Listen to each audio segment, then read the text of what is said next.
My bros believe in Mamoru when I say that this story starts okay, but it drastically keeps improving. By 15 minutes in at the field scene is already a masterpiece, like hard as fuck. It also has one of the thickest creatures like this fairy commander and this muscle mommy, but I'm just saying this because it isn't your normal manhwa where the protagonist is unbeatable by chapter 3. See, this boy has been wielding a sword since he was young, learning swordsmanship from a retired mercenary in his village. The guy said that Incred had an incredible talent. If he's that good at such a young age, he can become a knight. With that, his dream began. The dream to become a knight who can finish a war by himself. He left the village with that dream in mind, but fast forward to a bar. Some guys are laughing, saying that the newbie was fucking funny. How can someone be so scared and at the same time dream of becoming a knight? That was the day this boy found out that his talent was average, but he's not the type of guy who just gives up. Time passes, and he believes that with effort and training he will one day overcome it all. He stabs another creature and gains more experience in battle. He was going to become the so-called end knight, but with a single strike, someone sent his sword flying. The tip hits his belly, and with that his dreams shatter because this young boy was 12 years old and was just starting to learn swordsmanship, but was already able to win against him with ease since he had incredible natural talent. That's when he understood that his hard work was all in vain. In despair he fell, asking if there was really no way out. But this is a guy with a strong mindset. So the next day he was back at training, spending several more hours. This guy is Rock Lee. If Rock Lee used swords, swinging at the tree thousands and thousands of times a day to the point where the iron was vibrating by itself, the sun would rise. He would once again pick up his sword and get back to training. If he couldn't be the strongest of all, he would be the most experienced of all. And now, 3 years later, he's the commander of an average squad. After a whole life of dedication,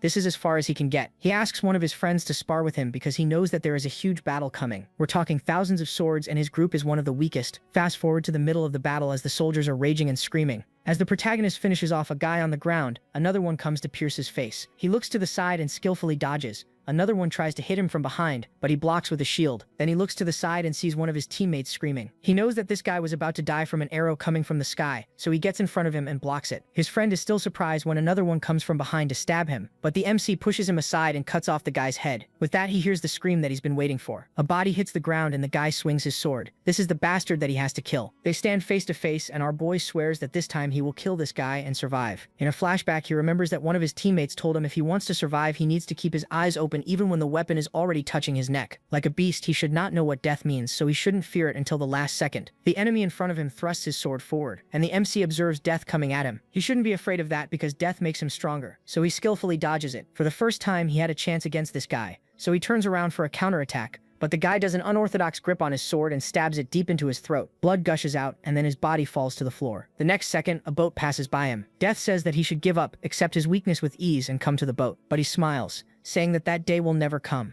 So with that, his loop restarts, because, see, that fight against that guy was not his first one or second or third. It was actually the 20th time that he has died in this battlefield. Even though he is the weakest, he's the only one who would never accept death. When he died for the first time and woke up, he thought it was just a deja vu, that he was dreaming about dying in the battlefield. So he stepped into the same war again and died again. The second, third, and fourth time, every day would start with the same guy clanking the pans, and the sensation of the enemy's sword piercing his body would never go away. The day kept repeating. He had to keep facing the same guy. And after the 12th death, he gets up and tells his friend that there are bugs in his boots. The protagonist says he'll challenge it again. The story jumps back into battle, and now he's already on his 33rd life. He dodges the thrust again, and when the soldier turns to keep attacking, Incred tries to dodge, but he's still too slow, and his throat gets cut. He drops to his knees. As he falls, a necklace slips off him. Incred remembers that during his days as a mercenary, he took down plenty of monsters. One day, a small village asked for help, and he accepted because protecting the weak is what a knight should do. Afterward, the village elders said they were poor, and offered him something. It turned out to be a charm. For risking his life, it felt like a joke,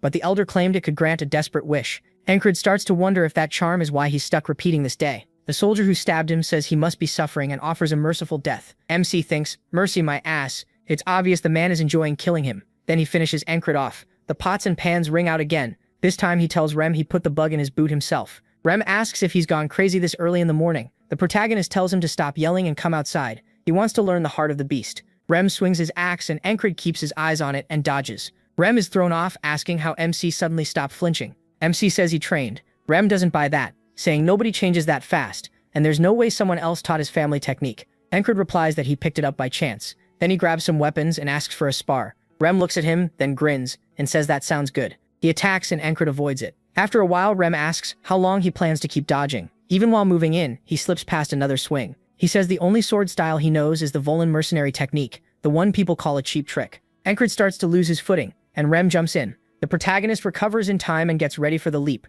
Rem notices that, and just like the soldier Incred always fights, MC thrusts his sword toward Rem, but Rem smacks it out of his hands. The sword skids across the ground and he says even if it's only for a moment. He copied that bastard's thrust. Encrid says his body already remembers it. Rem tells him that move should have made him bleed. Out of everything the protagonist has shown so far, that stab was actually pretty good. Rem even starts giving him pointers to sharpen it. He warns that if Encrid keeps doubting himself, nothing good will come of it. Instead, he needs to focus on the next move, not his own fear. That's how he keeps hold of his sword, even if he says it in his own rough way. MC looks at him and says that messy explanation still made perfect sense. The gap between his thrust and the soldier's was confidence. Encrid didn't trust his own blade, and the soldier kills him again. Once more, he talks about mercy and drives the sword into him. Then it's back to training with Rem, who sends his sword flying again. The soldier kills Encrid again, and he goes right back to sparring with Rem. He says he'll keep repeating this cruel loop, one step at a time even if those steps are tiny. He dies again and by now he's on his 111th life, but it's still not enough. Then it jumps to his 123rd life, where that sword is at his throat yet again. In the next round, Encrid yells as he attacks Rem, and this time he actually forces Rem's axe back with the same thrust that kept killing him. Rem stares at him and asks if he's insane. Encrid's hand starts bleeding, and Rem points out it's pouring blood. He asks why the protagonist is laughing like a lunatic, but the protagonist is thrilled. He finally mastered the stab. Now he's back on the battlefield, facing the enemy he hates most. MC thrusts at the soldier, and now that he's learned the move, it scrapes across the man's helmet. The soldier thrusts too, and his blade still punches into Encrid's throat. He says his first trade with that stab failed, but he refused to blink or loosen his grip. He drops to the ground with his sword still in hand. The soldier plants a foot on his chest and grins, saying he looks like he's in agony. Then he repeats that same line about showing mercy. Encrid tells him tomorrow he'll kill him. The soldier laughs, saying the dead don't get a tomorrow, and finishes him off. A bug crawls out of Rem's shoe, but Encrid crushes it. He says he saw it fly in there. Rem thanks him, and the protagonist says if he's really grateful, he can take over guard duty. Rem wonders why he's ordering him around so casually. Then we meet another squad member, Big Eyes. MC tells him to get a shield, armor, and a dagger. He'll pay later. Big Eyes is shocked but agrees since Encrid is his boss. Rem asks if he has always been this bossy, and Encrid says they usually dump their work on him anyway. More squad members show up, and Rem says the protagonist is really acting strange today. He's usually not this tense. Soon, Encrid is back to stabbing at the tree. He says every death brought unbelievable pain. He wonders what happens if he still can't win after tens of thousands of tries. Could he run away and live? If he escaped, would tomorrow finally come? Or would this same day repeat again? He even wonders if he should just settle for the strength he's already gained. But then he tells himself to stop acting weak. He will never quit. He'll break through this wall and see what's beyond it. So he drives his blade into the tree again and again, swearing he won't waste this gift of repeating his life. At last, he splits the tree in two. After that, he puts on all his gear and gets ready for the battle, fully believing he'll win today. The war horn sounds, and Encrid leads his squad into battle. As the fight begins, MC says the only reason he's made it this far is luck, preparation, and keeping calm. An enemy rushes him from behind, but Encrid blocks and cuts his head off. Another swings at his leg, but the shin guard stops it, and he smashes his skull. A third man throws an axe from behind, and the protagonist dodges it, then hurls his own weapon back at him. He says he can only do all this because of the lives he's repeated here. He spots Krang screaming and blocks the arrow meant for him, just like before. Then he takes down the attacker. Now it's time to face the wall in front of him. The soldier glares back, and the two lock eyes in a tense standoff. Then the soldier charges. Encrid blocks, but his shield shatters. He tosses it aside and moves in, catching the next strike with his sword. MC says the soldier is talented, almost a prodigy, but he lacks real battle experience, so he's easy to catch off guard. Encrid slams his head into him. That makes the Valen sword style, full of dirty tricks, perfect here. He scoops up dirt with his boot and throws it in the soldier's eyes. As the man panics, he jumps in. The soldier catches it and thrusts at him. The protagonist slips past the blade. The soldier lands from the miss and turns at once for the follow-up. But Encrid is ready too, because now he knows everything about that stab. He strikes the enemy blade and shatters it. An archer pulls back his bow and sends an arrow across the battlefield. The soldier drops what's left of his broken sword as Encrid moves in to finish him. He thinks he's won, but that arrow is still coming. Just before it hits, an axe smashes it out of the air and Encrid drives his sword into the soldier's throat. Rum blocked the arrow. He says he'll crush the archer, but Krang tells him not to waste his strength. The soldier starts to collapse, still staring in disbelief. He looks over the battlefield and sinks to his knees. Encrid pants and looks down to see the soldier trembling in fear. He raises his sword and says, "This is mercy," and cuts off the soldier's head. Encrid smiles. Just like that, he finally broke through the wall he could never pass. But then someone kicks him in the back, a man with a ponytail. Encrid groans in pain and Rem rushes over, shouting that it's a frog. The ponytailed attacker is a frogman. While MC is down, the frogman says he put a lot into that soldier and can't believe he lost. That soldier's nickname is Pervert. The frogman swings and yells for Encrid to die, but an axe blocks it as Rem steps in to help. Rem chops down with his axe, but the frogman stops it. The two press in close and trade blow after blow. Another enemy tries to finish Encrid, but Krang jumps in and takes his head off. Rem hops back and the frogman does the same. They pause and Rem says if he wants to kill his squad leader, he needs permission first. The frogman asks how a weakling like Encrid became commander instead of him. Rem explains that frogs are born for battle, and to kill one, you either burn it with magic or take it down in one clean hit. The frogman eyes Rem and wonders why someone like him is on such a tiny battlefield. He says killing Rem would cost him his life too, decides it isn't worth it and walks away. Rem calls him a coward. Krang runs off while carrying Encrid, and Rem blocks the soldiers in their path. Another enemy tries to chase them, but one more squad member cuts him off. A whole line of soldiers drops when another ally joins in. Encrid's vision starts to blur, and when the order to retreat comes, he shuts his eyes as they fall back. Then he drops into the underworld again, where the boatman says he managed to survive one more day, but only that. Sooner or later, he won't be able to bear the walls in his way. Giving up and sinking into despair is supposed to be his fate. Encrid rises to his feet, glances at the wall behind him, and tells the boatman those walls exist so he can overcome them. The boatman smiles and says he'll be waiting for the day the greed and ambition in Encrid's eyes finally go dark. He wakes up wrapped in bandages, and Rem says he's in the infirmary tent and slept for 2 whole days. Rem tells him he saved him from the frogman. The protagonist is stunned and says if it really was a frog, he's shocked he lived. Rem asks if Encrid remembers calling him his best friend. MC says he never called them friends, and blurts out that Rem is a noble hunter. Rem clamps a hand over his mouth and quickly checks if anyone heard. He says Encrid can't just shout other people's secrets when they have nothing to do with him. He says he thought they were best friends, then realizes he's finally made it past that cursed day. We also learn Big Eyes is really named Crace, and he says the protagonist now owes him triple what he spent. MC wonders why Crace is even here and points out he was nowhere in the battle. Crace just smiles and says he'll settle for double as a discount. Krang comes into the infirmary too. Encrid asks what he wants, and Krang tosses something at him, saying to use it morning and night. He notes that Krang hates sharing his personal stuff, yet he still gave it to him. We learn the tall monk is named Auden, and he's crying while he prays. Encrid tells him he's still alive so he can leave already. That night, the protagonist wonders why they keep taking turns staying with him. Are they actually worried? Then another squad member walks in. He's shocked to see Encrid there and asks why he's in the infirmary. It's Ragna. He quickly backs out, and MC thinks there's no way Ragna is worried.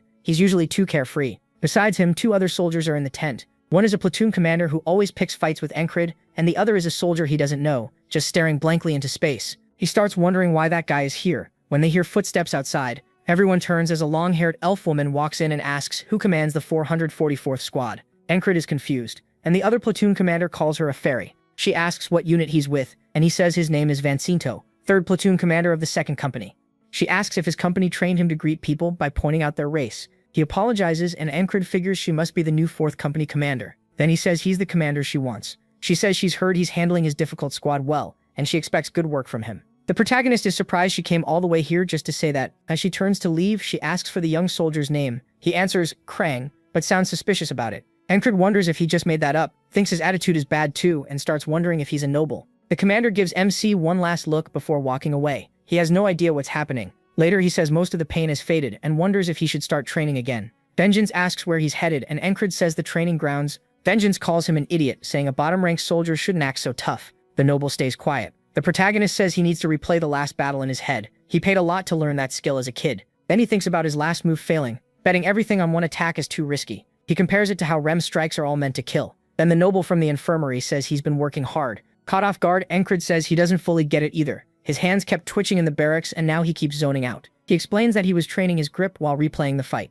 When the man asks why, MC says it's to stay alive. The noble asks if he's trying to become something by surviving. He doesn't want to answer because people always laugh at his dream. Still, he looks up and lifts his sword, saying he wants to become a knight. The noble is shocked, and Encrid realizes it's the first time someone heard that dream without laughing. The man says he'd forgotten, but that just made him remember something. Now he knows what he has to do. Encrid watches him go, and the man tells him that if he really becomes a knight, he should remember his name. Back at camp, a bard sings while the soldiers talk about Cyprus, the hero of the battle. Vengeance complains about breakfast, asking if they're planning to feed them nothing. Encrid takes a walk instead of training, and Jackson asks how his wounds are. The protagonist says the medicine worked great, and thanks him. Jackson tells him that if he's thankful, he should hurry back. That night, the noble tells him good night, and MC answers the same. Vengeance wants no part of any of it. Encrid figures the whole day was spent doing nothing. Then he hears the bard again and wonders if he was here this morning too. Vengeance repeats the exact same line about the morning rations. That's when he understands what it means. He jerks upright, saying this can't be happening. But Jackson asks about his injuries again, and Encrid gives him the same answer as before,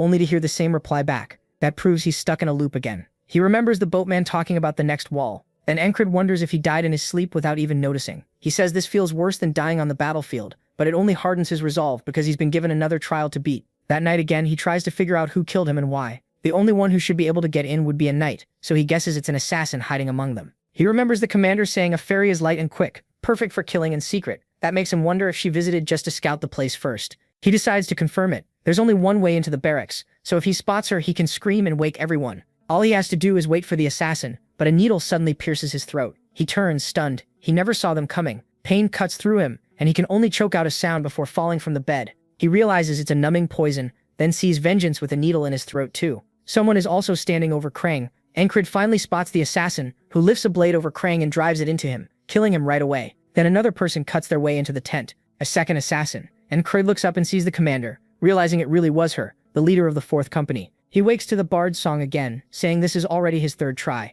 He still couldn't sense them at all, so this won't be easy. And with the company leader involved, even stopping the first assassin wouldn't help. There's no way he can fight her after. He feels completely helpless. It reminds him of how he felt a few days ago against Pervert, but he still found a way and killed him in the end. So if he keeps going, he'll find another path to win. He yanks the blanket off Vengeance, who snaps that he's insane. Encrid says he was wrong to only watch the inside of the base. They need to be careful of attacks from outside too. Vengeance mocks him, asking if today's training is hunting cockroaches. He says that suits a lowlife like him. The protagonist says he's happy Vengeance cares so much, which only annoys him more because he was being sarcastic. MC sighs and says he was too. Krang asks if they're arguing again and says maybe he should come back later. Encrid tells him it's fine and Vengeance lies back down. He says Krang is clearly the real target and wonders who he really is, because something about him feels off. Still, he doesn't want to pry into Krang's past if Krang doesn't want to talk, just like the others in his squad. But now he's caught up in this too, so Encrid goes ahead and bluntly asks what he is. Krang freezes and the protagonist immediately wonders if he said that wrong. Krang awkwardly says that's not something he can explain.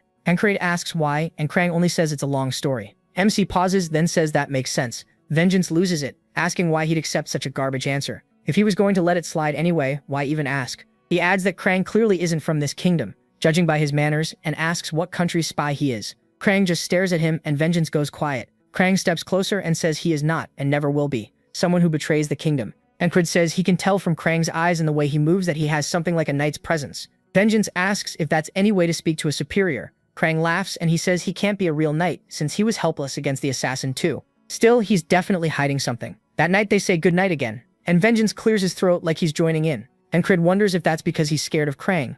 He keeps watching the tent entrance, thinking that if assassins rush in, they'll all die. He sits up, and Vengeance asks why he's awake instead of sleeping. Encrid warns that assassins are coming soon, so Vengeance better help if he wants to live. Vengeance gives him a disgusted look and says he's completely lost it. Krang smiles at the whole exchange, and the protagonist says that's about what he expected. Then a voice asks how he knew, and a poison needle shoots through the tent wall into his throat. Encrid is shocked. They were already inside. He reaches for his sword, but the assassin rushes in and kills Vengeance, then stabs Krang through the chest and Encrid dies too. He wakes for the 4th time and realizes that without proof, no one will help him stop the assassins. So he tries warning the higher-ups, but one of them tells him to shut up and get out. Next, MC decides to predict the moment they attack. Then he hears a scream, the entrance flap shifts in the wind, and he wonders if this is it. He shouts, "Assassin," and gets stabbed in the throat anyway. The blade is pulled free, and blood pours out. Then they rush in through the front entrance. After that, he realizes he has to strike them first before they can act. The problem is, how can he fight someone he can't even detect? In the next loop, he stands guard inside the tent again, and once more they come from behind and stab his throat. He realizes none of this matters unless he can first avoid those poison needles. Then he wakes for the 20th loop. Even now, he still can't do anything against them. Then he starts thinking and smirks he's only died 20 times. First, he needs a way around the poison needle. He spots Jackson sitting nearby, cleaning his dagger, and walks over. This is the key. Encrid asks Rem why he calls Jackson a perverted wild cat, and Rem says it's because he's a total pervert. He always hits from behind and slips away. Just like a sneaky wild cat, Jackson notices him and asks if his injuries are better. Encrid thinks Jackson would definitely beat the assassins, but he can't bring him along. He has no rank to order him around, and this is a wall the protagonist has to cross himself. So he asks what he'd need to do to stop himself from getting assassinated. Jackson thinks for a moment and says he doesn't know. No one has ever survived one of his ambushes. That tells Encrid he's asking the right person. Then he asks again if someone like Jackson tried to stab him from behind, how could he stop it? Jackson thinks it over and says the same thing. Nobody's ever lived through that. But MC still looks set on finding an answer. Jackson keeps thinking, then lets out a long sigh and says Encrid would need eyes on the back of his head. He asks what that's supposed to mean. Jackson says the timing is perfect and asks if he notices the wagon behind him. The protagonist asks where, and Jackson points behind the tents. Encrid wonders how he noticed something that far away, asking if he really does have eyes in the back of his head. Jackson says the wagon is about to break apart, and then the wheel comes off and it tips over. MC is stunned, asking if Jackson can see the future. Jackson says no, he just spent too much time with that barbarian. When he tells him to stop joking and explain, he does. Jackson points to his ear and says it's sound. He heard the axle creaking. If you can hear the things around you, you can guess what comes next. Encrid is amazed. He didn't even hear the wagon at all. Jackson explains that you don't need sight to feel what's around you. You keep listening, sharpen your senses, and learn to pick one sound out from the rest. The protagonist says that was actually a good explanation, especially since Jackson used to be too lazy to answer him at all. Jackson says that's just how he is, but helping like this is still better than having MC glued to him, and lately he seems way too stubborn to quit anyway. That night, Encred lies in bed and says he's run into his second wall, death without a face. If he can sense the assassin, he can live. So he focuses on his hearing and picks up the patrol's footsteps and the crackle of torches outside. The assassin rushes in, but Encred still doesn't hear him. He wonders where the attack is coming from. The assassin lands, but he still can't sense a thing. Then the assassin disappears. A needle suddenly shoots into Encred's throat. He snaps his eyes open, already knowing he failed again. The next morning, he wakes to that same chant about Cyprus. He says he still hasn't moved forward at all, but his body remembers every attempt. That includes drawing out the beast's heart and the feeling of that stab.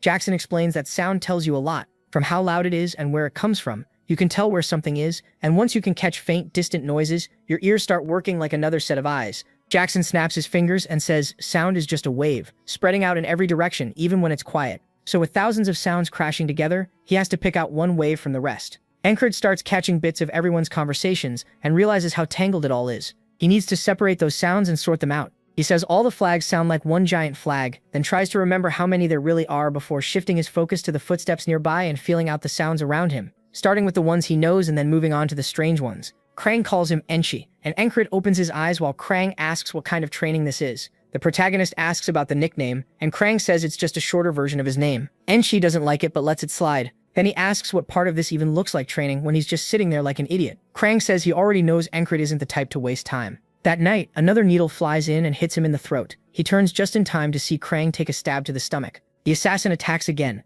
making Krang cough up blood. By now, this is the 33rd loop, and the 34th goes the same way. He still hears nothing, and Krang dies again. It keeps happening. Encred sits there again and again, forcing himself to listen. He says this wall won't be broken by getting more experience. There won't be some miracle or sudden answer. He just has to repeat it over and over until he can hear the bird. A bird lands on top of a flag and he hears it. If he can catch that, then the assassin's steps should be possible too. He opens his eyes to Krang, who says he's surprised Encred didn't notice him sneaking up. He points out he'd been standing there for a while, and guesses the protagonist is training his senses. After all, he's not someone who wastes time. There's something different in MC's eyes now. The assassin lifts his arm and throws a needle at his throat, but he dodges. He grabs the blade hidden under his pillow and slashes back, making the assassin lose balance in panic and fall over. The man starts sweating, and Encred grins, saying he's not some faceless death anymore. The assassin clenches his teeth and rushes him, calling him a rat. The protagonist realizes this one isn't as skilled as the pervert, so he can handle him. He glances over, worried about the others, and sees Vengeance with a needle in his throat, but Krang is still alive.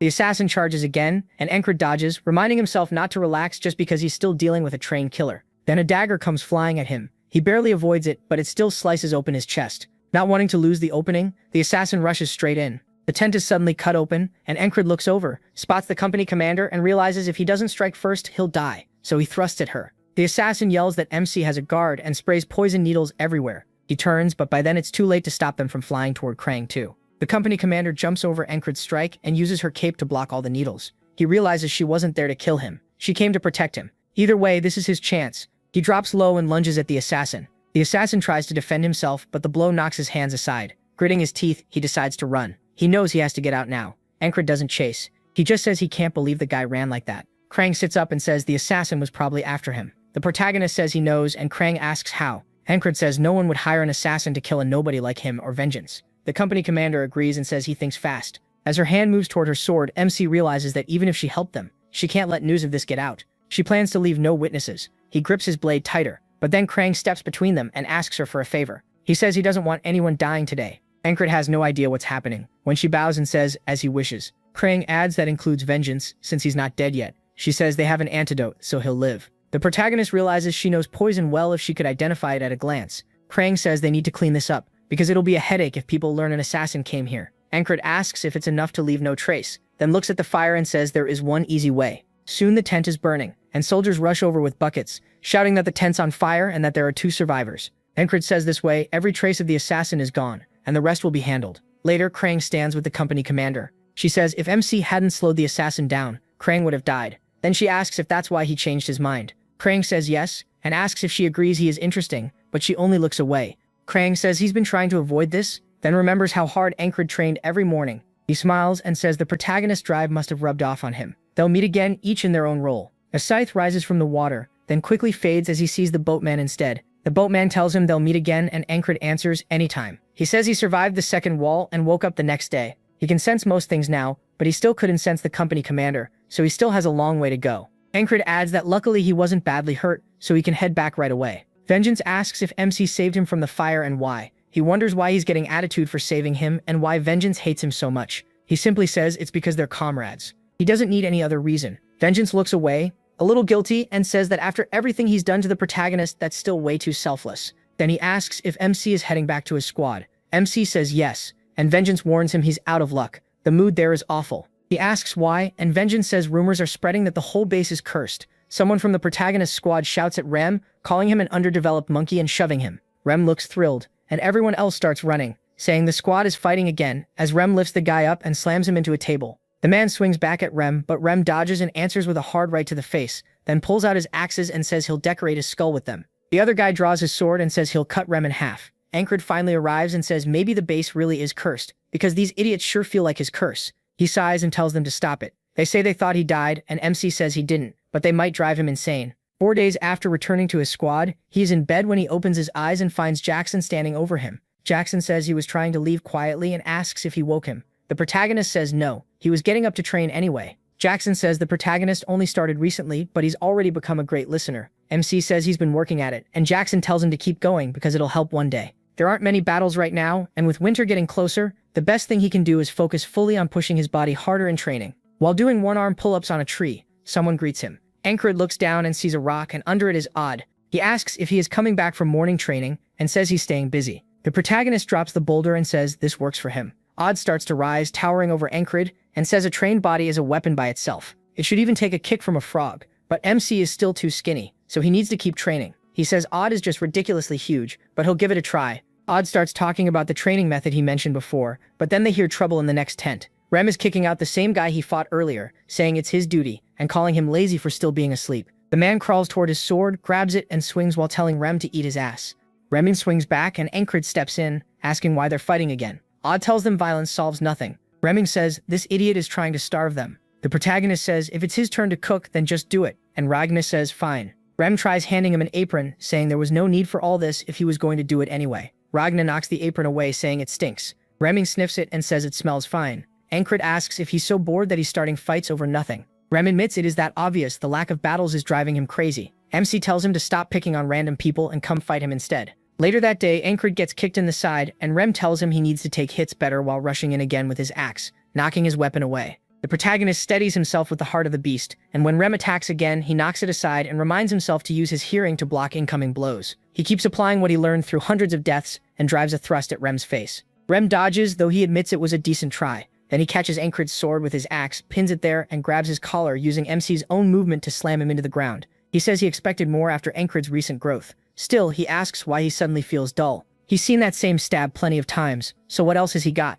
The protagonist pushes himself back up and says he knows he's changed. He can repeat the same thing hundreds of thousands of times. Staring Rem down, he tells him to come again. This time he'll crush him. Remen thinks that even if MC's skills still suck, he never gets tired of that stubborn look in his eyes. A grin spreads across his face as he says Ancred can talk like that after he lands even one hit. Then rain starts falling. Both of them look up, caught off guard by how sudden it is. Back in the tent, Ancred says the rain comes and goes whenever it feels like it. Remen jokes that at this rate, mushrooms are going to grow on his feet. Ragna is asleep while Odd is praying. Another soldier walks in, asking how many duels he has to cancel because of this rain, and says he almost believes the curse rumors now. He asks what he's talking about, and the man says he hasn't heard. Ancred pauses, then says Vancento did mention something about it. The man explains the weather's been strange, casualties are rising, and people keep getting hurt, especially Jackson and Ragna, who are both injured. Because of that, people started saying the place is cursed. He doesn't buy it, but the crazy weather made the rumors spread faster. Ancred says the higher-ups won't ignore something like that. The man asks why he's out in the downpour, and the protagonist says that's the point.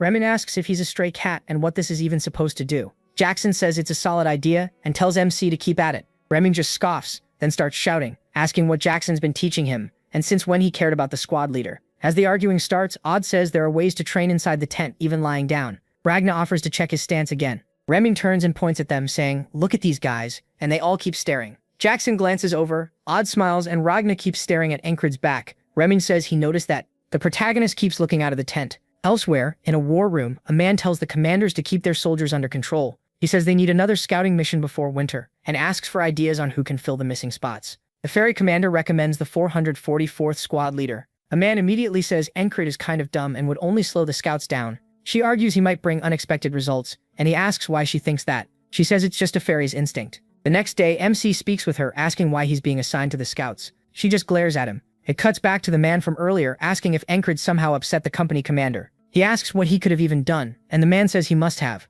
Why else would she choose him specifically? The protagonist wonders if she's trying to kill him now that Krang is gone. Robin asks if he's really going, saying he can help him dodge the order while holding his axe. MC says he can't exactly use an axe on a superior, and unlike Rem, he wouldn't try. Robin says that's not what he meant, and MC warns him not to do it either, especially with his history of violence. Odd prays they don't take him away, and wonders what is wrong with everyone. Ragnar sits up and says he could go instead. The others give him a strange look since they all know he gets lost easily. Jackson says that if Encred scouts through tall grass, he needs to watch for changes in the blades and any signs they've been disturbed. That's the first step to beating an ambush. Rem cuts in saying he told Jackson to stop teaching the protagonist this weird stuff. MC sighs, thinking that once he's gone, nobody will stop them from fighting. He wonders if it's really okay to leave them, but even he knows there's no one better for this job than him. After joining the army, his poor skills kept getting him moved around to fill other spots. This squad was the one place where he finally mattered. When Jackson and Rem both move to attack each other, and Crid steps right between them, catching both by surprise and their attacks stop, he tells them to knock it off. Rem asks if he's brave or just stupid, and Jackson says he should be grateful, otherwise he'd have a hole in his chest. Encred says both of them are too skilled to lose, and compared to them he wouldn't hurt their combat power much. This isn't some sudden pity party. He knows exactly where he stands, and he still has a long way to go. Soon he heads through the woods with the scout unit toward the front. One of them notices the protagonist with his eyes shut and tells him to focus. He says they may share the same rank, but he leads this scout squad, and if Encred has a problem, they can settle it in a fight. His name is Andrew. Another man laughs and asks Andrew if he really thought MC would challenge him, calling the MC an outcast. Andrew smirks and says if he does try, he'll make sure not to hurt him too badly. Then he barks at everyone that a squad only works because of its men, and if they meet the enemy, they'll crush their skulls. The protagonist says they're way too loud and asks if they even know what scouting is. To him, Andrew is too green for this. They find tracks on the ground, and Andrew says they're fresh, neutral tracks. He decides they'll follow them and have barbecue tonight. Encred points out that new move in groups of at least 20, so if Andrew really wants to fight them, what is he even thinking? Another man laughs and says that isn't a new at all, it's a gazelle. He notices MC glaring and says Andrew can be annoying. His name is Henry. Henry used to be a hunter and didn't care much about Encred at first, but after talking with him by chance, the two got close. He starts teaching him hunter basics, which helps a lot, and explains that animals usually make separate trails through the fields. He promises to tell him more tomorrow. That night, Andrew keeps insisting it definitely was a new, and that he needs results more than anything. While the protagonist watches him, the next day the squad moves out, and as they reach the fields, Andrew says this is the area they're meant to scout. Green Pearl, also known as the absurdly tall grass field. Andrew says they'll cross it, find the enemy group, and bring them back alive as prisoners. The men answer yes, and as they move on, Encred asks if they're really going in there since they're only supposed to recon. Encred says it's the squad leader's order. As they press through the grass, MC thinks this won't be easy. He expected Andrew to give up fast, but he doesn't. That part is surprising, at least Andrew is taking it seriously. Encred notices there's barely any animal droppings, and he asks if that's bad. Encred says yes. If food is everywhere but animals aren't here, something is wrong. A paw suddenly lifts and slams down. A chill runs down Encred's spine as a panther races through the grass beside him. Their eyes meet, and the protagonist instantly shoves Andrew's head down, warning everyone to stay low. The panther was fleeing something else. A second later, two men are hit in the head by stray shots, and Andrew yells that it's an ambush as enemy troops appear. He orders everyone to run, and the squad bolts. One man gets pinned down, and Andrew is captured. Encred is stabbed in the chest, and Encred turns to see the enemy closing in from every side. From what he senses, he's fully surrounded. Encred keeps running while a crossbow is drawn behind him. He hears it and thinks Jackson's listening technique really is useful, as he dodges a bolt from behind. But then the sounds around him become too much. He can't even make sense of all the noise. Though in the end it still helps, until spears come flying in and he is quickly impaled. Since they were bound to be ambushed, trying to avoid it only makes sense. He remembers trying to warn Andrew, only for Andrew to snap back and ask if he wanted to lose his head. That made Encred realize no one would listen to him, so maybe he needed a way to escape alone. He keeps trying to warn everyone that it's an ambush and they need to run, but every escape route gets cut off by more enemies, and Henry dies too. Still, he tells himself it's fine. He can always try another path because the time loops are on his side. Then a firing squad appears, then arrows slam into his chest. About 20 crossbowmen catch him from the east and fill him with bolts. He tries going north to avoid them, only to run into a group of spearmen. He grabs at the dirt as he drags himself forward with arrows stuck in him. Even when he avoids one threat, they keep chasing him. Their green uniforms make it clear they planned for this. Encred wonders what could be so important in a place like this. As he keeps crawling, he spots a fire and a flag. Then his head is cut off in one clean swing. As his blood spills out, he keeps thinking about what they're hiding here. The loop resets to Andrew telling the squad they'll cross the field and capture the enemy. Encred has heard this over and over. Once they go in, they die every time, so the enemy is clearly protecting something. He has to learn what it is. If he stops digging into it, he won't have to die. Henri calls to him, snapping him out of it, and the protagonist realizes that avoiding this would end the loop. Still, he decides he can't keep running from this wall. Andrew calls over, asking what he's waiting for. One soldier tells Ancred that Andrew may be a jerk, but he should play along since Andrew has his own problems. MC asks why he should, saying there's only so much nonsense he can take from an idiot. Then he asks if the man is tired of sucking up to Andrew, and that sets him off. He shoves past him and says he's done playing along. Andrew reaches for his sword and asks if he's refusing orders. Ancred realizes he needs to shift the whole situation, so he says he's not refusing, he's taking command instead. Andrew gets mad and the protagonist points out that the ones who last longest are him, that other soldier, and Henri. The Scarface soldier is every bit as dangerous as he looks. He's the strongest one here, yet he stays glued to Andrew like a guard dog or nanny. Andrew pulls his blade and says Ancred can take command if he beats him, then tells him to draw. MC says an ordinary soldier wouldn't have a bodyguard. His stance also shows real training, so Andrew must be from a rich noble house. But if that were true, he wouldn't be this desperate for results, so he guesses he's a fallen noble. Andrew fires back that the protagonist's poor skills and high rank make him look like some spoiled brat living off family money. Ancred says whatever Andrew is, he can't keep following his orders, and Andrew starts saying he's different from him because he has a mission he must complete. MC tells him to come on already, mocking him for talking so much when he's easy work. That lights Andrew up and he charges. He knows he'd normally struggle here, but Andrew is underestimating him, and that kind of anger leads to mistakes. Andrew thrusts at Ancred's head and the protagonist knocks the strike aside with his hand. He knows one careless move is his best opening. As Andrew's arm gets thrown offline, Andrew realizes too late that he messed up. MC steps in and drives a punch into his stomach, making Andrew gag and drop to the ground coughing. Ancred and Andrew's babysitter are both shocked that one punch did it. They thought Ancred was weak. He declares that from now on he leads the squad and asks if anyone has a problem with that. Ancred is left speechless, while the babysitter thinks it over and glances at Andrew, who's frustrated with himself. The man lets out a sigh and Ancred says this is only the beginning. As they move through the field, the others wonder what the protagonist is planning. Then MC asks Henri what his dream is. Henri is caught off guard and asks why Ancred wants to know, but admits he wants to marry a beautiful woman who owns a flower shop. He tells him he'll need to stay alive first. He asks another soldier, who says he just became a father. The protagonist tells him the same thing. If he wants to keep being one, he has to survive. He keeps going. One man wants to start a business, another just wants to go home. When MC asks Andrew, Andrew says he wants to carry out his mother's wish by restoring House Gardner. Ancred says they all have dreams, and if they want to reach them, they need to get out of here alive. He stops and tells them they're not just going to try, they're going to make sure every possible man gets out alive. That catches everyone off guard. He says he needs them acting on their own, because nothing pushes a man harder than wanting to live. The enemy will show up soon, and his plan is to break through. He points into the grass and tells Henri to fire an arrow there at head level. Henri says there's nothing there, but Ancred cuts him off and orders him to shoot. Henri lets the arrow fly, and it buries itself in a hidden soldier's face. The enemy yells that they've been ambushed, stunning Henri and the others. Ancred draws his sword and tells Andrew to stay close behind him. Andrew clenches his teeth and rushes in. The protagonist says he was wrong before. If they want the advantage, they need to find the enemy first and strike first. He drives his blade through one man's back, then turns to the next target. The enemy panics, shouting for everyone to kill them. Andrew jams his blade into one man's throat. Ancred says they need to use the confusion to cut down as many as they can. He brought Andrew along because the bodyguard would come too. When one enemy moves in from behind, the babysitter instantly decapitates him and hacks him apart. MC knows this is their best opening. As he slices off another man's arm, he notes the enemy force has dropped from 12 to 8. The rest are closing in, and then the rest of his squad arrives. He orders them to kill every last one. The squad surges forward. In grass this tall, the enemy struggles to track them too. There's a reason the protagonist found them first. The panther rushes past again. One enemy gets startled by it and swings at the beast, but Ancred comes in from the side and stabs him in the gut. One MC realizes they were chasing that panther the first time, and that's how they happened to find his squad. Now they miss his ambush because they're focused on hunting it. Since things are finally going well, he won't let the beast die. Henri reports that it's over. Andrew is breathing hard while his babysitter calmly wipes his sword. Ancred says they move out right now, with the panther quietly watching from behind. After losing one man, they have 6 left. Even with all these loops, the protagonist still can't save everyone. But this is the most he's ever kept alive, and he wants to push farther. An enemy guard stands watch and Ancred quickly cuts his head off. Thanks to the loops, he knows where the enemy troops are and how many there are. If they go straight, 30 crossbowmen will wipe them out, so they need to turn right.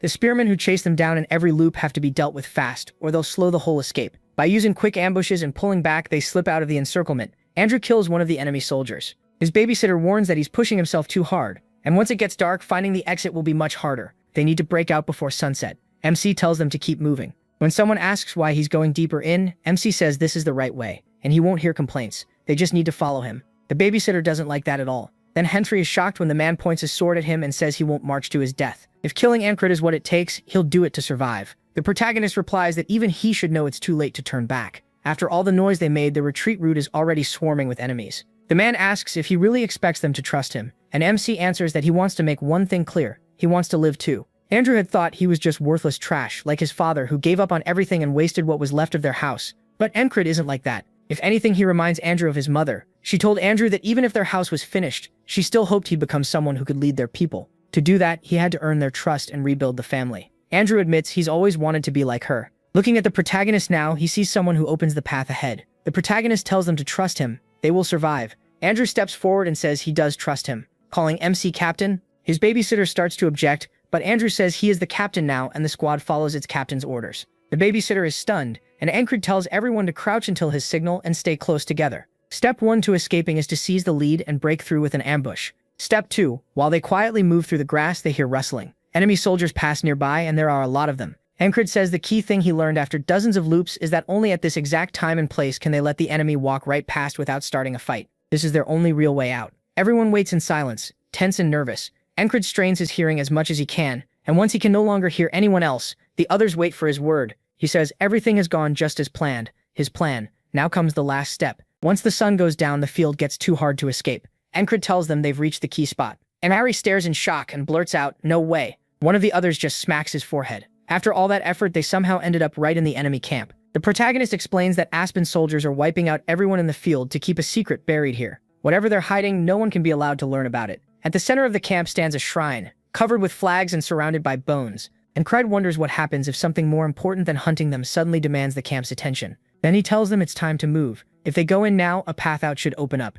Mac can't believe it. MC wants to burn down the enemy camp. To him, that's insane. He warns they'll probably get surrounded and die. He cuts in and finally asks his name. At last, we learn the babysitter is called Mac. Encred tells Mac straight up he won't accept anyone disobeying him. Mac starts snapping back, but Andrew shuts that down fast. He tells him to keep quiet and immediately follows the protagonist's lead. Mac grumbles that Andrew doesn't need to lecture him. With clouds covering the night sky, they won't find their way out alone. So like it or not, they have to trust their squad leader. MC slices open a tent, and Mac is sure this is where they die. But when they slip inside, nobody's there. That makes Mac even more suspicious. Encred knows way too much about this place, and walking through the middle of enemy lines still feels crazy. Even stranger, they haven't run into a single soldier. They're definitely inside the camp, so how is it this empty? Encred finally halts them when they reach the shrine. He tells everyone to stay put. Then he reveals he snuck into this camp over a dozen times. The first time he noticed that flag and touched it, the whole camp turned on him. So that's what the soldiers are protecting. The flag is their top priority. Now he wants to see what happens if the camp catches fire too. Mac is stunned. How did Encred know the flag was here? His mind starts running wild. Did the fairy commander tell him? After all, she was the one who put this so-called nobody in charge. He says once the fire starts, the soldiers will focus on saving the flag. Maybe that's why he took command and led them into the camp in the first place, like he's carrying out some hidden mission. While the camp scrambles, they'll make their escape. From here, they split in two. One team will lure the enemy away, and the other starts the fire. Max says he'll join the bait team, and that catches Encred off guard. He's been complaining the whole time, so this sudden teamwork is a surprise, but the protagonist decides it works in his favor. He's led people into this camp plenty of times before, but never with this many still alive beside him. To Encred, this is the best run yet, and for once it feels possible. Then one of the guards gets hit in the head with a rock. They spot Mac running and start shouting, sending the others after him. MC tells himself this time he'll make it. He reaches for a torch, thinking this is their best shot at reaching tomorrow. But out of nowhere, a huge man appears beside him and brings his blade down with brutal force, splitting the torch in half. A chill shoots through Encred. He didn't even sense this guy coming. As he grabs his sword, he realizes he's never seen this man in any previous loop. Still, one look is enough. This guy is deadly. He wonders where someone this strong came from. The man glares at him and calls him a rat. Encred just says they're too late. The man asks what he's talking about, then notices a tent already burning. A robed man rushes out yelling, while the others dash off carrying barrels. The big man orders everyone to put out the fire. The protagonist realizes Mac drew most of the soldiers away, and Andrew used that opening to light the tents. Now Encred only has to get out alive. He plants his foot, reminding himself that every attack begins from the ground up as he lines up a thrust. Drive off the earth, launch forward, and aim for the opening in the man's guard. Encred lunges while the man is distracted, but the man snaps his head around and locks eyes with him, dodging the strike with perfect clean movement. In the next instant, he's behind MC. Before MC can react, Encred knows this is bad the second he feels his stomach get cut. Clutching the wound, he realizes that was the best thrust he had. He turns and faces the man again as the man calls him weak. Encred can feel the massive gap between them. Right now, he can't win. He fought through endless ambushes just to get here, loop after loop, watching everyone die but himself. He thought he'd finally cleared this loop's obstacles, but now he sees the truth. This man is the real wall. As the man raises his sword, Encred thinks if he's going to die, then next time he'll seize control sooner and repeat it all until he can beat this monster. Instead of panicking, he starts to laugh, which throws the man off. Then the man gets angry and demands to know what's so funny. Smiling, Encred points his sword at him. The man snarls that he'll cut him apart and feed him to the dogs, then swings. He drops his stance and steadies his blade, swearing he'll break past this wall. He actually blocks the strike, sparks bursting from the clash. The man knocks his blade aside, sliding along it with a smooth parry. Encred is caught off guard. The man instantly chains into another attack, and when the protagonist slips past it, the next swing comes right away. He barely avoids that one too, shocked the man could attack from that angle. But the assault keeps coming. Encred looks up just in time to block another heavy blow. He can feel the force in every hit, and there's no room at all to strike back. The skill gap is just too big. MC retreats a step and pulls a throwing knife, snapping it at the man. When it reaches him, the man casually knocks it away with the back of his hand. Encred did not expect that. The man closes in again at once, driving his blade straight for his chest, then shouts about the spreading fire ring out, and the attack slips past the protagonist's face when the man gets distracted. The shrine is burning now, and the flames are spreading toward the flag. The robed man from before calls to his commander, asking if he understands what's at risk. The commander realizes Encred isn't the kind of man who'll fall quietly. There's no fear in his eyes, so he calls out to him, promising they'll meet again, then turns and walks off. Encred is stunned that he's leaving so easily. Maybe this wasn't the true wall after all, but whether it was or not, he still has to beat this loop, and at least now he knows he can keep getting stronger. Then he hears Andrew shouting that they need to leave right now. Encred looks back one last time at the commander, while Andrew keeps yelling for him. The commander turns and their eyes meet. Encred wants to keep fighting, but he finally sheaths his sword, knowing the right move is to escape alive, so he orders the retreat while the enemy scrambles to save the shrine. The soldiers rush to put out the flames. They start calling for more help. As the squad runs out, MC notes that one of the men who went another way never came back. That leaves only 5 of them. Mac asks if that's it. Won't the enemy send pursuers? Encred says no. Then Henry starts coughing and falling behind, and a small group of soldiers comes after them. The others turn at once to protect Henry, and Encred kills one with a clean cut to the neck. Mac drives his blade into another man's throat, and Andrew follows his example. The protagonist tells them not to hesitate, just keep moving. As Andrew helps Henry along, MC says the enemy won't be able to keep up if they run toward the field fox and snake territory. Andrew asks if that won't slow them down too. Henry smiles and says he knows a safe route, the hunter's path. Encred tells him he's counting on him to lead them right. As they push deeper into the field, he notices the footsteps behind them are gone. The pursuit has fallen away. Thanks to what Andrew and Mac pulled off, they shook the enemy faster than expected, and without Henry's tracking, they never would have lost them so quickly. It took every single one of them to make it this far. When the sun starts to rise, Encred shields his eyes and realizes he's made it to the next day. They keep running until they finally reach their own camp. One of the soldiers asks what happened to them. They're covered in blood and completely spent, and Henry mutters that he's about to black out. A second later, he collapses. Encred cracks his back and realizes he finally cleared that loop with most of them alive. Now he can move on to the next day. Back at the shrine, the flag is still standing, but nearly everything around it is wrecked. Someone asks the road man what happened, and he says they'll have to prepare it again. He didn't expect the famous Grey Dog to fail against a few nobodies. The company commander called Grey Dog admits he can't make sense of it. The soldiers there were supposed to be the elite, yet a handful of enemies broke in, set fires, and escaped. The Grey Dog is an independent company,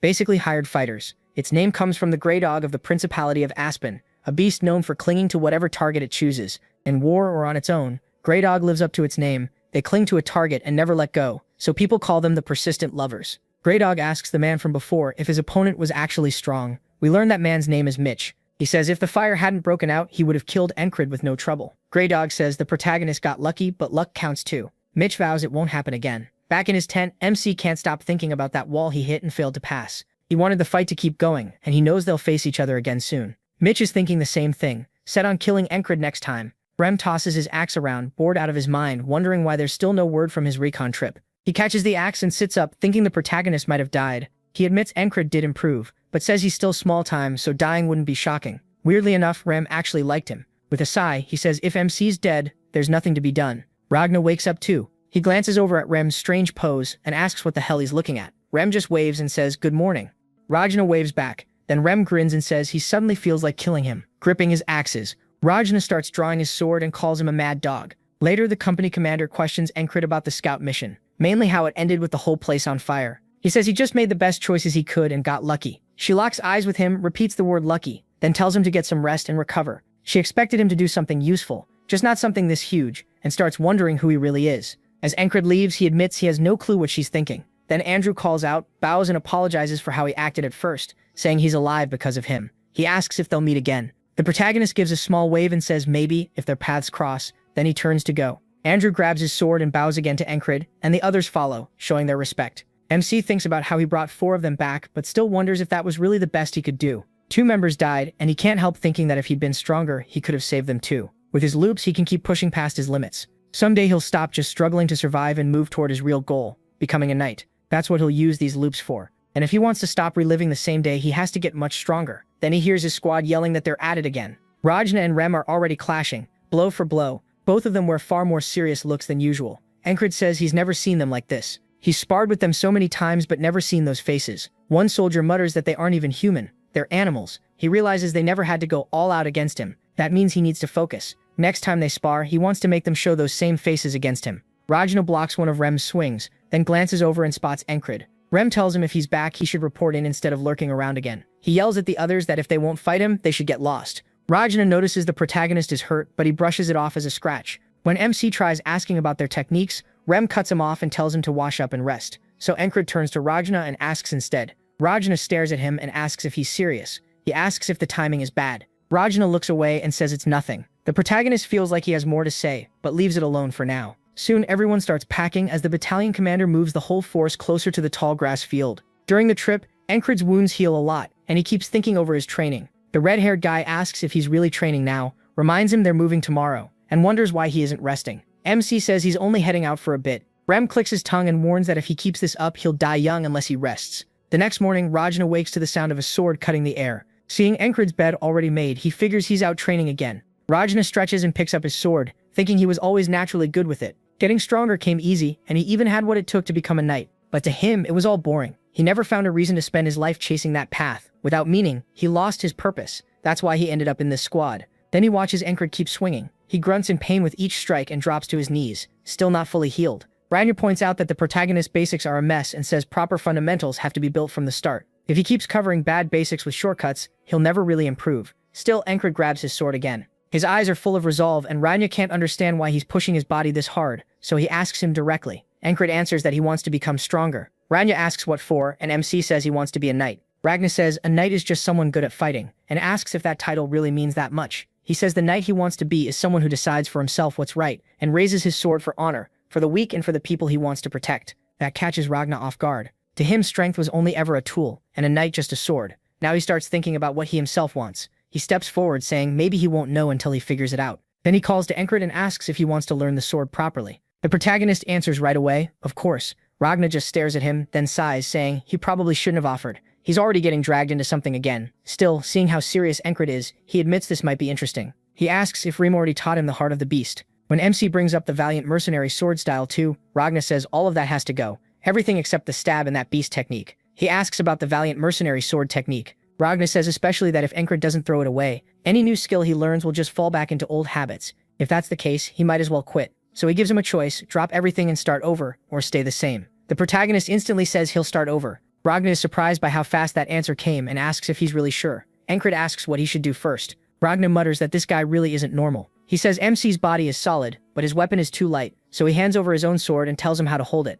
MC asks if he's really fine lending it out, and Ragnar says it's nothing special. He places his right hand above the left, then notices how hard he's squeezing. The protagonist says it's so he won't lose the blade, and Ragnar asks who taught him that. When Encred says Rem did, Ragnar clicks his tongue, calls Rem useless, and tells MC to take his stance. Then Ragnar lifts the sword overhead and brings it down on him. He blocks, but his hands shake, and he blurts out that it hurt. Ragnar says of course it did. If he stays stiff, it'll only get worse. Right now, he's rigid like a post. Encred wonders why everyone in this squad talks in weird comparisons, and tries to figure out what he even means. Then it clicks. Ragnar means he's too tense because he's gripping too hard. He needs to stay loose so the sword doesn't lock up, and his movements can flow better. So the protagonist eases his grip, and Ragnar keeps striking at him. Then he sweeps Encred's legs and tells him to mind his balance too. MC tries again, and Ragnar asks where his feet are even pointing. He smacks the blade aside, says it's still too stiff, and tells him to do it again instead of breaking his own wrist. When he attacks, Ragnar mocks him, asking if he's trying to dance. This goes on all day until the protagonist ends up flat on the ground. Ragnar sighs, saying he didn't expect it to be this bad. Encred has none of the basics, and that isn't easy to fix. MC is completely exhausted, but still tightens his grip on the sword. Ragnar looks at him, thinking something over. Then Encred asks if they can go again. Ragnar lets out a breath and draws his blade, saying they'll start from the very beginning. Then Rem shows up asking where they've been all day, and if they're out here skipping meals for some little picnic. He points at Ragnar and asks Encred if he's bothering him, offering to deal with it himself. Then the usual bickering starts. He notices Rem is dressed up and asks what's going on. Rem says they've been summoned. Enemy troops are gathering in the distance, and everyone starts getting ready for battle. Then it cuts to the company commander standing above the soldiers on a cliff. Encred's whole squad is geared up for the fight. Ragnar starts to regret teaching him. The protagonist just learned this style, so he probably still can't fight right, and that could get him killed today. He rests his sword on his shoulder and says he'll have to watch over MC the whole time. Ancred wishes he'd had more time to train. Some soldiers start asking why the enemy lines are set up like that, spread out in such a strange pattern around the flag. Then the robed man reaches out his hand and declares this is the end. A powerful wind starts swirling from his spot. The ferry commander realizes it's a spell. Everyone struggles to stay steady as thick fog rolls over the field. Ancred looks around and says he can't even see the men beside him. Panic spreads through the ranks because of the fog, and then he hears something. The others hear it too and ask what that sound is. Fear rises fast and Ancred shouts that they're arrows. They fall like rain. The arrows pierce soldiers all across the field. The fairy queen knocks them aside and warns this fog is unnatural. No one could have seen this tactic coming. She orders everyone to raise their shields, then realizes they've been trapped. The robed man starts laughing, bragging about how hard this spell was to make. He used the blood of many animals and gathered huge amounts of water with rain magic. Now that it's active, the fog blinds everyone. Only those standing under the spell's markers, the flags, can see, turning this into a one-sided slaughter. He calls it the fog of annihilation. Mitch says he looks pleased, and the man answers that of course he is. If that flag hadn't almost burned, this would have been easy. Mitch thinks of Ancred and curses him, while the protagonist struggles to survive the arrow storm. A second wave of arrows comes down, and MC slips past one. A voice behind him tells him to keep his head low, and he knows it's Ragna. Then Rem snaps that this is magic, and he's furious. Ancred says he can tell Rem is right in front of him, but he still can't make him out, and there's no way he can fight well like this. An arrow hits right by his feet, and he feels his breathing get rough. His body tightens up, and even moving his legs gets hard. At this rate, he can't use what Ragna taught him, but he never expected to get it right away. Back in training, Ragna said Ancred would fall back into his old habits for a while. Until he fully learned this, it'd be better not to fight. But if he stays off the battlefield, he'll die anyway. He realizes that, then shuts his eyes. He focuses again, reminding himself death doesn't scare him the way it scares other people. While the battle rages around him, Ragna tells him to get behind him. But the protagonist says he found the answer. If he can't do it in one try, then he knows what comes next. He charges straight into the fog, and Ragna yells, asking if he's lost his mind. A spearman bursts out of the mist and drives his spear straight through Ancred's throat. MC groans as the spear stays lodged in him. Then he smiles, saying, now he can go back and keep learning from Ragna. The soldier recoils, calling him insane. He yanks the spear from Ancred's neck, killing him instantly. Back at camp, Ragna asks if he really understood what he meant. He says honestly Ragna's a terrible teacher. Since he's a genius he can do it, but he's bad at explaining what's wrong. Ragna says maybe this is what it means to understand something,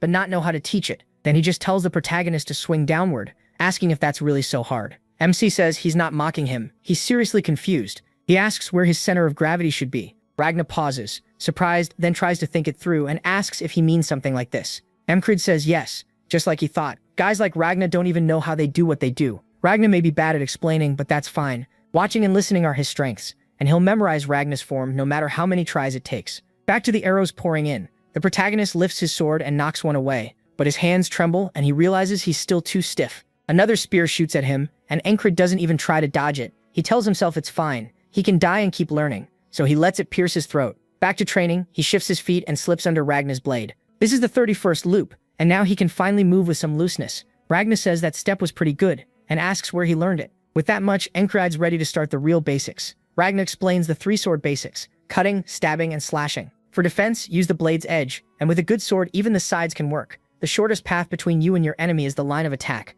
Sword fighting is about shutting down your enemy's line while stretching out your own. Draw them in, then meet them with your blade. Back on the battlefield, the spearman thrusts, but Ancred watches it slide past him, and he realizes his feet feel light now. He can dodge this easily. Then 4 more spears stab out at once, killing him on the spot. Still, he says the loops are changing little by little. In training, he even manages to parry Ragna's sword, shocking him. Ragna asks if he really just parried that. MC stays set on one thing. He'll keep going.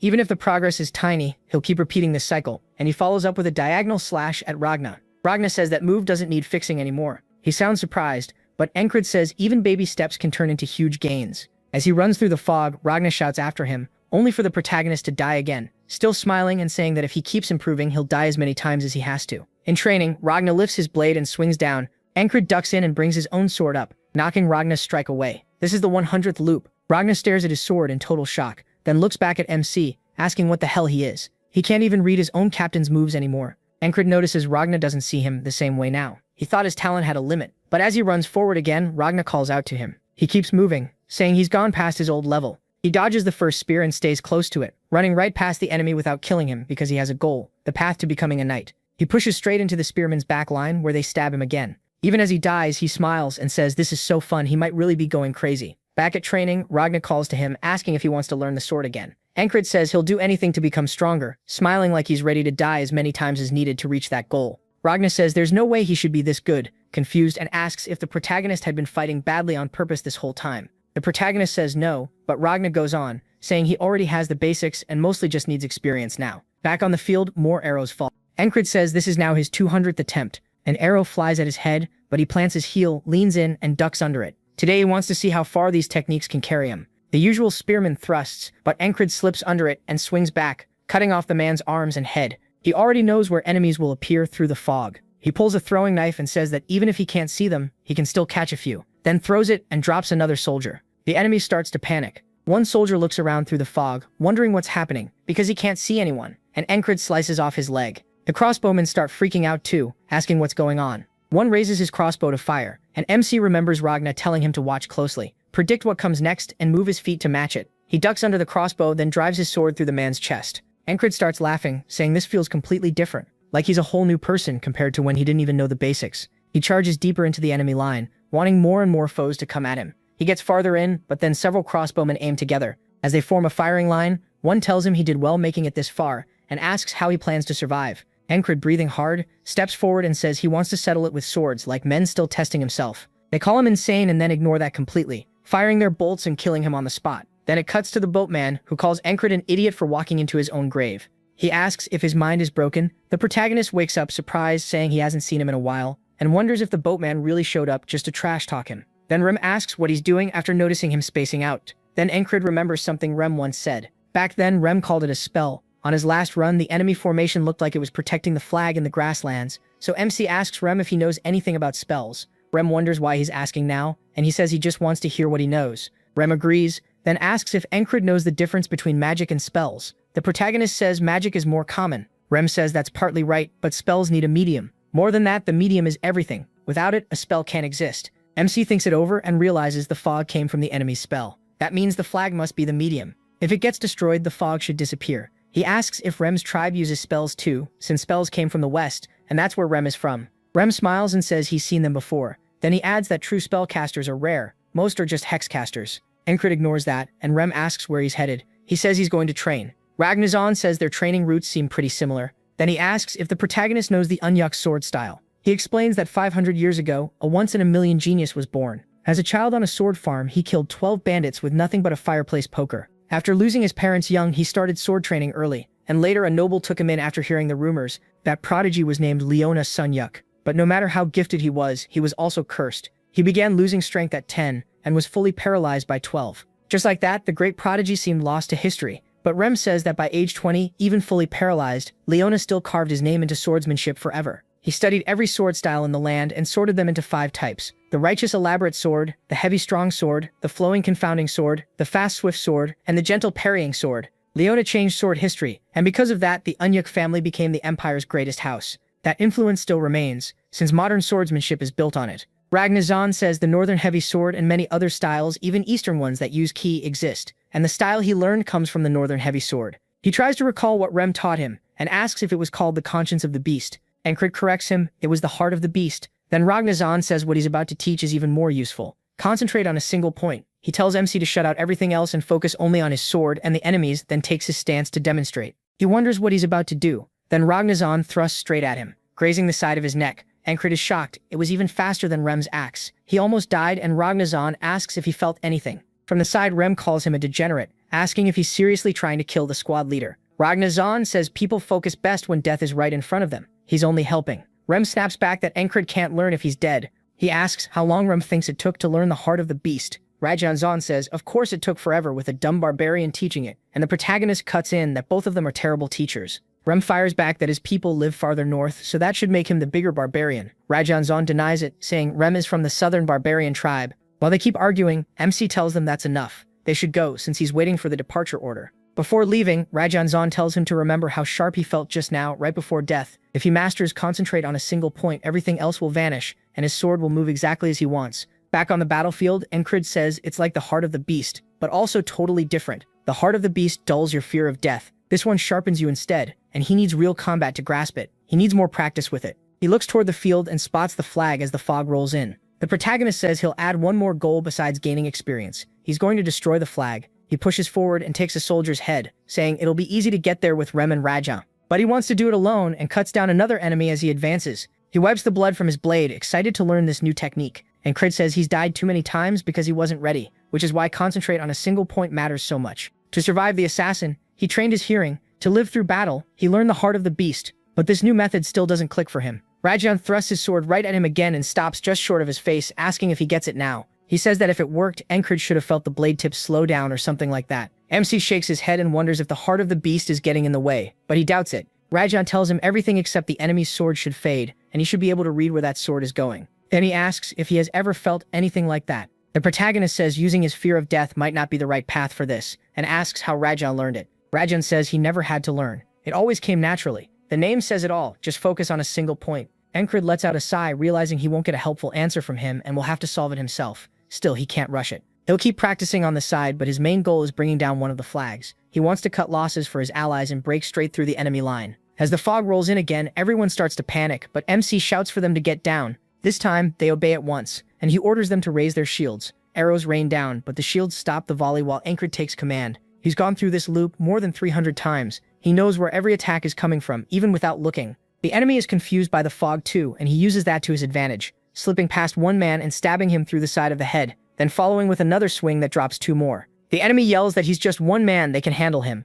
But their allies keep dropping in the fog, and when another group closes in, Encrid draws his sword back and cuts them down. He only cares about one thing now, the flag. One soldier shouts for everyone to pull themselves together and stop him. He grins as he gets closer. He's actually having fun. He brings his sword down and an enemy blocks, sparks flying off the clash. Encrid powers through anyway, smashing down hard enough to break the blade in two. Then he grabs that soldier and slams him into the pole, snapping it. He says it took him 10 loops to reach this flag. As it finally breaks, he says that's all he wanted. But the fog doesn't disappear. The moment he hesitates, the enemy takes advantage and stabs him. One of them laughs and says Encrid knows a little about spells, but he got tricked. The protagonist finally understands. There's only one real flag, and the rest are decoys. He has to find the real one. The loop starts over. Ragna asks what he's doing, as MC rushes in alone. He says next time he has a 1 in 5 chance. Taking the lead, he shouts, telling everyone to get down and raise their shields, but he's too far away for them to hear, so they hesitate. Encrid turns and watches the arrows fly past, totally confused. He lifts his shield and blocks the shots aimed at him,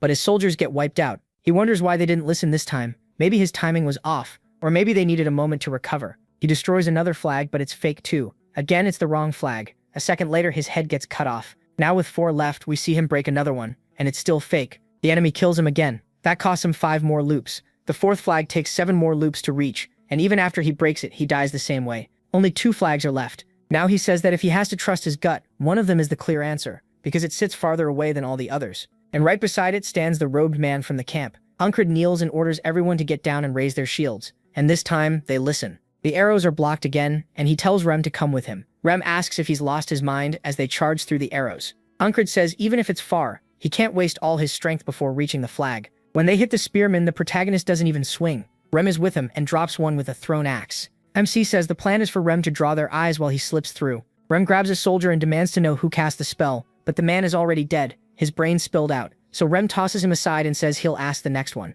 He keeps cutting through enemies while he notes it's been over a year of repeating this loop. He rushes toward the flag and raises his blade, saying this should be the end of the fog. But the second he swings, his sword is stopped. A familiar voice asks if this is a dream. It's Mitch, and he knocks Encrid's blade away from the flag. Mitch says God finally answered his prayers. He's wanted to kill the protagonist with his own hands, and he's been waiting for this chance. Encrid stares at him, not out of fear, but because he has no idea who this guy is.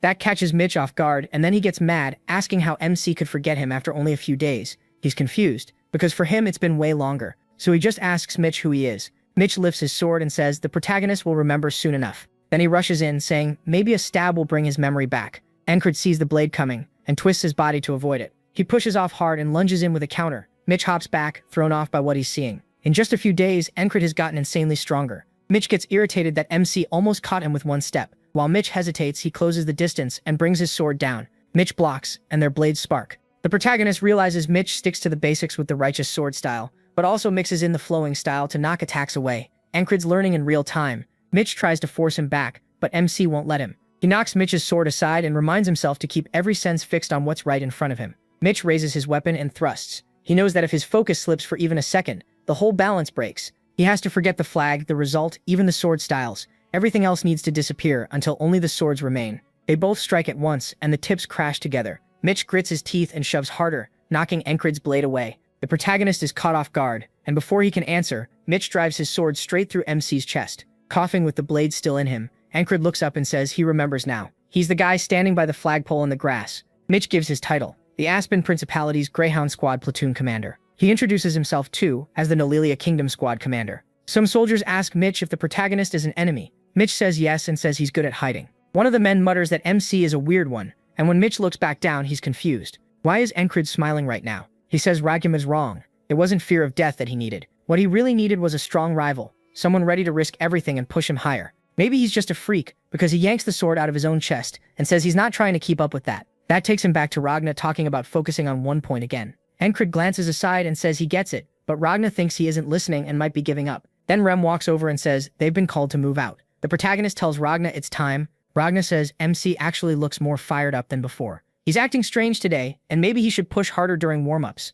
As the fog rolls in, Encred shouts for everyone to get down and raise their shields. A volley of arrows rains in. Before Rem can say his usual line, he cuts him off and tells him to follow. Rem asks what he's doing, and Ragna says he's coming too. Rem snaps at him, asking if he got hit in the head, because both of them are acting weird. Ragna tells him if he doesn't want an arrow in his skull, he better watch ahead. The enemy is already there, while Encred slips right through their lines. Raggi and Reem don't have it that easy, and have to smash their way forward. The protagonist wanted to open the path like before so he could face Mitch again, and soon the two lock eyes. MC gives off total psycho energy, saying it's good to see him calling Mitch his friend and asking for a fight. Mitch asks if he really came looking for him, and he asks if this is his first confession because it was love at first sight. Mitch says he's usually the one who finds people. This is the first time someone hunted him down. Encred asks if that bothers him. Mitch just raises his sword and says, of course not. The protagonist admits reaching that state again where only the sword exists is harder than he thought, and then Mitch stabs him in the chest. Mitch says he didn't expect MC to go down this easily and doesn't know why he thought they could really fight. That's when he understands his approach was wrong. He can't force it. He has to fall into the fight naturally. As they clash again with each new loop, he decides to repeat this battle again and again until he finds that feeling. By the 18th loop, everything but the sword finally fades away and the feeling returns. On his 28th fight with Mitch, he can enter that state on purpose. By the 48th time meeting Mitch, Ragna is saying he'll show him the trick again and thrusts at Encred like always. This time the protagonist is fully focused, watching only the blade. As it nears his eye, the rest of the world fades, and at the perfect moment he lifts his sword and deflects Ragna's strike. Ragna is left speechless. Then he asks if MC really just deflected that by focusing on one point.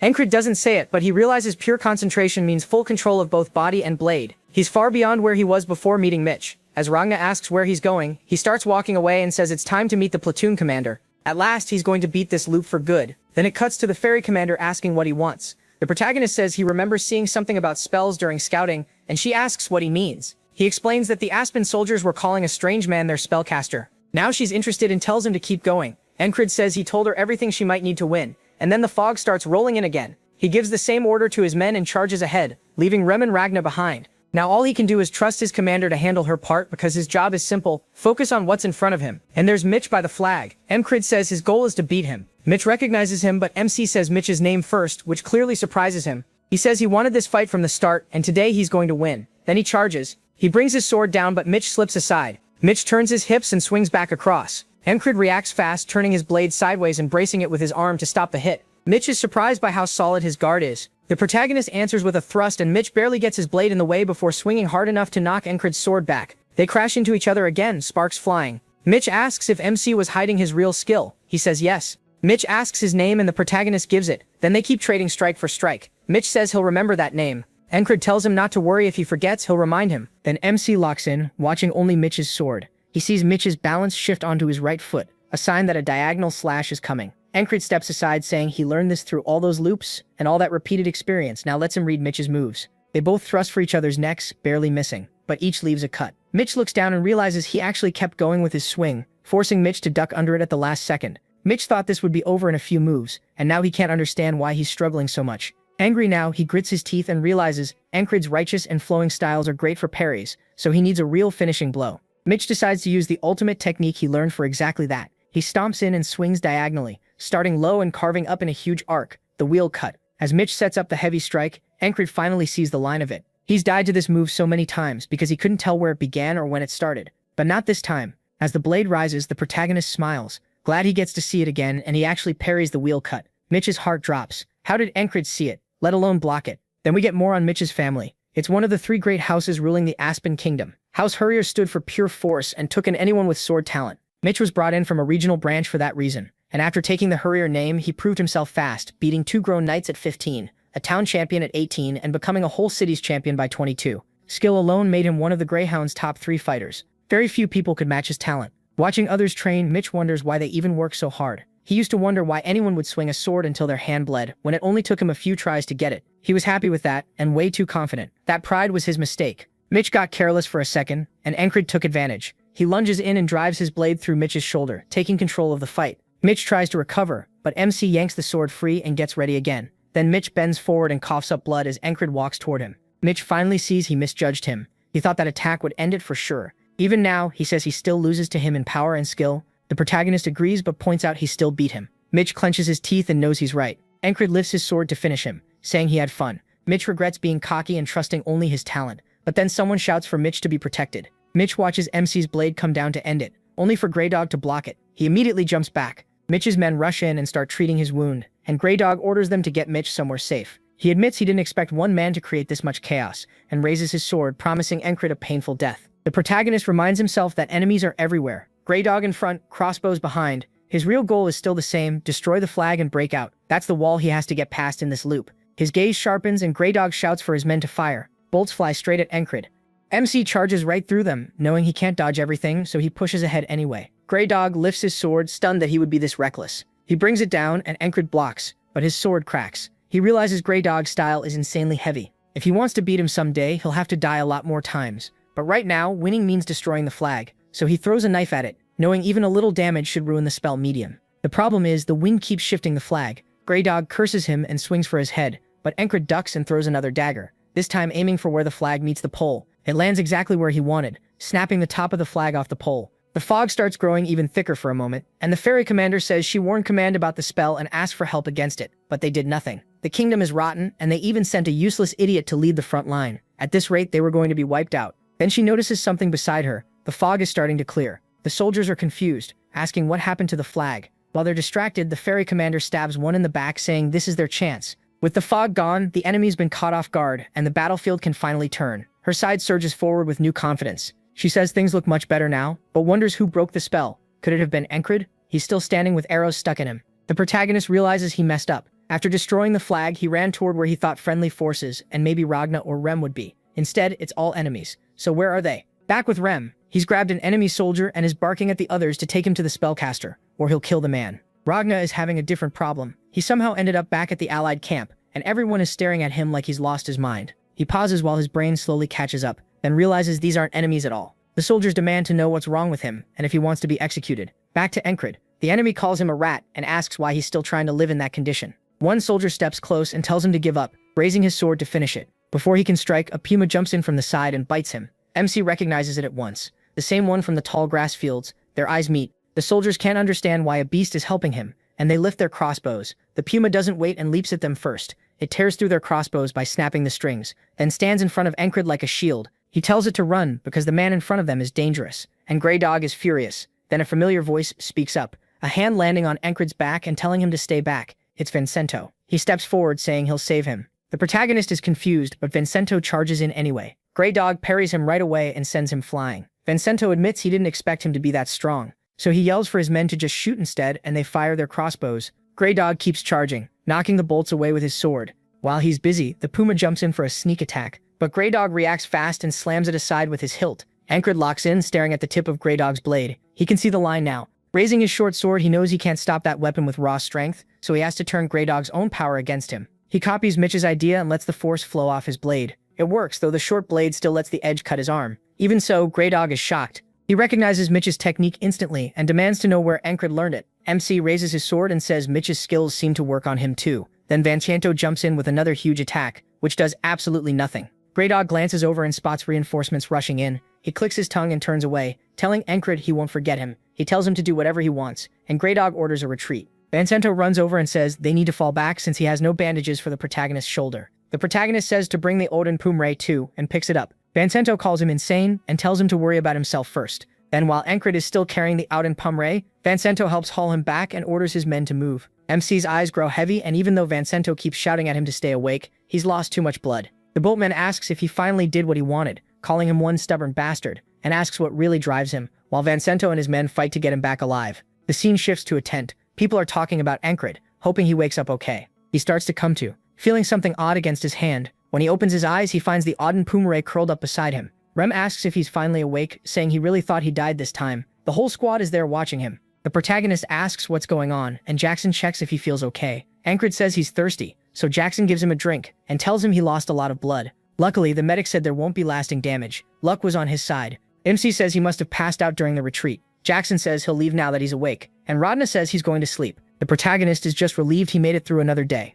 Rem stays quiet, clearly thinking hard, so Encred asks why he's staring like that and jokes if he wants to pet the Auden Pumare. Rem says no, he's not into beasts. Instead, he asks how MC knew it was a spell. MC knows Rem would never believe the repeating days, so he thinks about lying but stops himself. Rem has always trusted him, and he wants to return that, so he says he once knew someone like Rem, a settler, and guessed it from what he learned back then. In his head, Encred thinks that lie works perfectly, because he really did hear it from a settler, Rem. Rem sighs and says it's fine if he doesn't want to explain. He just shouldn't get too involved with spells. He says Rem is pretty sharp, even if he doesn't look it. Then he asks what Rem was doing during the battle. Rem says he went after the bastard who set up the flag, but didn't like his face, so he took his head off. The protagonist says that explains why he never saw the spellcaster.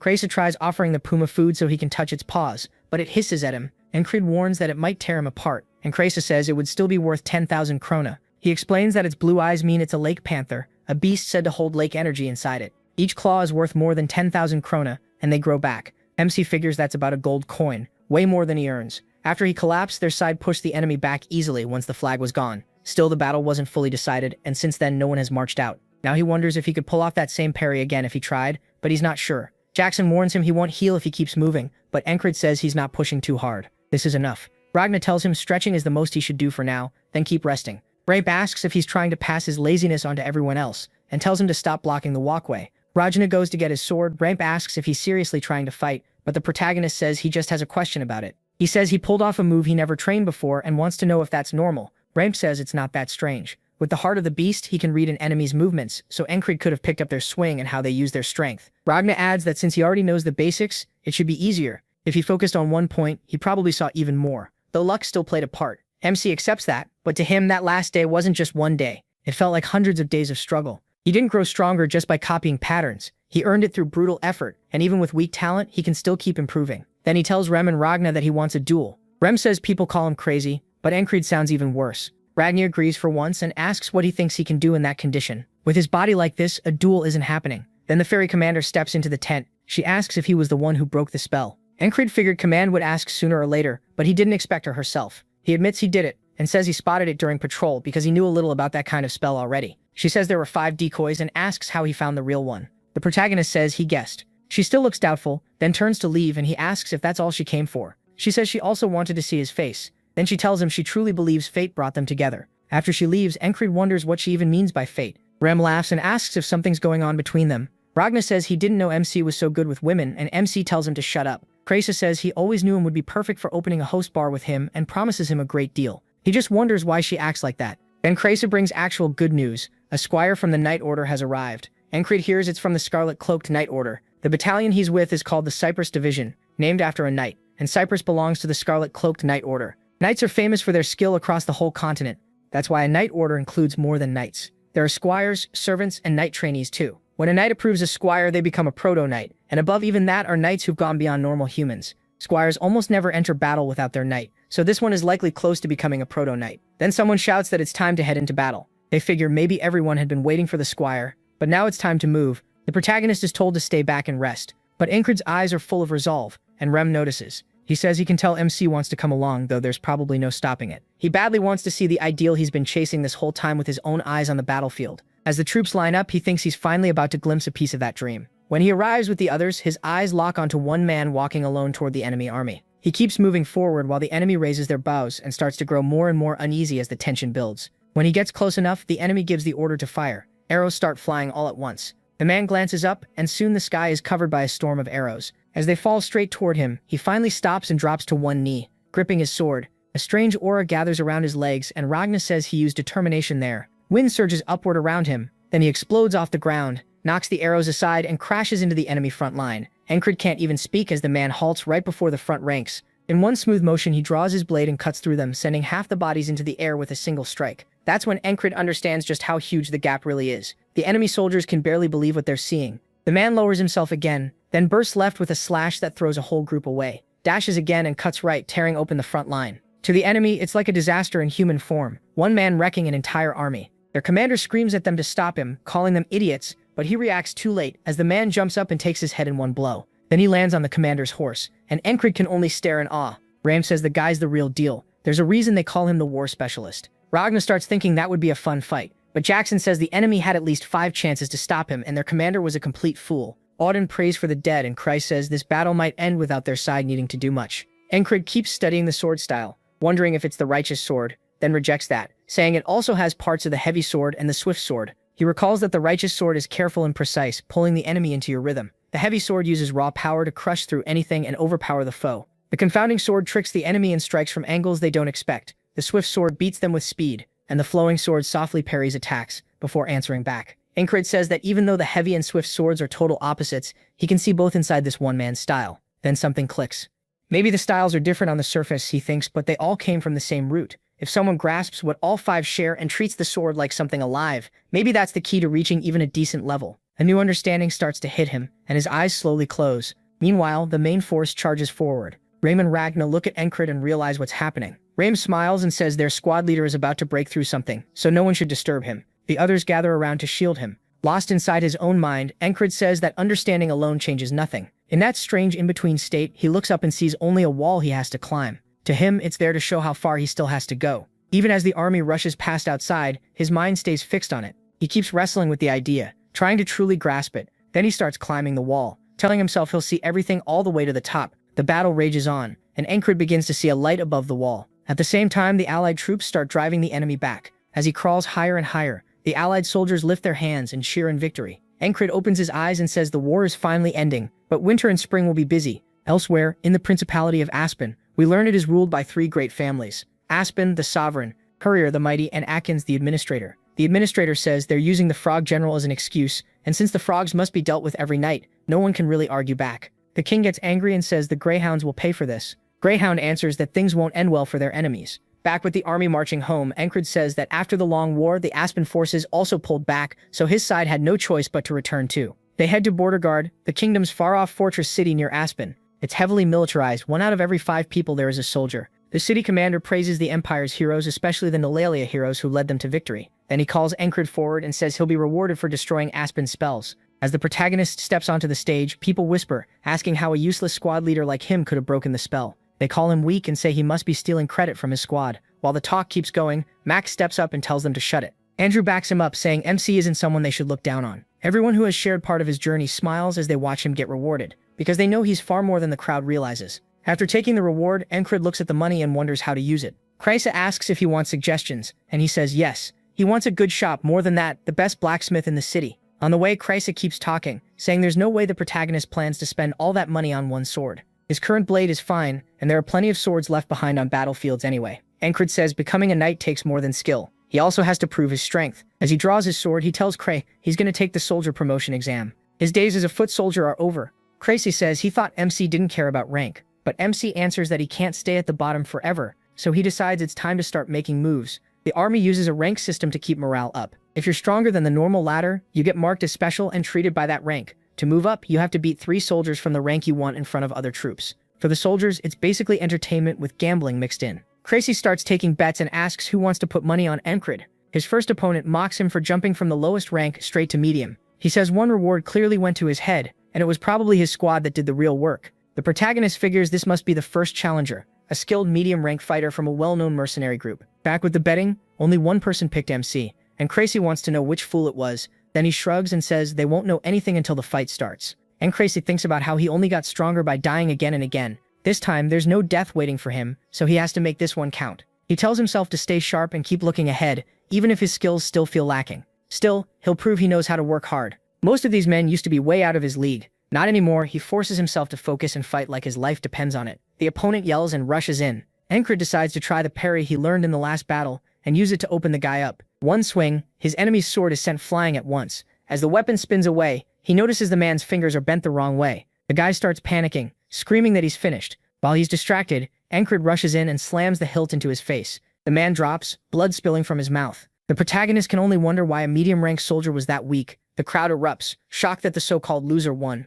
They turn to Crazy and ask if he was the one who bet on MC. They assume he must have known how strong Encred was, but Crazy is just as stunned. He says he only placed the bet so the spot wouldn't stay empty. Someone tells him he should trust his own squad leader more. He figures maybe that guy got careless, but even then, he starts wondering if every duel ends this fast. A Holder soldier steps forward and tells him not to get arrogant. He calls the first win pure luck, lowers his spear, and says he'll be next. The protagonist recognizes him as one of the heavy infantry, one of the strongest men in that battalion. The man flicks his spear tip around, trying to throw MC off. Then he suddenly thrusts. Encred moves on instinct and slices the spear tip right off. For a second, he wonders why the thrust came from so far out, like maybe there was some trick to it. Then he realizes that's giving the guy too much credit, because the soldier looks completely shaken. Seeing the opening, he decides it's his turn. He drives a kick into the man's stomach and knocks him down. Henry and the rest of the crowd stare in surprise as Encred wins again. Twice in a row means it isn't luck, and now even the lowest rank has beaten 2 medium-ranked soldiers. Crazy starts calling for the next challenger, but people hesitate. Losing to the protagonist now would be humiliating. Vincento calls them idiots and says they're all scared after talking down to him. His friend points out Vincento did the same, and he instantly shuts him up. Andrew starts to rise, saying that after his last loss, he trained with Mac every night and wants a rematch. Mac pushes him back down and tells him to forget it. Encred's gotten much stronger, so strong that even Mac isn't sure he could beat him now. Both of them keep watching closely. Remen nudges someone and tells him to get up there. The man asks who he's talking to, then freezes when he realizes it's Remen. Rem reminds him that he was just saying MC only got promoted by sucking up to the commander, so now he should go prove his own skill. The man insists he isn't scared. He realizes he got so used to struggling that he never noticed how extreme his past fights were. The knife-crazed freak from the first loop, the assassin after that, and even Mitch from the latest one, plus the squad mates he trained with every day. Compared to all that, his path has been brutal. His old teacher warned him never to look down on an enemy. Then the loudmouth finally steps up and asks if Encred is spacing out before the fight. The protagonist says no. He used to think that advice had nothing to do with him. He never imagined he'd be the one looking down on someone else. The loudmouth asks what's with that expression. Then MC wears a smug look, realizing he's finally become strong enough. He says he's just curious what it feels like to crush an enemy. He charges, and the loudmouth locks up. Encred slams his sword into the man's blade, and in Nolelia, strength earns respect. That's why it's called the Kingdom of Knights. He lifts his sword and strikes again, cracking the other man's weapon. The loudmouth looks up, terrified. Encred raises his blade one more time, then brings it down, stopping right before the man's head. The guy's eyes roll back and foam spills from his mouth. The protagonist says he's proven himself now. The whole crowd is stunned. Then someone blurts out that the guy even pissed himself. A voice calls Encred the Spellbreaker. Others agree it really was him who destroyed the flag, and he wasn't just living off his squad's fame. Andrew jumps up and shouts, calling him the Spellbreaker. MC wonders what he's doing as Andrew keeps yelling, telling everyone else to say it too. If not for Encred, at least half of them would have died. Soon the whole crowd is chanting Spellbreaker, and just like that, it becomes his nickname. He decides it could be worse while Kryes runs over and says he's officially medium rank now. The protagonist says it's too soon to celebrate. He still has to reach high rank. Kryes just stares, confused, and asks if he's really going to keep going. Then a man in the crowd stands and says this is getting interesting. As he steps forward, people notice the eagle patch on his arm. He's from the Border Guard, the elite troops that serve the crown directly. Everyone wonders why someone like that is here. The man addresses Encred politely and asks if he'd like another duel. The two lock eyes. Rem gets to his feet and says this one will be tough. Encred knows the Border Guard is basically Nolelia's answer to Aspen's Greyhounds, so this man could be as dangerous as Mitch. He wonders what happens if he faces someone on that level without dying first. Then he points his sword and tells the man to come. The Border Guard fighter smiles, amused. He says MC really isn't scared even standing before someone from the elite forces. After watching him, he admits he is far more interesting than expected. The soldiers start cheering, telling Encred to show them the Spellbreaker's strength. Their chant about infantry being the kings of the battlefield grows so loud it drowns everything else out. The man snaps at them, asking if they're stupid. They know he's infantry too, and this latest victory has made them cocky. He says he'll knock that pride down a bit as he gets ready. Then he bursts forward to close the distance. Encred locks in. He tracks the tip of the man's weapon and reads its path. With the smallest lean back, he parries the strike, catching the man off guard. The fighter notes that the protagonist wastes almost no movement, and that surprises him. Then he grabs MC by the collar and tries to slam him down. Encred catches his arm and raises his blade right over the man's head. A chill runs through him. If he doesn't move, he'll die. Encred drives the sword down, but the man slips aside and the blade hits the ground. He answers right away, drawing back and stabbing hard toward his chest. The protagonist doesn't dodge. He grabs the blade with his bare hand and smashes a knee into the man's stomach. The soldier steadies himself, and now the fight is even again. He rushes in once more, and Encred does too, pulling a throwing knife from his vest. Both of them strike for each other's heads, but the company commander steps in and knocks both weapons aside in one move. She tells them that's enough. Another second, and they would have killed each other. Both men are breathing hard. Meanwhile, Vincento looks ready to kill somebody. And he isn't alone. The rest of the squad has gathered too. Robert grins and calls Encred a lucky bastard. The border guard man tells him not to get carried away. This was only a duel. He says he nearly had MC once he lost track of his movement and wonders how it would have ended if they kept going. Then he admits he came in with no expectations, but now he has to acknowledge him. He introduces himself as Torres, a platoon commander in the border guard. Encred gives his own name and they shake hands. The crowd is shocked. A platoon commander means the protagonist just fought a special rank soldier. That makes him at least high rank now, and the soldiers finally start giving him real respect. MC glances at the cheering crowd and casually raises a hand like it's no big deal. Torres says he likes that attitude and expects they'll meet again soon. Calling him a high-rank soldier, he leaves him thinking he's one step closer now. Later, out near the barracks, a man tries again to recruit the protagonist into his company. He's Graham, commander of the 1st Company of Heavy Armored Infantry, the Turtles. MC notes this is the 3rd offer. Maybe it's because of his new rank or because he helped break the spell. If he accepts, he'll be tied to the army every month. It was a good offer, but he still turned it down and bowed to Graham in apology. Graham figured this was about the 4th Company commander and said he could talk to him, but he said that wasn't the reason. Graham says the protagonist really doesn't seem tempted at all. Even so, he'd still like MC under him. MC asks if he'd take Rem too, and Graham says sure, just not that lunatic. He adds that he lived through the last battle because of Rem, so he should stick with him. Crazy asks if that means it's time to pack up, but the protagonist says no. Crazy asks why he keeps turning everyone down when any unit would treat him well right now. As Encred starts to explain, someone else walks in. They turn and see Torres asking MC how he's been. Torres gets straight to it. He wants Encred and the border guards. He points out that the border guards answer directly to the crown, making this an even better offer than the Turtles gave him. Robert says this is the kind of chance the protagonist could only dream about before. Passing on the others was one thing, but rejecting this would be insane. Torres says he knew what he wanted the moment they crossed blades. He wants a real challenge, and if MC joins him, he'll put him through brutal training and crazy missions. That way, Encred can bring out everything he's got. Rem thinks it's settled, and Ragna and the others do too. They're already acting like the choice is made. After a short pause, Encred says if Torres means non-stop hellish training, then he's already in the perfect place. What he wants isn't to reach his limit, it's to go past it. Later, Rem is shivering in bed, whining that it's freezing and wishing he could chop the cold apart with his axe. He asks where he is going and tells him to bring back hot stones. He says now that the battle's over, Rem's completely useless. Odd says moving around will warm him up and invites him outside to train. Rem snaps back that he'll kill him. Odd then asks the protagonist to train with him too, saying it'll loosen up his frozen body. The protagonist says he has duty first and will do it after. Rem still yells after him not to forget the hot stones. As MC heads out, he notes how fast winter came. At the market, Encred explains the border guard's main job is fighting. But since there isn't a war right now, they patrol the city instead. He's paired up with 2 men, Jack and Bo, and the 3 of them will patrol together today. He wonders if they're from the recon mission. Those names sound familiar. Jack says it's an honor to patrol with the famous Spellbreaker, and Bo adds that the protagonist even got promoted to high rank. Jumping from the very bottom all the way up there is incredible. Encred just says he got lucky. Jack wants to test his strength and asks for a duel later. MC agrees and Jack says it's a promise. As the patrol goes on, Jack and Bo keep edging closer, complaining about having to work in this freezing weather. He asks why they're standing so close, since he's not big enough to block the wind. Then a robed figure starts walking toward them. Encred notices something off just as the figure stumbles. He moves to help the kid, but a dagger flashes out, and before he can react, it's buried straight in his chest. Blood fills his mouth and he wonders what just happened. Jack and Bo quickly play it off, saying he drank too early, while shielding him from the crowd. That's when Encred realizes they're all in on it. The robed assassin asks if he's shocked, then says a greyhound never forgets its target. The protagonist figures this half-fairy killer was sent after him for breaking the spell. The assassin yanks the knife from Encred's chest, dropping him to his knees while Jack and Bo walk away. Jack says the mission's done and they should leave.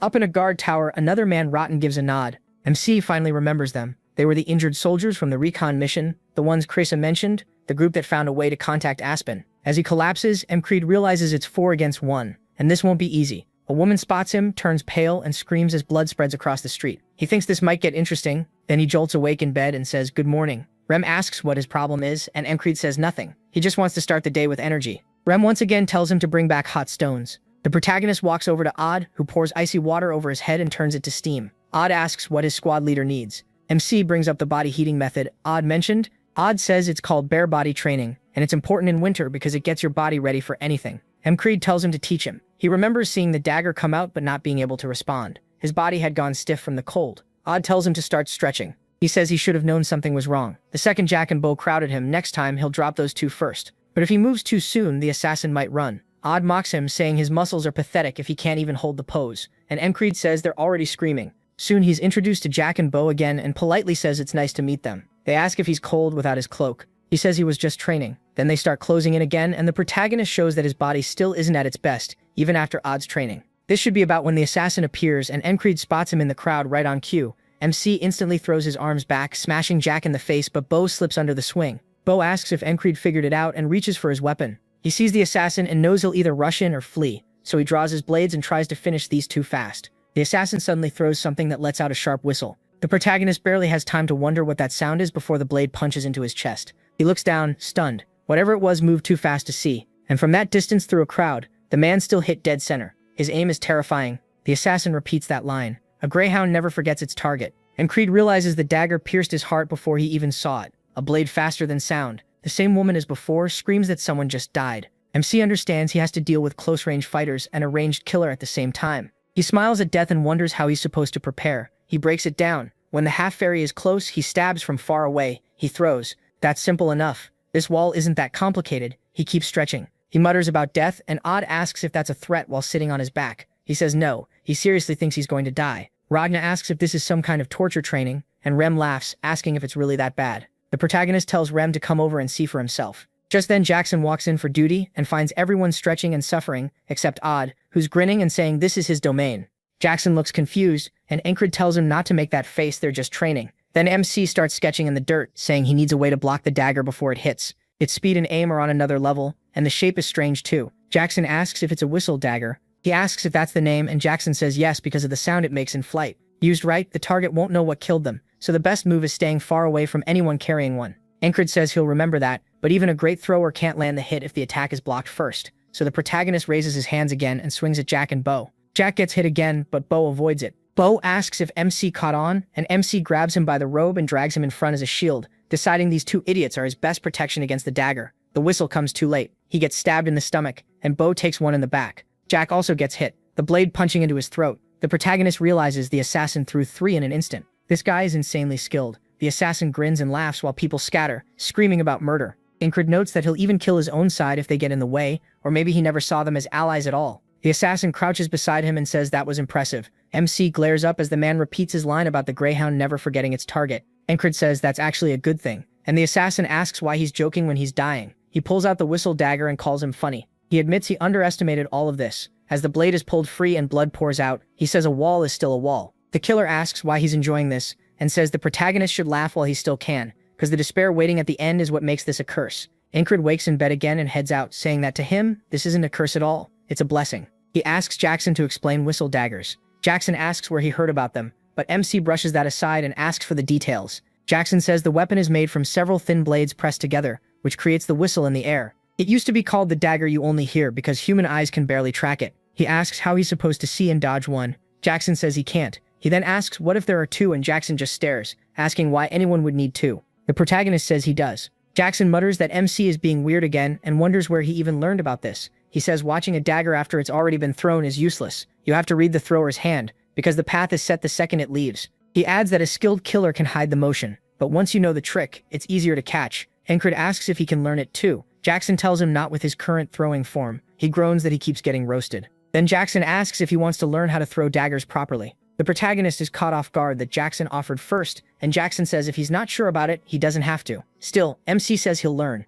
Back at the market, Jack and Bo are tailing him again. Encred recalls that the instant a dagger is thrown, he has to loosen his whole body, then sharpen his focus as it leaves the hand. Seeing it and dodging it follow the same rule. While watching for the spot where the assassin usually shows up, he catches only the man's feet before pulling his sword. He instantly beheads Jack. When Bo reaches for his weapon, Encred turns and cuts through his stomach. The woman who always witnesses his death screams, yelling that there's been a murder as Jack and Bo collapse. The assassin starts walking closer, and Encred reminds himself to watch the enemy and shift from loose to focused. If he wants to live, he has to protect his heart. And he needs to read the very tip of the man's hand. A dagger slams into his arm at once, and he never even saw it. He glances at the wound, only to take another blade right in the chest. He curses, that was way too fast. It all happened in a blink, but he knows he caught something at the start. There was a flash in the assassin's hand, and he's sure of it. The assassin starts saying his usual line, but Encred cuts in first, finishing it. A greyhound never forgets its target. The man freezes and asks how he knew that. He just smiles and says he'll see him again, because after a few more loops, he'll know every trick he has. On the next loop, Encred quickly draws his sword and stabs Jack through the throat right away.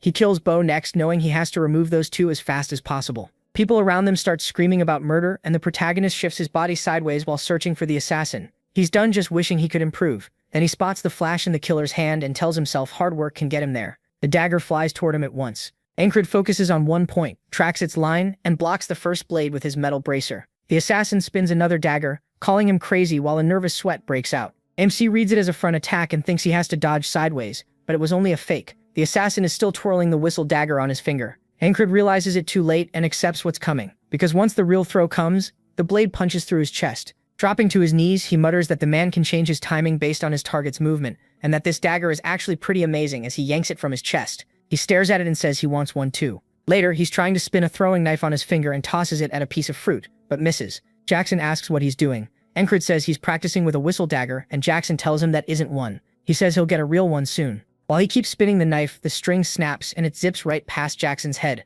leaving a long, awkward pause. Encred says this is the 8th loop. The whistle dagger comes straight at him, and he ducks under it. Sure he won't get tricked by a delayed attack again. Then a sharp pain hits his back. He forgot Rotten was in the tower with a bow. On the 9th loop, Encred throws his own dagger and nails Rotten in the throat. The assassin mocks him for looking away, throws his dagger, and the protagonist dies again. Later, the fruit he had been aiming at finally gets pierced while Jackson is holding it, and it drops to the floor. Jackson stares at MC in shock as MC says the arm and hand only guide the throw.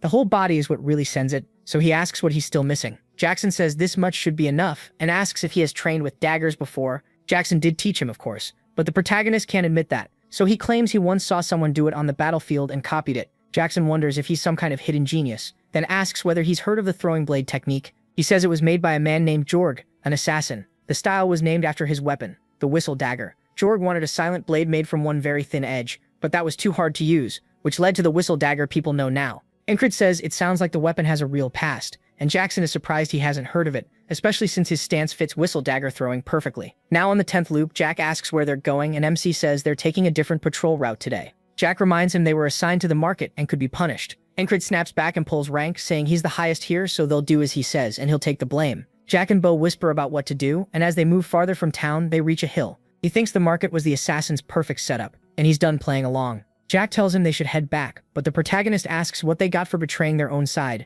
Jack and Bo realize they've been exposed, and rush him with their weapons drawn. And Craig cuts Jack open with a horizontal slash and drives his sword straight through Bo, killing them both. Then he looks over as the assassin comes up the hill, with Rotten there too. Rotten looks shocked, and Encred tells them they're late. He already got started. The assassin throws 3 whistle daggers at once. MC plants a hand on the ground and lifts himself over them, saying the number doesn't matter as long as he can read the hands. Rotten tries to shoot him in the back, but Encred whips a knife into his skull. The assassin calls him an idiot for looking away, but he blocks the next blade with his bracer. Now the assassin starts breaking into a cold sweat as Encred slowly turns back and fixes him with a brutal stare. The assassin begins to shake and asks who the hell he is. The protagonist says he doesn't need to know, then pulls the dagger from his forearm. He asks how many whistle daggers the man still has. The assassin realizes Encred understands the weapon too, and wonders if he's an assassin himself. Then he admits he has 2 left. MC says he's jealous, since he only has 1. The assassin says joking right now takes real nerve, and that MC must be insane. He warns that the moment he throws that one blade, he's dead. He replies that there's only one way to find out, and they'll know when it happens. The man might hide his hand, but he can't hide the whole arm. Encred narrows his focus, deciding the assassin's posture is the real key to dodging the daggers. Right then, the assassin's arm comes into view. While one hand keeps twirling a blade, the protagonist realizes there are actually 2. The assassin throws them, and MC slips past both. He fires back with his own dagger. The assassin dodges, but his cape gets clipped. Encred keeps his eyes locked on him, guessing he actually has more. When he spots extra blades in the man's hands, he knows he was right. He raises his own, and the assassin is stunned because he thought the protagonist only had 1. MC dodges the whistle daggers and throws his own, which the assassin barely avoids too. The man accuses him of lying as he draws a blade and calls him a bastard. Encred says he did the same, and this is something he hasn't seen from him before. Looks like there's no rule saying assassins have to fight from far away. The assassin charges low, and he notes this is a new move. When the man lunges, Encred dodges and grabs his wrist, saying it doesn't matter. Now the assassin realizes he's in serious trouble as the protagonist yanks him in. He lifts his sword and says this is the end, then brings it down, splitting the assassin's skull and carving into his chest. He pants as the body drops when he pulls the sword free. Encred says it took 10 tries to get past this wall. He lets out a breath and looks up, saying this loop of fighting, losing, getting stronger, and finally winning feels way too good. Then he looks back at the corpse and wonders if there are more whistle daggers on him. He searches the body and finds several on the chest, then decides to keep them. Back at the commander's place, the beast commander asks if he almost got assassinated, saying she figured as much since he led them away. He says it was only a coincidence, while the whistle daggers are now tucked on his chest. She clearly doesn't buy it, asking if it's also a coincidence that he fought 4 people and came back with only a small scratch. Encred says luck is on his side, but she keeps staring at him like she doesn't trust a word of it, while he avoids her eyes. In the end, she tells him to go back to his post, so he heads back to the others. He opens the door and says he's back, just as an axe flies past his face. He dodges to the side and Rem is shocked he avoided the sneak attack. Encred asks if he's crazy and says he almost killed him. Rem answers that assassins are after him now, so he has to keep training. MC tells him to eat this and throws a hot stone at him. For some reason, Rem catches it barehanded, and somehow already knows it's hot. Rem grabs the hot stone barehanded and starts yelling. The axe had even shaved off a bit of his hair. So Encred asks Kryze what he charges for a haircut, and they start bargaining while Rem is still losing his mind over the stone. They agree on 8 copper, and Kryze starts cutting his hair outside. The protagonist still tries to talk him down more since they're on the same squad. Kryze tells him to find a barber in town if he hates the price. MC refuses, saying the city barbers are terrible. Snow starts falling, and Kryze mutters that it's seriously cold today. Rem calls snow the devil's powdered crap, while Odd says it's a test from God. Ragnar agrees, Jackson stays quiet, and he figures they're all out here to guard him. He starts thinking about how the assassin got into the border guard. Then his mind goes to Jack, Bo, and Rotten. Were they crooked before joining or after? Either way, someone else may be involved. So he asks Kryze if he knew the 3 dead men and where they came from. Kryze says Jack was drafted after getting caught stealing from people. Bo got in after insulting a noble, which Rem clearly respects, and Encred kind of does too. Then Kryze goes on.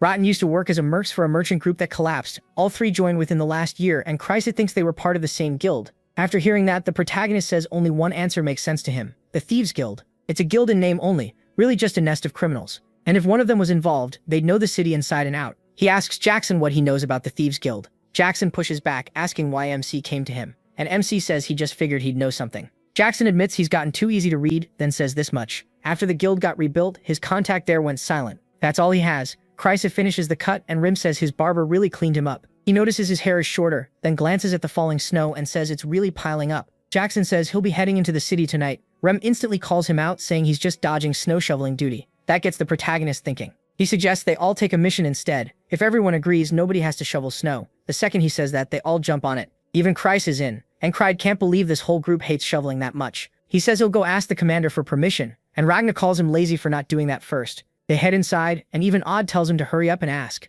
MC can at least appreciate how united they are about hating snow duty, so he goes back to the commander and explains the situation. She asks if he wants permission to investigate the Thieves Guild, and Kryze says yes, if she'll allow it. She's still clearly suspicious of him, he keeps avoiding her eyes. Then she narrows in and asks if this is really just about getting out of snow duty. Before she's even done, he blurts out, no, he only wants justice. Inside, he's shocked she caught on that fast. After that, he rejoins the others and they ask where this whole Thieves Guild idea even came from. Kryze says he means the Gilfin Guild, and asks if Kryze knows anything about them. He says no, and that's why they're going to find out. Rem, meanwhile, is freezing. The protagonist tells Jackson they'll wait at the inn while he figures out where the guild is hiding. Jackson asks how exactly he's supposed to do that, and MC tells him to work it out. Kryze can't believe that's the order he gave, but Jackson accepts it right away. Now Kryze starts wondering if he's the strange one here. They gather at an inn called Vanessa's Pumpkin Soup. Kryze asks what they'll do if the Gilfin Guild turns out innocent. Jackson says innocent or not, they're still criminals. Someone needs to wipe them out anyway. Kryze thinks for a moment, then calls over the waitress, Lisa, and tells her to wait. She asks what he wants, and he leans in to whisper something to her. Kryde wonders what he's saying. But what stands out more is that Jackson still hasn't come back. Even for him, he's working with almost nothing. He starts to wonder if his order was too vague, and he almost feels bad for him. Meanwhile, Jackson is on a snowy rooftop, watching the area below. He stays completely still, letting the snow pile up on him. Then something catches his eye. 2 men are walking down the street. Back at the inn, the others ask Kryze how he knows Lisa. He says her father makes shoes, and her dream is to run an inn in the capital. They stare, and he shrugs. Pretty women become future customers. At last, Jackson returns, opening the door covered in snow, and saying he found their hideout. Everyone just stares at him, confused by how much snow is on him. Jackson stares right back, waiting for someone to answer. Encred finally pulls a drumstick from his mouth and tells Jackson to eat too. Jackson declines and asks why they're still sitting around. They should move now. Ram refuses, saying it's way too cold. Jackson says he'll warm him up with his own blood. Encred says he wants to go too, but the snow slows them down, so they need to be careful. They'll leave when it stops. Then he looks outside and realizes that won't be anytime soon, so he changes his mind and tells everyone to get ready. They point out he just said the opposite, but the protagonist says he's waited enough. Soon, they're out in the snow. Rem is still freezing and whining that the inn was warm, so why did they leave? As they move through an alley, a beggar nearby pulls a hidden blade and glares at them. He's not alone either. More men rush in behind him. Rem tosses aside his blanket and greets the first guy with a grin. Then he throws out a mocking question, smashes another man in the face, and asks Jackson if this is one of his friends. Kryze says they're probably with the Gilfin Guild. Jackson says these men will lead them to the hideout, then points out a hatch. The beggars were guarding the entrance. The hatch is locked, but Odd tells everyone to step back from it. He pulls back his fist and says, knock knock, then punches straight through and breaks it open. After that, he jokes that they must have forgotten to lock it, so now they can go in. Rem calls him a brute, which is rich coming from him. Encred says he doesn't care how it happened, as long as the door's open. As they enter, Rem asks what they'll ask first. Encred says questions can wait. First, they use force. They move down a narrow hallway, but the people inside have already been warned. A group is waiting for Encred and his squad. Their leader says reporting failure would be annoying, so they might as well handle it themselves. One man worries this might go badly, but the others gather around him. The leader just sneers. Why fear a bunch of nobodies? The moment he says that, the door flies off its hinges when Odd kicks it in and jokes that this one wasn't locked either. Now the leader realizes he may have picked a fight that's too big for him. Rim says they can kill them now, but Encred says no. Start with the ones who never preyed on the weak, the ones willing to go to a cell, and anyone who doesn't want to die can throw down their weapon and step over this line. He draws the line on the ground and warns the rest, refuse and die. Rim asks why they aren't just killing everyone, and Encred says he changed his mind. Really, he's just thinking that sounded pretty cool. Rim only looks more confused. The leader laughs and calls him another low-rank grunt, asking if he really thinks he can command them. Odd says their minds are clouded by demons, and they won't listen unless force makes them. He lifts his blade and agrees. Then he asks which one of them is strongest. The leader grins and says this should be fun. He orders their best swordsman, Wyvern, to step forward. Mullet obeys and walks up. He starts thinking Encred probably can't even stop his sword after all. He's never lost. But before that thought is done, he lunges in with a sudden attack. The protagonist knocks the strike aside and drives his blade straight through Mullet's chest. He says that's the Volan mercenary sword-style talk while stabbing, and he's gotten very used to it. The leader starts sweating, and Encred asks if that was their strongest, because he'd like to see the rest. Mullet is still screaming on the floor. MC gives them one last warning, surrender or die. The others just stare at him. A few of them seem to be wondering if he's seriously trying to look cool right now. They hesitate, then some finally drop their weapons and surrender. The leader snaps, calls one of them a coward, and swings at him. The man turns toward the blade, but before it lands, a whistle dagger slams into the leader's forehead. Encred threw it to save the surrendering man. The leader drops to his knees and dies on the spot while the others stare at the body. Rao admits that was actually pretty cool. Odd and Chryseus seem to agree. Jackson does too. Ragnar just looks annoyed. He didn't get his own moment. Encred can tell they all thought that was amazing. The rest instantly fall to their knees, surrendering and begging not to die. Rem asks what happens now, saying it would be easier to kill them than deal with them again later. They beg for mercy, saying some of them have sick mothers at home. He shuts that down. None of that erases what they did.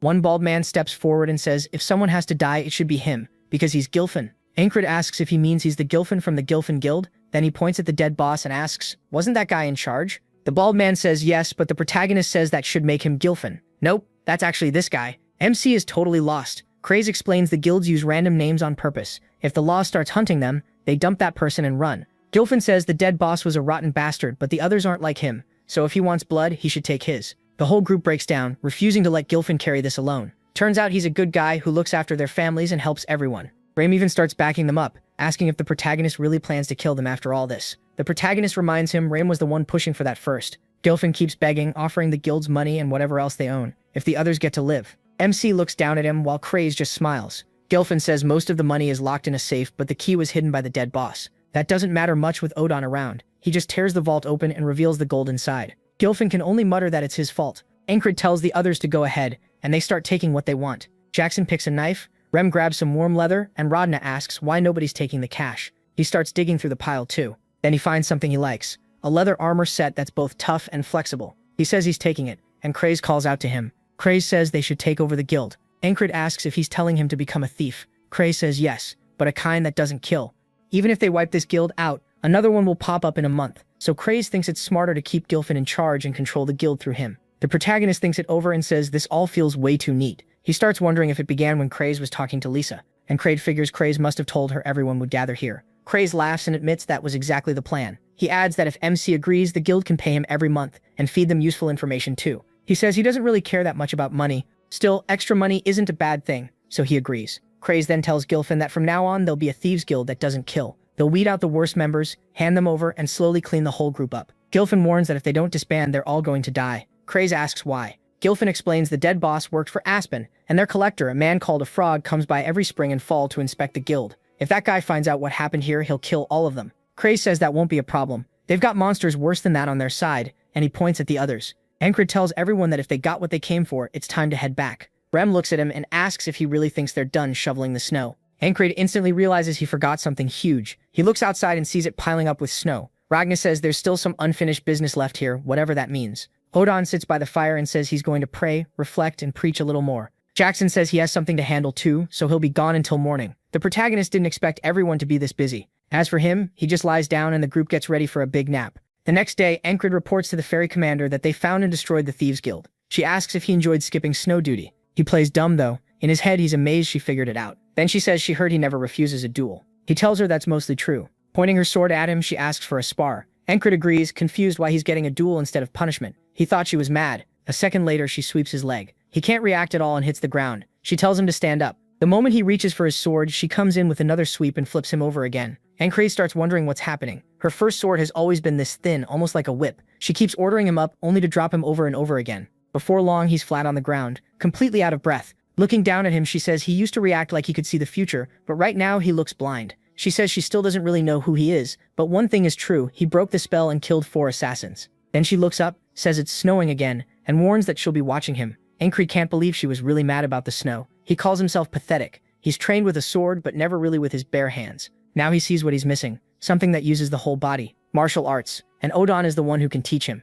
The scene jumps to Odon squatting with an entire tree. He tells Encred one basic rule of martial arts is building a trained body, then slams the tree down. Honestly, he's not wrong. MC thinks it over while someone in the background yells, asking who ripped out that tree. Odon ignores the question and says he has a training method. He asks about the tree, but Odon keeps going. This method pushes the body to its limit, and it's called the isolation method. Smiling, he says, it hurts so much, the protagonist should just think of himself as already dead. Death is something Encred knows very well, so he says that part is his specialty. Then training begins, with a boulder strapped to his back while he does lunges. MC says he's seriously going to die. Odon explains that the core of isolation training is overload. Tear the muscles down and they'll grow back stronger. As he starts shaking, Odon says he has to hold it for 10 seconds, and that he knows the protagonist's limits better than the protagonist does. The protagonist wonders how that makes any sense, right as Odon pushes down on the rock. Odon grins and says MC must regret not starting this earlier. He adds that he still needs to build his body a lot more before real martial arts can start. He cuts him off. He doesn't have time for regret. The past is gone, and he stays focused on the present. If he didn't, he never would have survived the first loop. He looks up at Odon and asks him to teach something else, while he's still holding the pose.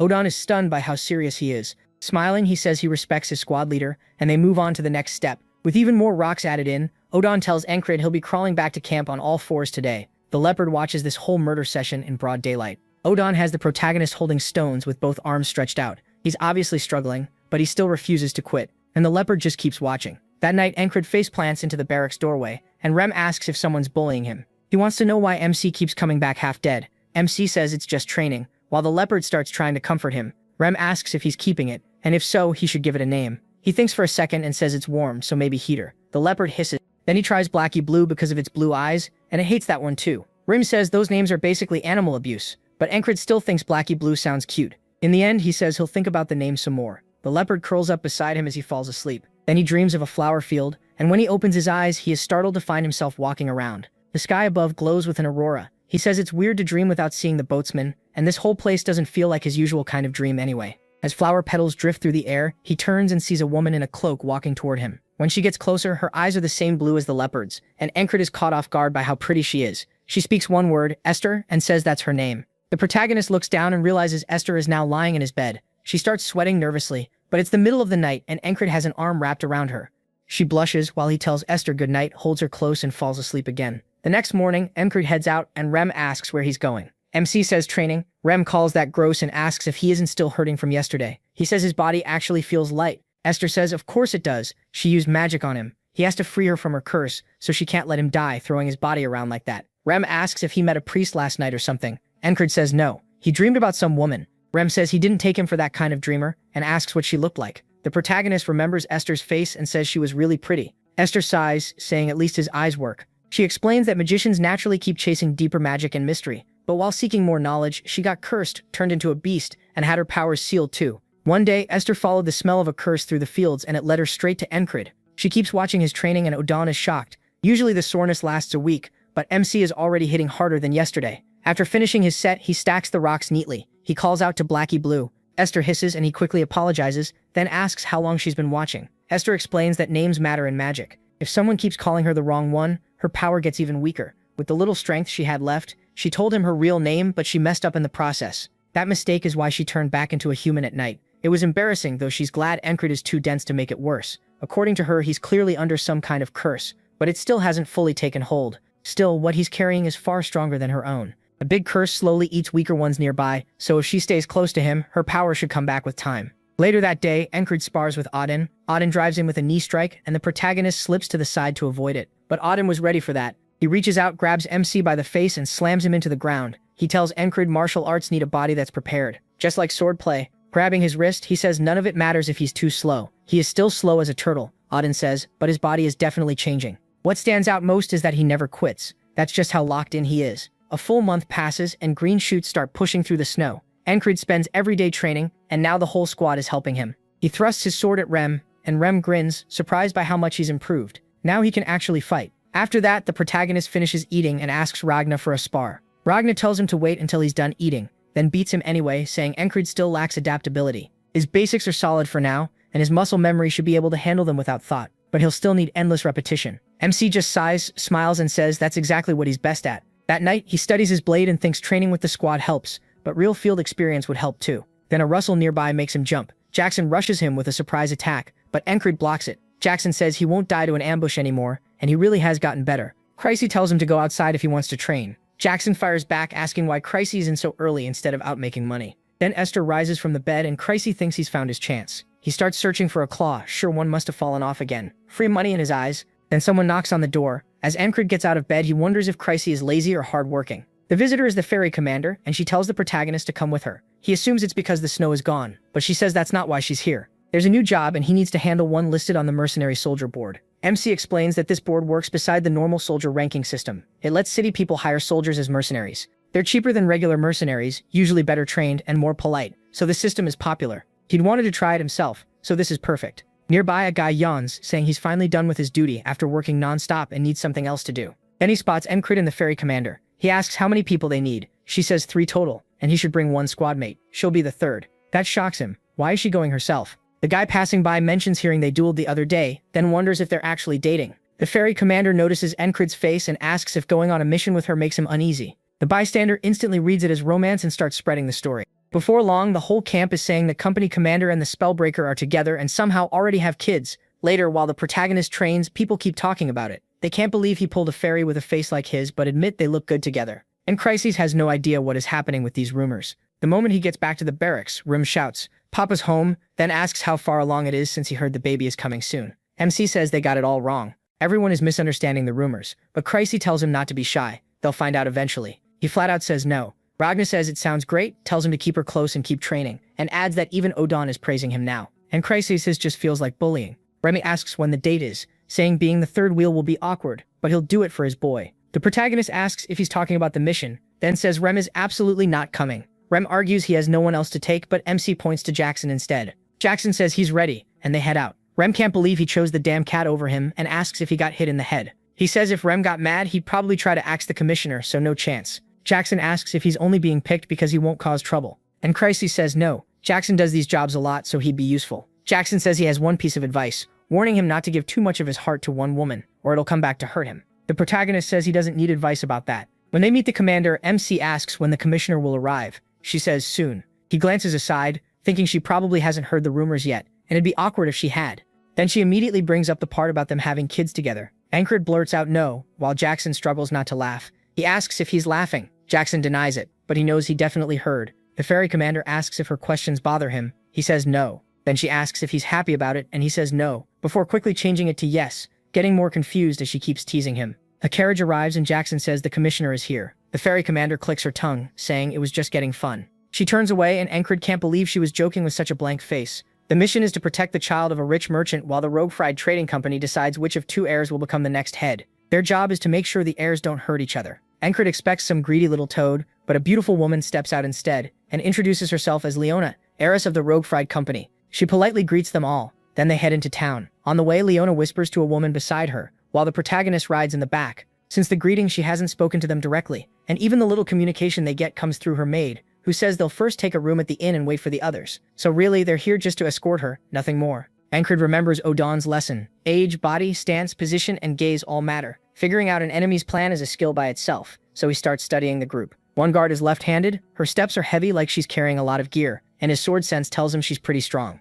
None of them seem to be on special rank level, but for now his read is good enough. Jackson asks if he's bored and suggests a sound game. Jackson calls out noises, and MC has to say where they're from. A rustling paper bag? MC says a woman at the food market. They keep going. Then Jackson asks about a tongue click. As he starts focusing, Jackson says he's too late. It came from a man near the shoe store. The game is about finding and identifying sounds fast, and it's much harder than it sounds. At the inn, a guard tells them Leona will take a room upstairs, while the rest wait below. The commander sits with them, says the game looks interesting, and wants in. The protagonist mentions that fairies have much sharper senses than humans. They continue. Jackson says a knife hit the floor, and before Encred can answer, the fairy commander says it came from the second floor beside the stairs. Next, Jackson mentions a dagger being drawn, and she instantly says it was at the inn entrance. MC complains that he can't even join anymore. Then he notices the directions in the game are getting more serious, like this isn't a game anymore. Jackson asks where someone is secretly watching them from. The fairy commander answers, right behind him, as a man reaches for his blade. In the same instant, both of them move and kill the attackers behind them. Jackson says they're under attack, and she agrees. The other mercenaries panic as assassins appear. Another one comes at Encred from behind, but he turns and cuts the man's throat. Then a scream comes from upstairs, and he says the commissioner comes first. He rushes up the stairs, but an assassin shouts and throws knives at him. Jackson blocks them with a frying pan like he's in PUBG, while the fairy commander tears through the assassins on the first floor. The assassins are shocked by how strong they are, but decide to win with numbers. Jackson drives a blade into one man's throat, while Encred sprints upstairs. The fairy commander says every soldier in his squad is stronger than he is, yet they all follow him without question, and she wants to know why. An assassin rushes her with a scream, but she just smiles, calls it interesting, and kills him in one move through the arm and throat. Upstairs, Encred pins an assassin to the wall with a stab to the chest, and says that after dealing with the one who targeted Krang and that half-fairy killer too, attacks like this don't shake him anymore. All his training has changed him so much that he barely feels like the same person. Even if Odon still says he's too slow, the protagonist can tell his movements are cleaner now, as he kicks another assassin through the railing and off the second floor. Then he sees the female guard get thrown out of Leona's room and slam into the railing. He rushes to the door and sees an assassin shouting, "Glory to Aspen," as he goes for Leona. Her maid jumps in front of her yelling no and telling Leona to get down. Encred knows he's too close to stop with whistle daggers, and he's not even sure he can reach them in time. Then he remembers a way to close the gap fast. He's seen it once. Thinking back to that night on the battlefield, he knows he can't copy it perfectly at his level, but he still tries. Even doing a rough version should be enough, and he bursts forward to get there in time. The assassin's blade comes down and Encred cuts in front of it. He takes the hit on his back to protect Leona. The blade scrapes across him, and the assassin freezes in shock. The strike didn't go through. MC's armor stopped it. Glad he got it from the Gilfin Guild, he tells the assassin they can continue this downstairs. Then he grabs the man, throws him over his shoulder, and crashes out the window with him, both landing outside. The assassin coughs hard, while Encred gets up and says he softened the fall with the other guy. Leona looks out the window, stunned, and he tells her the second floor is clear. This assassin is hurting from the fall, but he still rises and pulls out a second blade. Calling the protagonist crazy, he asks if he's a border guard. The protagonist says no. That only makes the assassin more sure he can win, as he readies both swords. MC notices the blades are different lengths, but the man isn't thrown off at all. He wonders if this is the flowing sword style. Then the assassin says he'll kill him first and butcher Leona next. He asks if anyone's ever told him he talks too much. Annoyed, the assassin charges, and Encred admits this is his first real fight in a while, and this guy is strong. He shifts his back foot, settling into stance and thinking about what to test first. The assassin lines up one blade for a thrust and lifts the other high. Encred realizes both strikes will come together. It's a Valen duet. One blade goes for his head, so he slips left. The next swing follows right away, and he ducks under it. The assassin thrusts again, forcing the protagonist to step back. With space opened up, the man lunges in hard, but MC ducks past him to the other side. Now he's behind the assassin, and the man realizes he may have messed up some. Nobody just dodged everything. Encred tells him he's impressed. He could never learn that style himself because he lacks the talent, but from the speed and aim, this guy is around the level of that stabbing freak from his first loop. The assassin rushes back in, asking what nonsense he's talking about and calling him insane. He sharpens his focus, locking onto the twin blades, and then it clicks. Now he can read which line of attack is coming next. Encred lifts his arm and sends his sword forward in one smooth motion, driving it into the assassin's chest with no wasted movement. Even the protagonist is a bit surprised. He says he aimed for the heart, but missed a little. The man screams as Encred pulls the blade back out. He knows he still has a long way to go, and he needs more training with Ragna and Jackson. MC watches the assassin collapse while the others flee out the back, yelling that they need to retreat. He wants to go after all of them, but Jackson stops him. His fight already drew too much attention. Encred points out that they're escaping, and Jackson says that's fine, making him wonder why they aren't chasing. Jackson reminds him they weren't hired to hunt criminals. The enemies ran on their own, so the commissioner is safe. He agrees they need to stay focused on the mission. The fairy commander tells him he did well, and he asks if she's alright. She tilts her head, teasing that he must really care about his lover.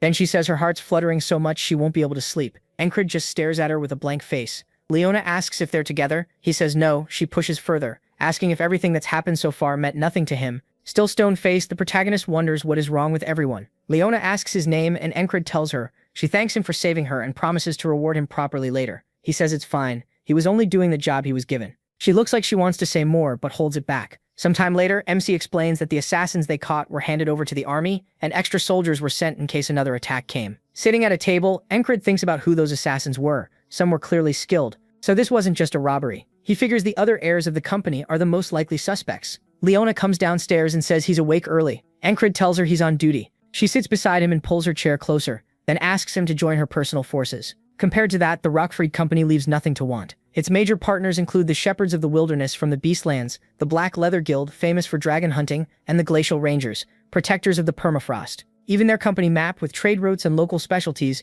is valuable enough to make someone rich for life. To him, that's too much to walk away from. Leona says the former owner's sons are idiots, and if she's going to protect and grow the association, she needs capable people. People skilled enough to save her when she's near death, and honest enough not to demand more after. Most would kill for a place in her association, and she doubts he's any different. Once again, she says she'll give him whatever he wants if he joins her. Encred simply says no. She can't believe he turned her down without even thinking, and asks why.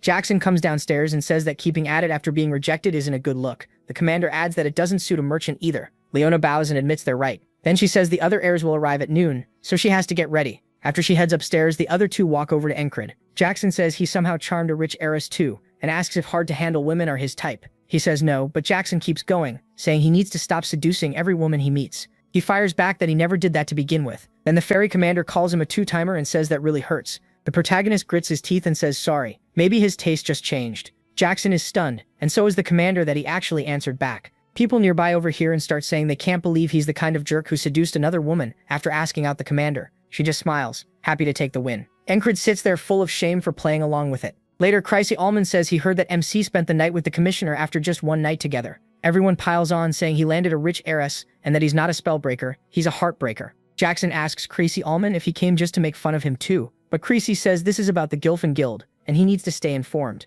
Encred says good because he needs a favor. He wants Crisey to find the assassins who escaped and learn what they're planning. Then we learn that Reynos Roquefride, the former head of the Roquefride Merchant Association, was an honorable man and a sharp businessman. He wanted his stepdaughter Leona to succeed him because of her brains and good judgment, but he couldn't bring himself to cast aside his own son. So he died without naming a clear successor to lead the association. Elsewhere, a carriage rolls through town as the son is told the assassination failed. His men say he should have left it to them, and that they wasted a perfect chance. The son's name is Polid. The man across from him says they'll find another way, and their deal still stands. Polid agrees and promises a huge reward if he inherits everything. The third man in the carriage stays silent. Soon they reach the inn and step inside. Encred and the others look over as Polid says the place is filthy with dust and sneers that only Leona would summon him somewhere like this. His eyes move to the black-haired man, and he can tell right away from the way he carries himself that he's strong. That man looks down and meets Encred's gaze. Then he looks away like the protagonist isn't worth worrying about. Polid points at them and orders them to go get Leona. MC thinks bringing Jackson was a smart move because if it had been Rem, he would have taken that guy for a monster and smashed his head in.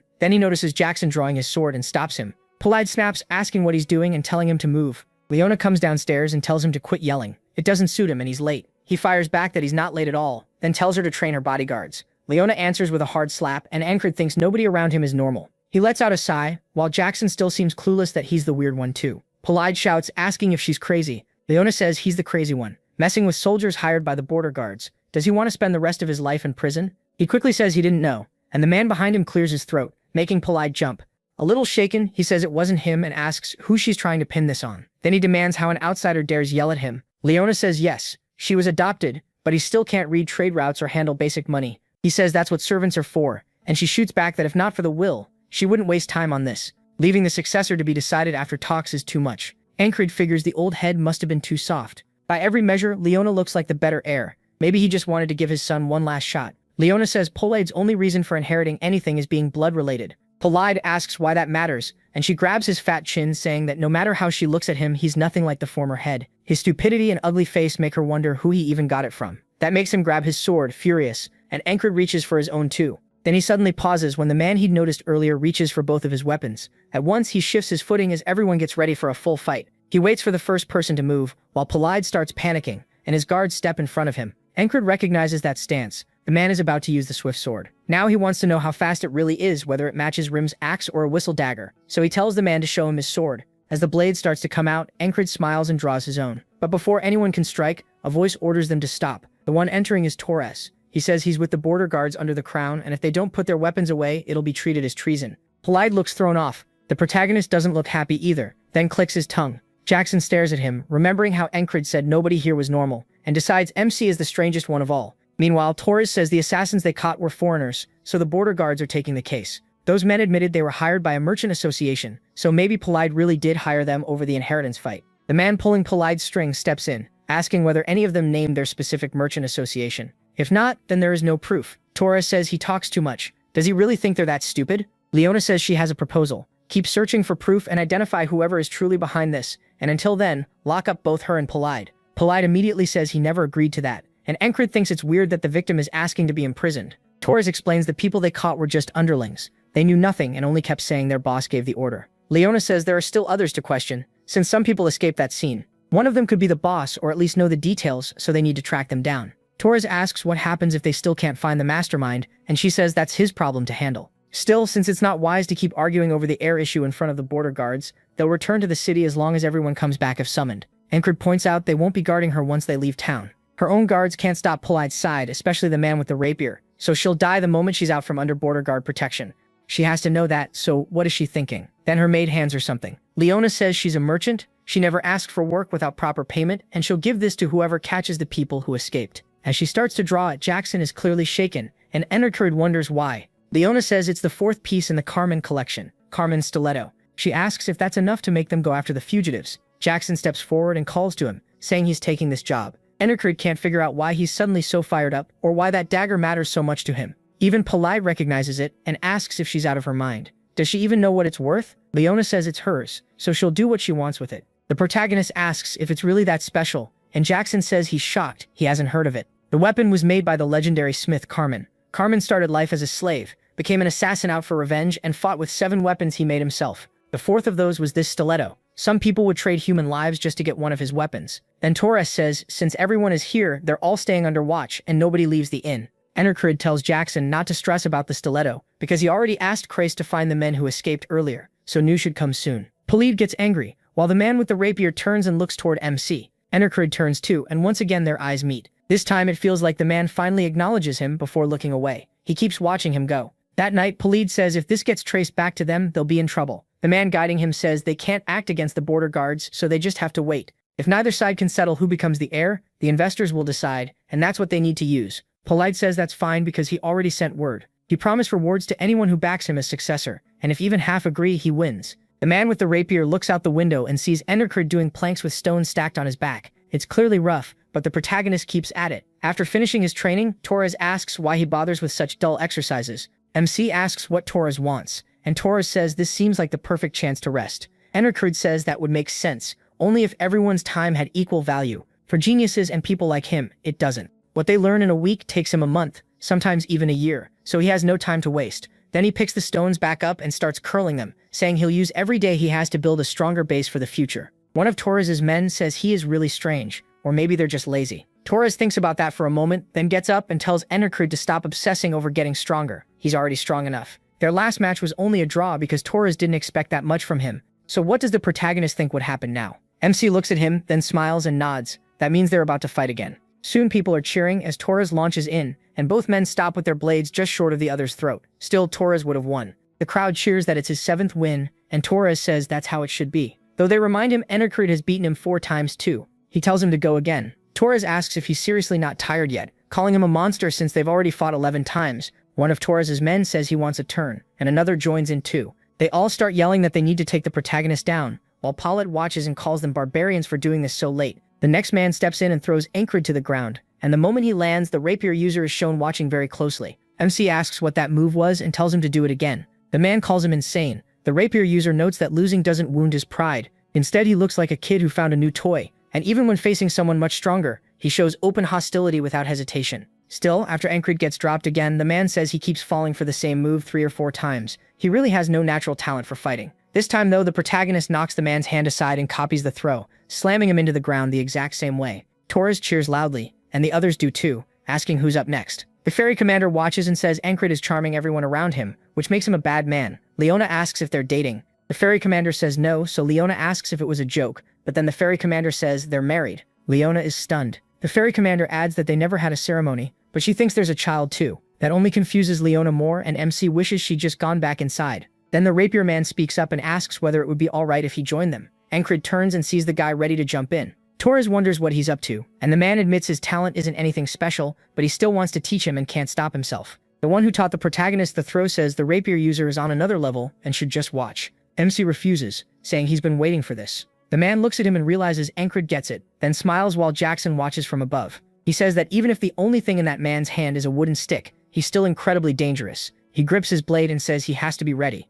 Encred raises his own stick as the rapier man takes his stance. The two lock eyes, then the man lifts his wooden sword. He says the pressure is spreading through his whole body like he's back on a battlefield. Then the man thrusts, and Encred sharpens his focus. By fixing his eyes on one point, he can trace the attack's line. There's a tiny feint in it, but it's aimed at his neck. He tries to shut down that path and strike first, but then it feels like his throat gets pierced, catching him off guard. Encred couldn't move in time, and it's not just him, everyone else is shocked too. The man tells him he read it right, but he's too slow. The protagonist admits the swift sword lives up to its name. It's far faster than he thought. He believed he'd grown a lot stronger, but not enough. That man's level is so high, it feels crushing. As the man starts to leave, Encred laughs and calls after him, asking for one more round. The man smiles and says his spirit is remarkable. MC keeps losing again and again until Torres and the others fall asleep. The ferry commander still watches closely, clearly enjoying it. Encred stumbles, and the rapier man says anyone who has used a sword knows the despair of meeting someone they can't beat. He drops to the ground and coughs, while the man says he's shown him a gap he can't cross. Yet the protagonist still won't quit. MC gets up again, and Jackson says his reactions are too slow to track and dodge everything. At this pace, he'll never break through that wall. So Jackson decides he'll have to teach him more about speed. The man says that's enough. They should get some sleep since Encred is spent. Covered in sweat, he tells him he's amazing, and one day he'll learn the swift sword too. The man laughs and says the protagonist impresses him even more. Too bad he's just missing a little more talent. Later, Crazy calls out to Encred and Torres, saying they caught the runaway mercenaries. The men are lying beaten on the ground in front of them. MC nods and tells him good work. Crazy brushes it off, saying it was just tracking down a couple of hidden men. Leona says they must be his squad and thanks him again. His armor is still torn from protecting her before. Torres asks who hired them and presses for names. Polite immediately tenses up, and one of the mercenaries answers, saying it was Aspen. He says a merchant group from there wanted to spread into the disputed lands. He doesn't know which one, he only got a letter, and payment was promised after the job. Leona says that may be true, but the border guards will decide what happens next. Torres says she seems happy with that, then asks if she wasn't hoping the ugly fool was behind it. She says of course she was, enough to offer her precious stiletto as a reward. Torres says crushing these bastards is their job, and the rope-fried people are free to leave. As everyone starts to head out, Jackson pulls out the stiletto. Encred tells him not to wave it around in public, amazed by how excited he is like a kid. Krisa warns the protagonist not to fall for Leona because she's scary. He says he isn't, and asks if Krisa's even listening. Then Krisa says something feels off. No matter how he looks at it, those men were hired by Polite, but they claimed it was Aspen. He had a run-in yesterday after they found them. In that flashback, a man enters the room with the mercenaries and asks if he's Chris from the 444th Squad. He says he serves Leona, which leaves Chris confused. Chris explains to Encred that they already knew where the mercenaries were and had the Gilfin Guild under watch. They planned to pay the army to release them and made them give that story. MC asks why, pointing out this puts Leona at a disadvantage. If Polite was exposed, that would have helped her more. Right then, Leona says she's relieved he wasn't behind it, because that would stain the last leader's record. Encred realizes she did it out of loyalty to the former leader. She says he probably doesn't care much for matters like that. He asks if she'll really be okay, since she won't have their protection once she leaves the border. And if Polite attacks again, she'll be in danger. She tells him it's already handled, so he doesn't need to worry. A large group of troops is waiting at the gate. At their front stands a knightly man with his unit behind him. He introduces himself as Mattis, commander of the Rope-Fried Merchant Association Guard Corps, and says he has come to escort their new leader, Leona. They all bow to her. Encred realizes she stalled them on purpose while getting the shareholders to vote. She has loyalty, quick judgment, and information. She's truly a frightening woman. Leona says asking again would be beneath her, so she won't tell him to come with her, but people naturally end up cheering for him. She hopes they meet again someday as friends. Encred looks at her hand and shakes it, saying, of course. Polite jumps from his carriage and demands to know what Mattis is doing, calling him a traitor and asking if he forgot how kind his father was. Mattis tells him to stop shaming his family name and flat out calls him an idiot. That scares Polite badly. The puppeteer says the plan was a failure, and the rapier man replies they still gained something. At least now they know the new head of Rope Fried is very cunning. He adds that he also found out about an unusual soldier. In a flashback, the rapier man tells Encred to lower his sword. He says he respects the protagonist's effort and strength, but without talent, it's just painful to watch. MC says he hasn't heard that in a while, but he never listened to it in the past either, and he got this far by pushing through. The rapier man can only wonder where that drive comes from as he walks away. The next day in the city, Encred tells Rem to get up. Rem grumbles that he only wakes him to go train with that cat-like jerk, but the protagonist says he needs Rem's help. Rem instantly lights up, and Encred starts practicing the swift sword with him. He says the first step is choosing the best line. Focusing on one point, he prepares his thrust and says the second step is mastering explosive movement. Every strike has to be efficient. Then he draws blood from Rem's neck and MC is shocked as it runs down. Rem looks at it, surprised too. Encred realizes that with this he's now faster than Rem, his repeated basics, flexibility and muscle strength all working together to make this new power. Rem says that caught him off guard and he finally learned how to swing fast. Now it's Rem's turn to speed up for the first time in a while. Encred wonders what he means but barely blocks Rem's next attack and knows he was serious. The impact is heavy enough to make his hands sting. Then he sees an axe flying straight at his head and barely ducks under it, realizing Rem was always fast, but now he's even faster. Rem comes in with another swing and Encred charges in to meet it head on, knowing he still has a long way to go. That night he keeps training and senses something intercepting an attack from Jackson's dagger. Jackson tells him his eyes and ears are doing well now, so he doesn't need more training there. Encred asks if he came all this way just to say that. As Jackson walks off, he only says, "For now." The protagonist sighs and says that's why Rem calls him a cat-like jerk.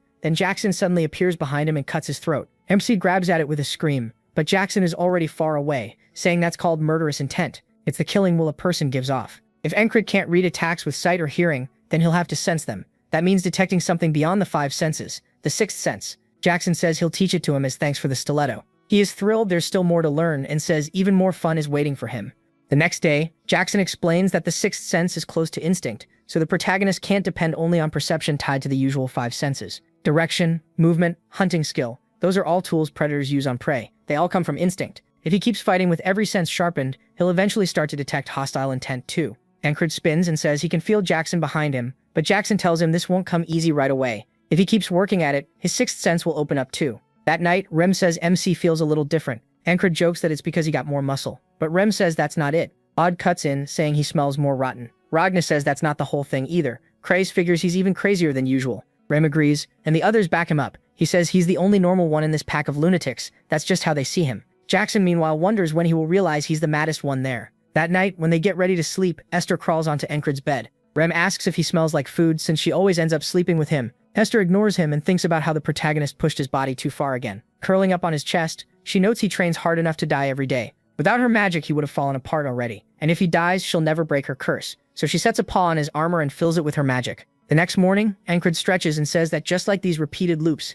he'll keep training again and again. He'll never get sick of it, and just knowing it makes him stronger is reward enough. Then he feels someone turn and says Jackson is over there, but he's wrong. He tries again and is wrong again, and the others all watch him. They all seem to be thinking the same thing. Rem says he wants to take back what he said before. Encred hasn't changed at all. Odd says it only felt strange because MC got so much better in one day. Ragna says he thought that made him a genius too, but maybe not. Jackson says if he still doesn't improve after all this practice, then sure. But Rem argues that nothing beats real experience, since the Aspens will be quiet for a while. He says the protagonist should take a beast hunting job or something like that. The next day, Encred stands in front of the request board and says all 4 of them are pushing him toward real combat like they're testing him. Still, he gets it. He's stalled out. Then a man says if MC can't find anything good, he could handle this one for him, and hands over a paper. It says he wants someone to inspect a shoemaker's basement. He asks why he'd take this when it sounds like a job for a recon team. The man says a recon team won't cut it because the shoemaker claims there are undead in the basement. That gets Encred's attention. He says there's no way undead are hiding in the city. It was probably just rats,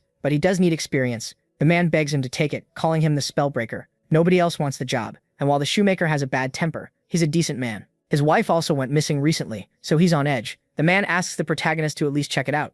Encred says he's sorry, but this request is too much, then caves instantly and accepts it anyway. When he arrives, a woman tells him if he's here for the request, he needs to get to the basement fast, because the man just keeps digging. MC mutters that he did hear the shoemaker was short-tempered, and then the shoemaker calls him over, saying this is what he meant. He points out the ground and shows him the tunnel he found. The protagonist is shocked there's a tunnel under the middle of the city, and says this definitely wasn't made by a rat. He lights a torch and heads in, saying it looks man-made. It's wide too, which means there really could be monsters down here. Then he stops when he sees several paths ahead, 6 in all. He says the place was built like a maze. The shoemaker tells him to listen. A strange rattling echoes through the tunnel, and he says maybe there really are undead down here. MC tells him not to come any closer and says he'll go first, so the man needs to stay back. The moment MC steps forward, the whole tunnel is hit by a blinding blue flash. A wave of heat crashes over them, and he wonders what this is, as it rushes closer. The light swallows them completely, and both of them are burned to ash on the spot. Encred's eyes snap open with Esther still on his chest. He says the second he felt that heat, he was dead. He didn't even get another step in,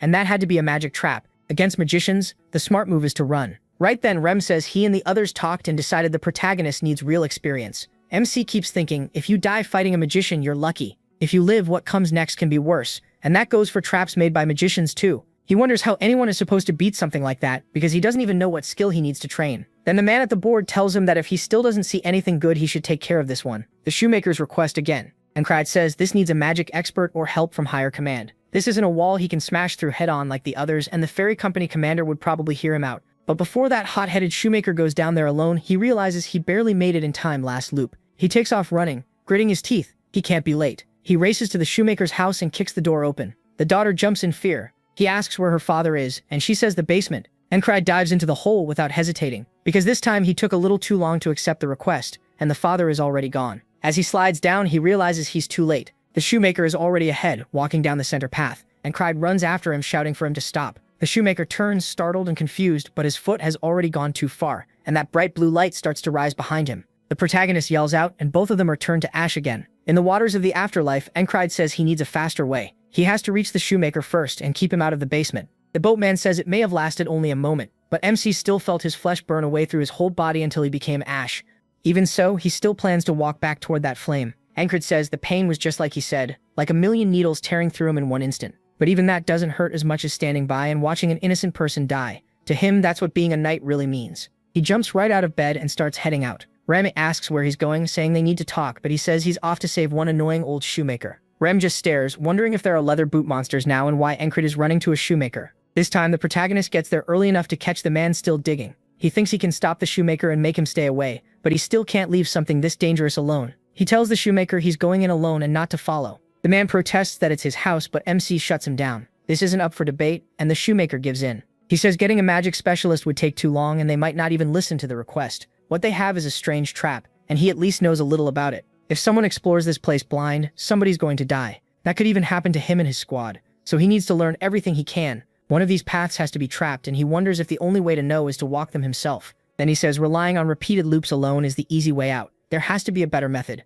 If he can find even one clue that tells him where the trap is, he might be able to solve this. Then he starts wondering how many times he's died and what he felt each time. He thinks about every helpless moment, when a blade cut his throat, when an enemy knocked away his sword, even when he first met that pervert, and could feel a killer's intent on instinct. Jackson's words echo in his mind. It's the presence of something that wants nothing but your death. Something glints in the dark and rushes toward Aniclimax, and this time he senses it. He stops dead and says he actually did it. Then he steps forward, saying he really felt it just now, right before the trap slices clean through him. The cut is so perfect, his blood is still spraying before his body even falls apart. Even while dying, he grins. He really did sense the trap's killing intent. The next day, he heads straight back to the shoemaker's place and says, today's wall is learning to detect the trap's murderous intent. Standing before the entrances, he says he can't just rush in. Instead, he needs to move back and forth until he gets a real feel for it. With each slow step, he stays focused, saying he still hasn't placed his foot on this path, and he doesn't feel anything yet. He wonders if this is the right one. He slowly lowers his foot, then quickly turns, saying this is where the blade came from. He steps toward it again and pictures the blade shooting at him.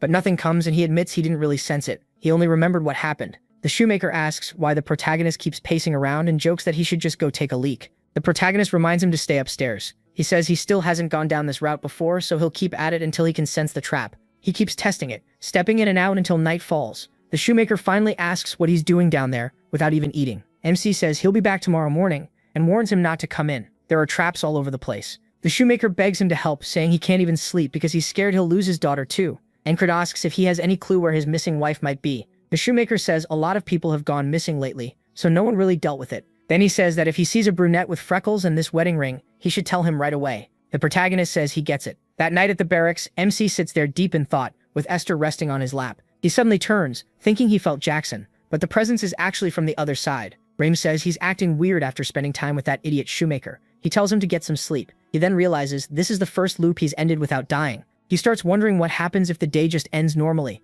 Will it move on to the next day or reset anyway? He figures he'll find out soon enough. Then he takes one more step back into the boatman's realm, the waters of the afterlife, and wakes up the next day. Remsam then mentions they talked it over yesterday and think the protagonist needs more experience. That's when the protagonist realizes he's back on the same day and starts wondering what happens if he doesn't sleep at all. So he stays up watching the moon sink while the sun rises. His eyes grow heavy and he starts drifting off only to wake up in bed again. He says he only blinked, but somehow he's back in his room. Rem repeats that he needs more experience, and Completes realizes he can't get past this loop without breaking through that wall. Still, he's fine with that. He was never planning to face it before he was ready. 10 days pass, then 20. Aniclimax says this isn't just plain fear. He has to truly feel it. As he lowers his foot toward the path, he says that brush with death is something he needs to get used to. He keeps lowering his foot little by little. By now, it's been 40 days. He tosses the torch aside, and by day 50, he's still at it. On day 60, he starts getting closer. By the 70th day, he sees hands from buried corpses reaching up through the ground, grabbing at his clothes and trying to drag him under. He stops before taking the next step and smiles.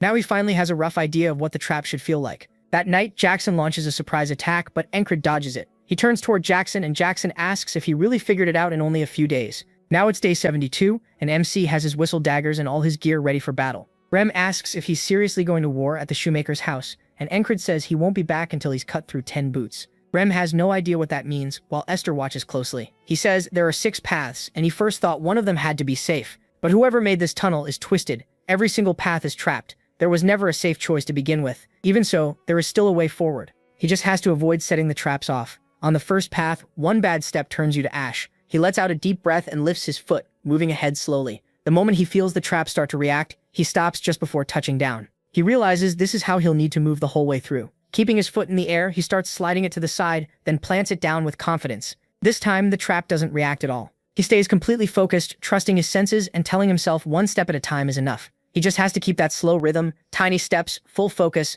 no mistakes. As his senses sharpen, he starts to feel the safe route open up ahead and moves forward as naturally as breathing, guided by that 6th sense. Then he steps into a lit area. When he opens his eyes, he sees torches ahead and says he's broken through another wall. A ghoul lunges at him, but Encred cuts it clean in half and sends part of it flying. He grins and thanks this cycle for the amazing gift it's given him. As more ghouls rush in, the protagonist says their claws carry a strong poison. Even a small scratch can turn serious. Usually it takes several soldiers to bring down one ghoul, but Encred charges straight in, slicing through a whole pack. He spins through the motion, driving with his hips like a baseball swing, and cuts the group in front of him in half too. And he's still not finished, gritting his teeth. He drops his blade and brings it down in a huge overhead slash, carving through more ghouls. Then he leaps with his sword pulled back and slashes forward, splitting one ghoul in half and taking the head off another behind it. When he lands, the bodies start dropping. Now he's breathing hard. He says he fought pretty well just now, and his squad should have seen it after the way they've treated him lately. Then he hears barking and more creatures rushing his way. One look over, and the things are pure nightmare fuel.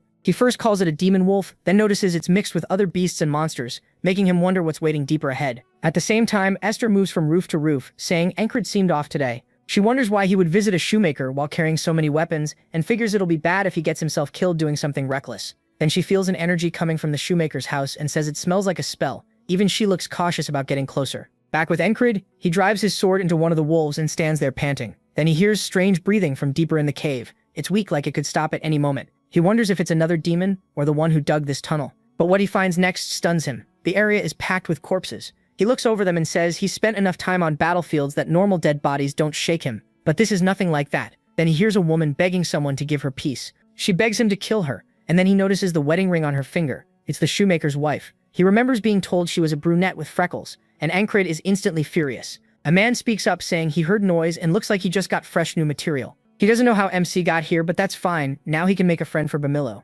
He asks if all these corpses are his work, and the man says who else would it be? Then he says those bodies are just failures, while the child behind him is Bamillo, his true art. He adds that he'll make something beautiful out of Encred too. The protagonist realizes the man is a magician, and his instincts scream at him to run. He knows fighting a mage is bad enough if you die, but surviving can be even worse. Even so, MC is beyond caring. He says he'll kill this man, no matter if it takes tens of thousands of lives. He pulls out a whistle dagger and throws it first, aiming right for the man's head, but it bounces off a barrier. Encred rushes in at once, sword pulled back, but then something slams under his arm and into his side, blasting him backward like he'd been hit by a bullet made of air. He lands safely, never taking his eyes off the mage. From the corner, Esther watches and says she knew it. He really is fighting a magician. She hasn't gathered much power yet, but if she pulls everything together, a nobody like that won't matter. The man lifts his fingers, aims at Encred, and fires another air bullet. That thing moves faster than sound. He dodges at the last second, though it still tears his clothes. He says he can't see or hear it, but he can feel it. What he feels is the magician's killing intent, and the mage is shocked. He dodged it all. As Encred closes in again, the magician fires 4 more blasts at him. The protagonist remembers asking his squad what to do against a mage, and Rem's answer was simple: shoot him with an arrow. Again, MC barely avoids the attack, though his clothes get cut. Jackson's advice was to kill the mage when he isn't looking. Odd said the answer was getting in close and beating him down. The next 2 attacks come flying in. Ragged had said anything that breathes can be cut, and nothing is exempt from that. Now the magician finally starts to look worried, because Encred is already above him, sword raised to strike. He says the mage has an invisible shield around him. If the whistle daggers can't break it, then he'll smash through with raw force, and he pours everything into the blow. The magician just smiles and tells him to try. With Encred fully committed and no room to pull back, the mage fires a counterspell. Esther watches as it shoots straight toward the protagonist's chest. She says he's won. The spell hits the vest Esther blessed the night before, and the magic is erased on contact. The room flashes and the mage's barrier shatters. Fear fills his eyes at once as Encred's sword keeps coming down. The mage tries to block with his arm, but it does nothing. He's cut clean in half. The strike has so much force that MC's blade keeps going straight into the floor. What a beast. Encred starts breathing hard. Then his sword chips and he mutters that at least only the blade took damage. That hit was strong enough to rip him apart, so he can't figure out why he's still fine. For a second he wonders if his armor is really that good. Then he looks back at the shoemaker's wife. She's not moving anymore, her weak breathing has stopped. Even after sharpening his sixth sense and killing a magician, all he feels is bitter inside. Leaving the mage's body behind, Esther steps in and calls him an idiot. He lost because he never used his creation, a flesh golem meant to boost a magician's body. She says it would wake up with a few touches, but she'll be taking it. She lifts her paw, but before we see more, it cuts to the barracks, where Encred speaks with the ferry commander. She wants to confirm what he said. A magician's tunnel was hidden under the shoemaker's place, and a civilian was kidnapped and experimented on right in the middle of the city. If that gets out, people will panic. He says it should stay secret. She asks why, since his part in this would never be known. He answers that the townspeople matter more. He also doesn't want the shoemaker learning that his wife is dead. While the men fill in the hole, bystanders ask what happened to the shop. They're told Thieves Guild members dug the tunnel. The shoemaker says he's shocked it was thieves, then offers Encred a gift. Seeing how worn his shoes are, he wants to fix them. That eases his mind a little, and he says he just hopes his wife comes home safe. The protagonist looks at him quietly, while the shoemaker says he knows Encred has already done a lot, but he still hopes he'll find her. MC tries to hide his face, and with a strained voice, says he'll do what he can. Later, as he watches the sun come up, he wonders if lying to the shoemaker was wrong. Maybe the truth would have been better, even if it crushed him. He thinks that if he becomes a knight, maybe he can stop things like this, though he's still not sure. He plants his sword in the ground and walks off, leaving it like a gravestone for the man's wife and a reminder of a regret he won't forget. Sometime later, demon dogs rush the group. They cut them down easily, holding a shield wall while the men inside finish off the wolves. Encred says that right after killing the magician, they took a monster hunt job. But compared to what he's used to, the fight feels slow, with the wolves going down one by one at a crawl. It's so dull Rem is almost falling asleep, and Encred says this won't make him any stronger. He figures this is normal for everyone else and says maybe he should have gone alone. Rem can tell that's bothering him, and says he'll fix that. He pulls out his weapons, drops the shield, and runs ahead while the others stare like he's lost it. Rem starts shredding wolves with ease, and one soldier tells the spellbreaker to control his men. Too late, Encred's already gone, and they grumble that his squad of maniacs rubbed off on him. He charges in with his sword drawn back for a heavy strike, then cuts through two wolves at once. Remom says they've got it backward. They're the ones who picked up his madness. Encred asks if the craziest one there should really be saying that, and Rem wonders why he's catching the insult. The protagonist grips his sword tighter, and he and Rem start tearing through the monsters together. The other soldiers can only say neither of them is right in the head. After the fight, MC wipes down his blade, and the men admit that crazy or not, they're amazing at the job. Even so, Encred still looks unsatisfied, and Rem points it out. The soldiers tell him that if he wants real action, he should join the armored units. He asks if they're facing strong monsters, and one says they went after a whole herd. Then the scene shifts to chaos as soldiers scream for the archers to help, but nothing comes. Something suddenly swoops in from off-screen, and one man looks up in horror to see a harpy diving at them. The soldiers get snatched up one after another, forced into a circle, as the harpies lift them into the air and drop them, killing some and badly wounding others. Robert just says that looks painful. Encred spots the harpies and remembers that, back when he was a mercenary, his group was wiped out by them, people he truly cared about. He starts drawing his sword, swearing he won't let anyone else die today. He and Ram sprint straight at the harpies. One harpy screeches, making the regular soldiers cover their ears. Encred explains that a harpy's cry throws you off. As one dives in, he says it still hurts less than dying, so he powers through by force of will. His sword slashes into its wing, and he keeps going until the wing is cut clean off. Robert shouts that he's doing great while hanging onto another harpy's leg, then says they should bet on who kills more before smashing it into the ground. Another harpy rushes Encred, coming right for the back of his head. He says they're not here to play around, dodges the hit at the last second, and kills that one too with a swing. The other soldiers are stunned. They knew Rem was strong, but they can't believe the spellbreaker is matching him. Robert goes after another one, and the harpy tries to block with its claw, but his axe punches through and drives it into the dirt. Encred follows with an upward diagonal slash, splitting another harpy in half. Torres says the protagonist has gotten stronger. His men ask if they should really just sit there when they came to back him up, even as he stays planted on the ground. He tells them they aren't needed anymore. A few harpies make one more pass, and one knocks Encred's sword out of his hand.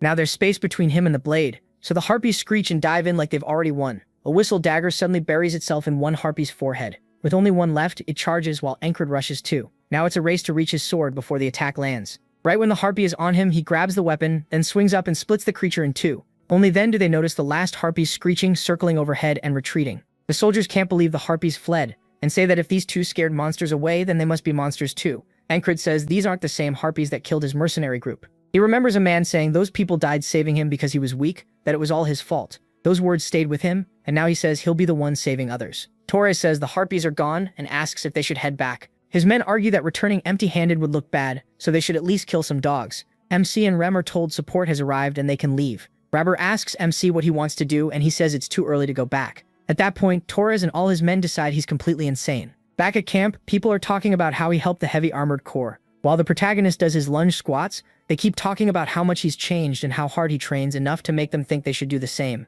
MC grabs another request from the board, and a guy asks if he didn't just finish one yesterday. MC says he'll wrap this one up fast and do another tonight. The guy asks if he has clones.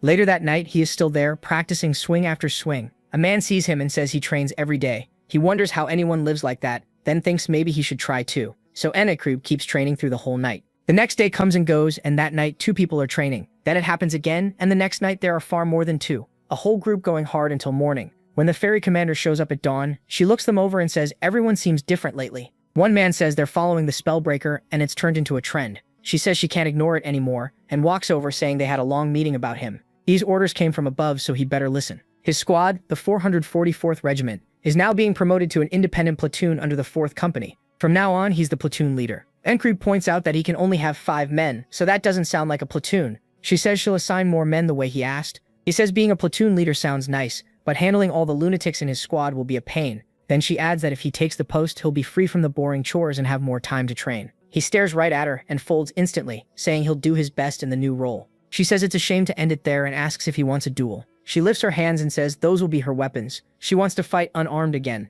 Anicap says that ever since he lost to her last time, he's trained like crazy with Aura. He drops his sword saying this is perfect, and now it's time to see how much stronger he's gotten. As they face off, he remembers Odon saying hand-to-hand fighting is all about closing the gap fast, and simple beats fancy moves. The ferry commander rushes in, throws a strike, and Anicap blocks it. That was exactly what Odon had been teaching him. While forcing her arm back, he remembers to use his bigger frame against her. Once he gets the advantage, he drives her down to the ground and plants an arm on her chest, saying he won. She asks if he's sure, joking that for a human, his proposal is pretty aggressive. Anicap can't believe she's doing this again. Then her leg hooks around his side, and in a flash, she flips the whole thing and ends up on top. She says reading an enemy's weak spots and using your own strengths was smart. Then she praises him for calling himself her fiancé and says he should keep that up. He snaps back that he's not her fiancé and tells her to get off. She lets him up. As they brush themselves off, she apologizes. Anicap asks what she means and she says she couldn't stop it. That only leaves him more confused. As winter faded, the battlefield started heating up again. An all-out war was coming. The Aspens were mobilizing, desperate to erase their shame from the last defeat. A man steps up to the podium to speak. Since Aspen was getting ready for war, Nalilia did the same. The man introduces himself as the new battalion commander, Marcus. Chryson says that with this guy here, they might really finish the war. This is Marcus the Warmonger. He's one of the top officers under the Cyprus Division, and unlike the last commander, he's skilled and experienced. Marcus thinks the Aspens aren't weak at all. The real problem is that his own army is full of weaklings, aside from the heavy armored corps and the border guards. Out of everyone else, the only one who caught his eye was that platoon leader, the Spellbreaker. After all the things he did in the last battle, Marcus wants to know if it was luck or real talent. Now Ancred has to prove he's worth using. Later, Rem asks if they're really being sent to scout near the Pennonal River, and if the order came straight from the battalion commander. The protagonist says this must be what the ferry commander meant. Crace starts talking about the area, but a familiar voice cuts in. Henri. He says it's near Crossguard, Aspen's fortress city. It was built for military use, much like the border guards. Good thing Henri managed to join them. He adds that if they head out now, then Crazy finishes it for him. They're only going to gather intel. Robert says MC shouldn't go, but MC reminds him he can't refuse the commander's order. Robert sighs and says he'll get ready too. Then another familiar voice shows up. Andrew. He says the battalion commander ordered them to follow the new squad leader's commands. Mac is right there with him too. Robert walks up and slowly licks his blade like a total maniac, asking why there's an insect among them. Andrew gets nervous, saying he's the new squad leader, and they need to listen. Okandan says he can feel the kids shaking from over here. Ragna asks if this little brat is really their leader. Andrew says if anyone has a problem, they can settle it in a fight. He volunteered because he wanted to stand beside Encred, and he's not backing out. Rem lifts his axes and says the bug's got some spirit. Okandan cracks his knuckles too, saying he'd like to loosen up a bit. Jackson says one finger should be enough. He tells them not to go too hard on him, but Ragna says he should worry about his own match. Mac begs the protagonist to stop Andrew, but he says they seem to be getting along fine. He even says if Rem is offering a duel, that means he likes you. Mac asks if Rem really isn't trying to kill him, and says MC needs to explain more. Then he drags Andrew away while the kid keeps provoking Rem. Henry asks him if he knows anything about the Panhandle River. He warns that the place is dangerous, and offers to tell him what he knows before they leave. The protagonist tells him to go ahead, and that night, outside the barracks, Encred heads out looking way too clean for a mission. Torres asks if he's heading out for duty. He says he's been seeing MC around a lot, and he heard about the promotion too. After congratulating him, Torres says they're the same rank now. Encred says he can't compare himself to one of the king's best, but Torres tells him to relax. It's not that serious. Then he asks his age and he says he's 30. Torres is shocked the protagonist is older than him and asks why his face looks so young. MC just wonders why Torres looks so old. Torres says he's the only one aging here. He tells him he did say to relax, then asks what the mission is. Torres explains that the two of them will cross the Panhell River first, and he'll explain the rest after they meet the others. But the boatman still isn't here, so they'll just have to wait. Encred says fine, then instantly draws his sword and starts training. Torres tells him to rest, but the protagonist says this is rest. Torres says MC really never stops. He trains hard, people respect him. He looks young, he's handsome, and on top of that, he's humble. At this rate, Torres might just drown him. Encred feels the killing intent and turns, only to find Torres tearing up. He asks why he's making that face. Torres lets out a sigh and asks if the final score was 14-6, saying at least he's still the better fighter. Encred reminds him that was a long time ago. Torres says he's not the only one getting stronger, and he says he's glad to hear it. Torres swings first. The protagonist blocks it, then fires back with a deflection. The two start trading blows on the spot. Torres says he noticed it back when Encred fought the Harpies. MC has become way stronger than before. Gritting his teeth, Torres bears down and slams his sword toward the ground. Right after that, he pulls back his fist and punches at Encred's face. The protagonist keeps watching carefully and notices a hidden blade under it, so he slips aside just in time. Even so, blood flicks from the blade. Seeing the cut on his cheek, MC asks where Torres got that weapon. Torres says it's his secret hidden knife. Encred is left speechless, and Torres asks if he's about to complain that it's unfair. Instead, he says it's awesome, and asks how to use it. Torres says he's even crazier than he thought. He tells the protagonist to practice with flat stones first and use a quick snap of the wrist while showing him, though he's a terrible teacher and can only explain it as a bam kind of motion. Then the bosun finally shows up and asks if they're crossing or not. On the way over, Torres keeps teaching him the whole ride. Once they reach the other side, Encred asks where the meeting point is since they're supposed to link up with the recon platoon there. Torres says they should wash up first. No point starting like this while covered in sweat. MC takes a sniff and admits he's probably right. They strip down and jump into the river. Torres warns him the water's freezing and tells him to hurry in, only for something to leave him completely stunned. He calls him greedy and says he's lost the will to compete. He says he still wants to fight, but Torres groans that he doesn't mean with fists and calls him an idiot. A woman shows up and says they came looking because the two were late, but instead they're wasting time bathing. The protagonist is shocked and wonders how long she's been there, since he never sensed her. She says they need to get near Crossguard by today, so they should get out now. Torres asks how they're supposed to do that, while she's watching, and she says there's nothing worth seeing anyway. Encred steps out of the water, and her expression changes in surprise. She quickly says she takes that back. Torres says her stare is way too dirty. She answers that she's only looking at MC's abs. Torres protests that he has great abs too, and she introduces herself as Pin, captain of the recon platoon. Pin says she leads the recon platoon. She shakes Encred's hand while Torres stares down at his own body, suddenly losing confidence. After getting dressed, they follow Pin. Before talking about the mission, she gives them a briefing. Their spy in Crossguard is named Kitten, and there was supposed to be important information passed along. They should have heard from Kitten 4 days ago, but she never showed at the meeting point, and is still missing. He asks if something happened, and Pin says that's exactly why they're here. Their job is to sneak into Crossguard and rescue Kitten. Crossguard sits right next to monster territory, so enemy patrols are light. They let the beasts do the guarding. There are 3 ways in. First, a smuggler tunnel the guards usually ignore. Second, climb the walls at night. It's exhausting but probably the safest. Third, go in disguised as merchants. That means using the main gate, so it's risky, but it takes the least effort. Her platoon will move first in case Kitten is just late and head to the contact point. Only the 3 of them will actually enter Crossguard. No matter what route they choose, it'll be tough, so she leaves the choice to them. Encred says she makes it sound easy, even though she knows better than anyone how hard this will be. Torres says she should decide since she knows the area best, and Pin replies, in that case, they decide to move out tomorrow and use the first route, the tunnel. That night, while everyone rests under a rock ledge, the protagonist keeps practicing a wrist flick. He uses small stones so he doesn't mess up his hand.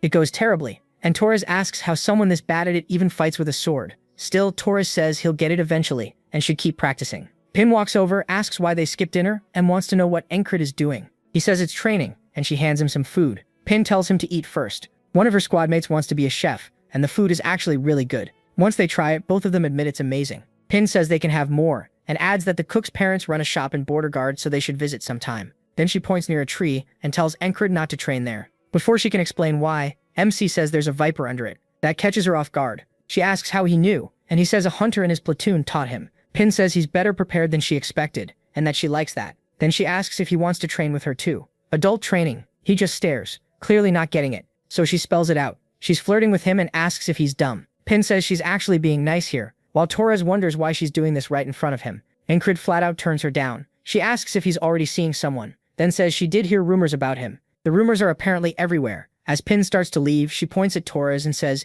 if the protagonist talks casually with him, he can do the same with her. He says that's fine if she wants. She tells them they're heading to Crossguard tomorrow, so they should sleep. Torres only gets acknowledged at the very end. Ancred falls asleep, and deep in that sleep, the boatman appears again with his lantern. MC snaps his eyes open at once and says he hasn't seen that guy in a while. He figures the boatman is trying to warn him about something. Then he remembers the ferry commander, apologizing. Ancred smiles, even as a chill runs through him. This mission is going to be rough. The next day, they start moving out. As they near the tunnel by the town, he says he can already feel this is going to be another huge wall to climb. Torres asks why they're moving in daylight when night would be safer. Pin calls him an idiot. The guards may ignore this place, but they still know what goes on here. Ancred agrees they'll be less ready for people coming through in the daytime. Pin says she expected someone handsome to get it. Torres just wonders why he keeps catching stray shots. Pin says she'll take point now, that's a ranger's job. The protagonist explains that rangers work as scouts, so they have to move quietly and carry as little as possible. As Pin goes ahead, Ancred can barely hear her at all. He admits that fits a ranger perfectly, and wonders if he could move like that too.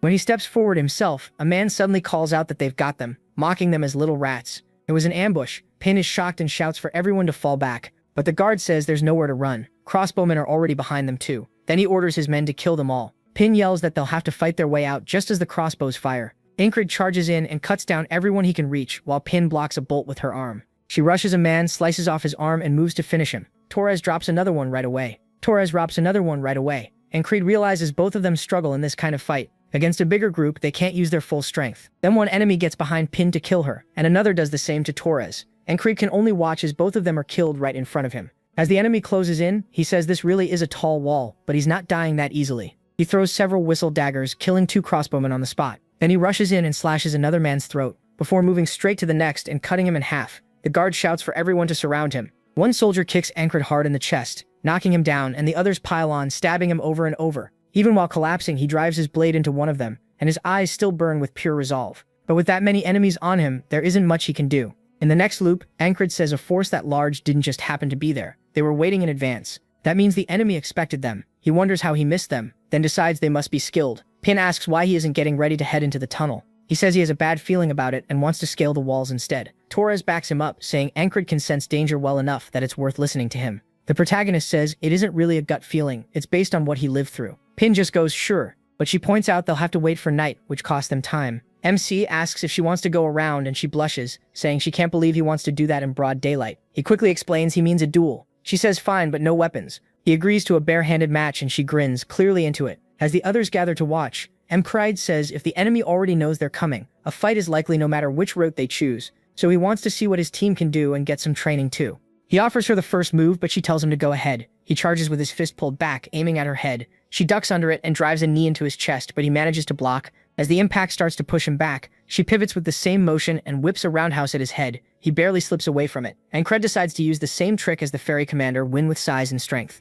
He grabs her, slams her to the ground, and plants a hand beside her head. Pin says that was the wrong move. She grabs his wrist and wraps her legs around him. In the next second, she locks in a triangle choke and starts crushing his neck. Torres calls the match there and gives her the win. Ancred says she may be small, but she's all muscle, and now he gets why she likes fighting barehanded more than with swords. She asks if he understands he lost. He says she's exactly the kind of person he needs to train with, and asks for another round. She smiles and starts blushing, so Ancred quickly says he means sparring. She asks how he knew what she was thinking, and Torres tells them to quit doing that in front of him. As night falls, Pin asks the protagonist if he's really climbing like that. He asks what's wrong. She says he's carrying too many weapons and will collapse from exhaustion before getting halfway up. Torres asks about him, and she gives him one look and says he can do whatever he wants. He starts whining that his feelings are getting hurt. Ancred says he can handle the climb with this much gear. Pin just sighs and calls him naive. They aren't only climbing a wall. First, they have to scale a huge mountain just to reach it. Torres says that's insanely high. MC admits the climb alone will be hard, but none of his walls have ever been easy. Before they start climbing,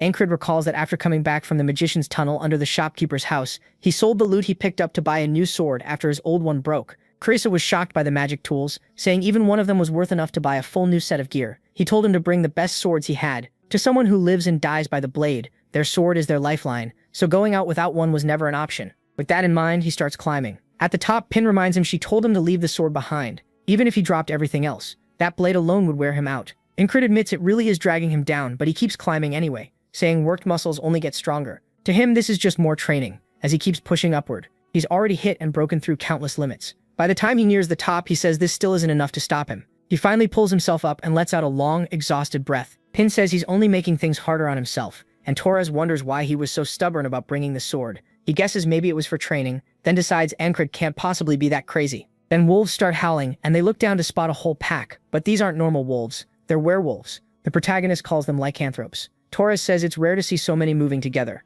Pin says that means they need to stay sharp, and then she spots the wall in the distance. Hiding nearby, she says there's barely any cover as the guards make their rounds. She explains that with 2 full moons out, it's so bright the guards have gotten lazy. The moment one guard turns away, she says now, and they sprint forward straight for the wall. When they get close, the guard turns and looks down, but they're already out of his sight. They've made it directly below him, and Pin says that's why nights like this are easier. And Crid thinks he made eye contact with the guard and wonders if he imagined it. Pin rubs ash on her hands and says the slums are right past these walls. If they hide there, no one will find them. Before they go up, she tells MC to drop the sword. This wall will be even harder than the mountain. He refuses. Without extra weight, it doesn't count as training. Torres just sighs. He knew Ancred was nuts. While climbing, he admits she picked the safest path. If they get over the wall, sneaking into crossguard should be easy. That is, if the wall itself doesn't stop them first. He remembers the greyhounds in the tunnels and figures there's a good chance another ambush is waiting on top. Pen reaches the top first, and the protagonist asks himself what's going to block them this time. Then someone steps up, and a woman says they worked hard coming here so late, but now it's time to rest. She snaps her fingers and vines burst out of the ground at them. Pen shouts for everyone to duck. They barely slip under the vines.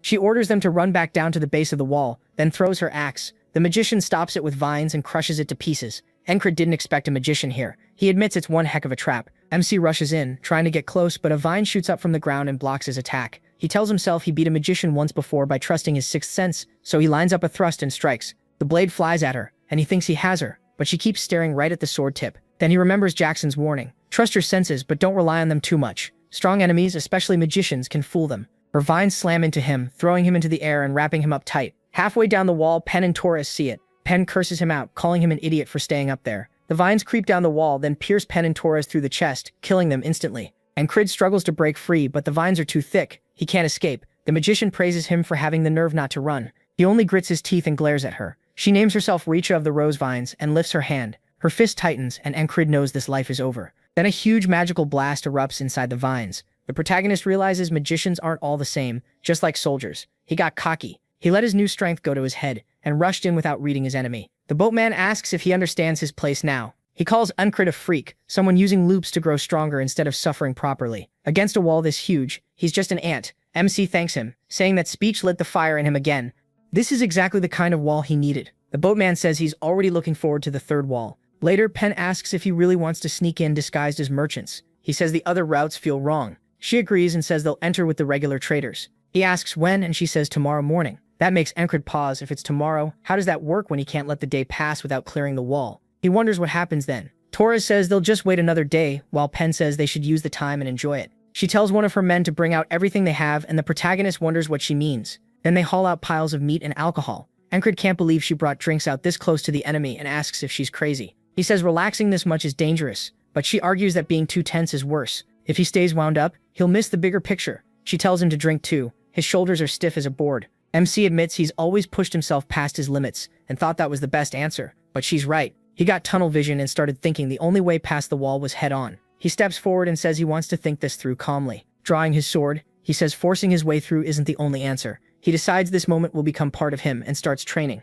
Pen asks why he's working instead of resting, and Torres says this is rest for Ancred. She watches with interest as he starts sweating from all the swings. Pen jokes that he's nice to look at. Torres calls that harassment, and she shoots back that it only counts if she's ugly. As the 2 moons overlap and night settles in, they camp out. Ancred says he had a big realization today, and that alone made the day worth it. By now they would have reached the wall. The greyhounds are in the tunnels. A magician waits on top of the wall, and he wonders what's coming for them this time. Then the lycanthropes start howling, the same ones they saw below the cliffs before. Pen is stunned, and Torres is too. Ancred tenses up and says he knows those howls. These are the same lycanthropes from beneath the cliff. Then the whole pack charges. Pen yells for everyone to run, but the werewolves cut them off and trap them on all sides. Torres says it usually takes at least 10 men to bring down one, and there have to be around 20 here. With only 6 of them, they're basically dead. Pen swears there weren't any monsters nearby, and Ancred says he didn't sense them either. That reminds him of Recha. Something fooled his senses again. The wolves howl even louder. The protagonist says he promised not to keep charging straight into every problem, but he's not going down this easily, so he rushes in. He uses every sense he has, trying to feel where the attacks are coming from. He spots another one and jumps back to avoid it. Their attacks come from all directions in no pattern, and there are too many to handle by focusing on one point. A werewolf leaps at him with its jaws, and he blocks it with his sword. That's when it clicks. Focusing too narrowly is the problem, so he widens his awareness. But all that does is make him hear and see everyone being torn apart. The slaughter is brutal. Torres gets ripped open from behind and Pen dies almost at once when a werewolf tears into her throat. Encred knows none of this will matter once the day loops. But watching them die like this still hurts. He shoves one wolf back as it bites his sword, then slashes its throat. Blood sprays everywhere. He lifts his sword high, changes his grip, and drives it down into another wolf's shoulder. Then a larger wolf with a scar on its head slams a fist into his stomach. Encred spits blood and realizes this one can think and fight smarter than the others. It has to be the pack leader. It grabs for his arm and with its huge strength swings him up into the air. Encred looks down at the pack below and takes one last look at the corpses around him. The boatman speaks again, saying every wall MC chooses is still impossibly high. As long as the loops continue, he'll be trapped repeating this forever. Does he still think this is fun? Encred says it definitely isn't ideal. Back in another loop, Torres and Pen stare at him and ask if he's lost his mind. He says there's no reason to give up.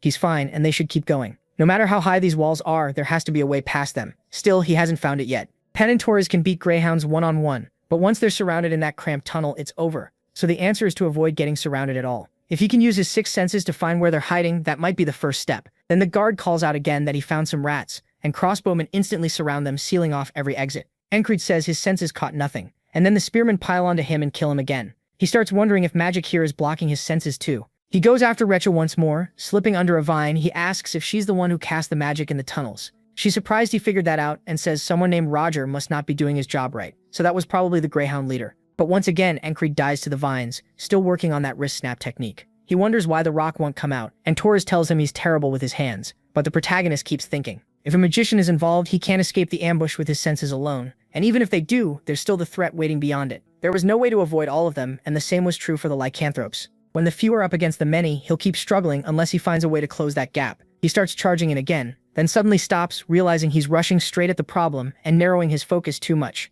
Back in the cave, he swings his sword, knocks a spear aside, and cuts off a man's arm. Then with Richa, he reminds himself not to rush. This is a rare chance to train without end. Then it's back to the lycanthropes and another death by spear. Richa is still the fight where he seems to be improving the most. Actually, scratch that. He's also making progress against the lycanthropes, beheading one after grabbing its head. He vows not to waste this chance to grow stronger, and gets killed right after. The boatman's lantern sways as he asks how long Encred plans to keep messing around. If he doesn't want to stay trapped here forever, he needs to choose a wall and climb it. MC says that after repeating all of this, he knows each of the 3 walls is excellent, almost too good to pick just one. In another loop, morning comes and Torres wakes up to find Encred already training. He throws a punch, snaps his wrist, and the hidden blade shoots out. Torres stares in surprise. He couldn't do that yesterday. When did he learn it? He says about 30 days ago, leaving Torres confused. The protagonist explains that now he's finally strong enough, and this is the 79th loop. This time he's getting over the wall and reaching tomorrow. He says they still have time before entering the tunnel, and asks for a simple pouch made to fit around his wrist. The man says that's easy enough. Then Encred notices the inside of Pen's boots looks unusual. She smirks at his curiosity and takes them off, explaining she lined them with fabric to soften her steps because a lot of monsters nearby have sharp hearing. MC tells Torres they should do the same. Torres is surprised, and when Pen says they probably won't meet those monsters, he insists anyway. Once he tries it, his steps get so quiet that Pen asks if he used to be a ranger. He says no, and she points out that even with the fabric, moving this silently is hard. That's because he's gone through this loop again and again. To survive the smuggler's tunnel, he has to spot the enemy first and make an opening. In the dark, it's hard to guess where an ambush will come from, but they do have an expert with them. He asks what they should do if enemies are waiting inside. Pen says it's unlikely, but if it happens, they can run. Then he asks what happens if the exit is blocked, wanting to know the tunnel's size and whether there are side paths if the main route gets shut off. Torres asks if he's scared or sensing something bad since he's asking way more than usual. Encred asks if they're armed because if they are, and they're waiting for them, they're basically dead. She tells him that if he's scared, he can stay behind. That would be better than hearing all this grim talk. He says he's only telling them to be careful, and she can tell he means it, even if she doesn't know why. Encred realizes that if he wants his teammates to move the way he wants, Rank won't let him force them. He has to convince them. Krang proved that back at the infirmary tent. With enough pressure and a firm voice, he got his point across better than 100 words could. Pen admits he's right, she's been too relaxed. The mood changes, and once she gets serious, she starts noticing things. Looking down, she says something's wrong. The footprints were blurred on purpose. Her face hardens as she realizes it's a trap. They need to turn back right now and secure the exit. Then men finally start approaching from behind with crossbows in hand, aiming right at them, while Torres and the others take cover. Encred suddenly runs toward them, shouting that he's a messenger from their boss, Roger, the same commander Richa mentioned. In the dark, they can't make out faces or clothes well, and he keeps yelling about the city and monsters. They ask if he means Commander Roger and demand an explanation. He realizes that just knowing the name makes them think he's one of them.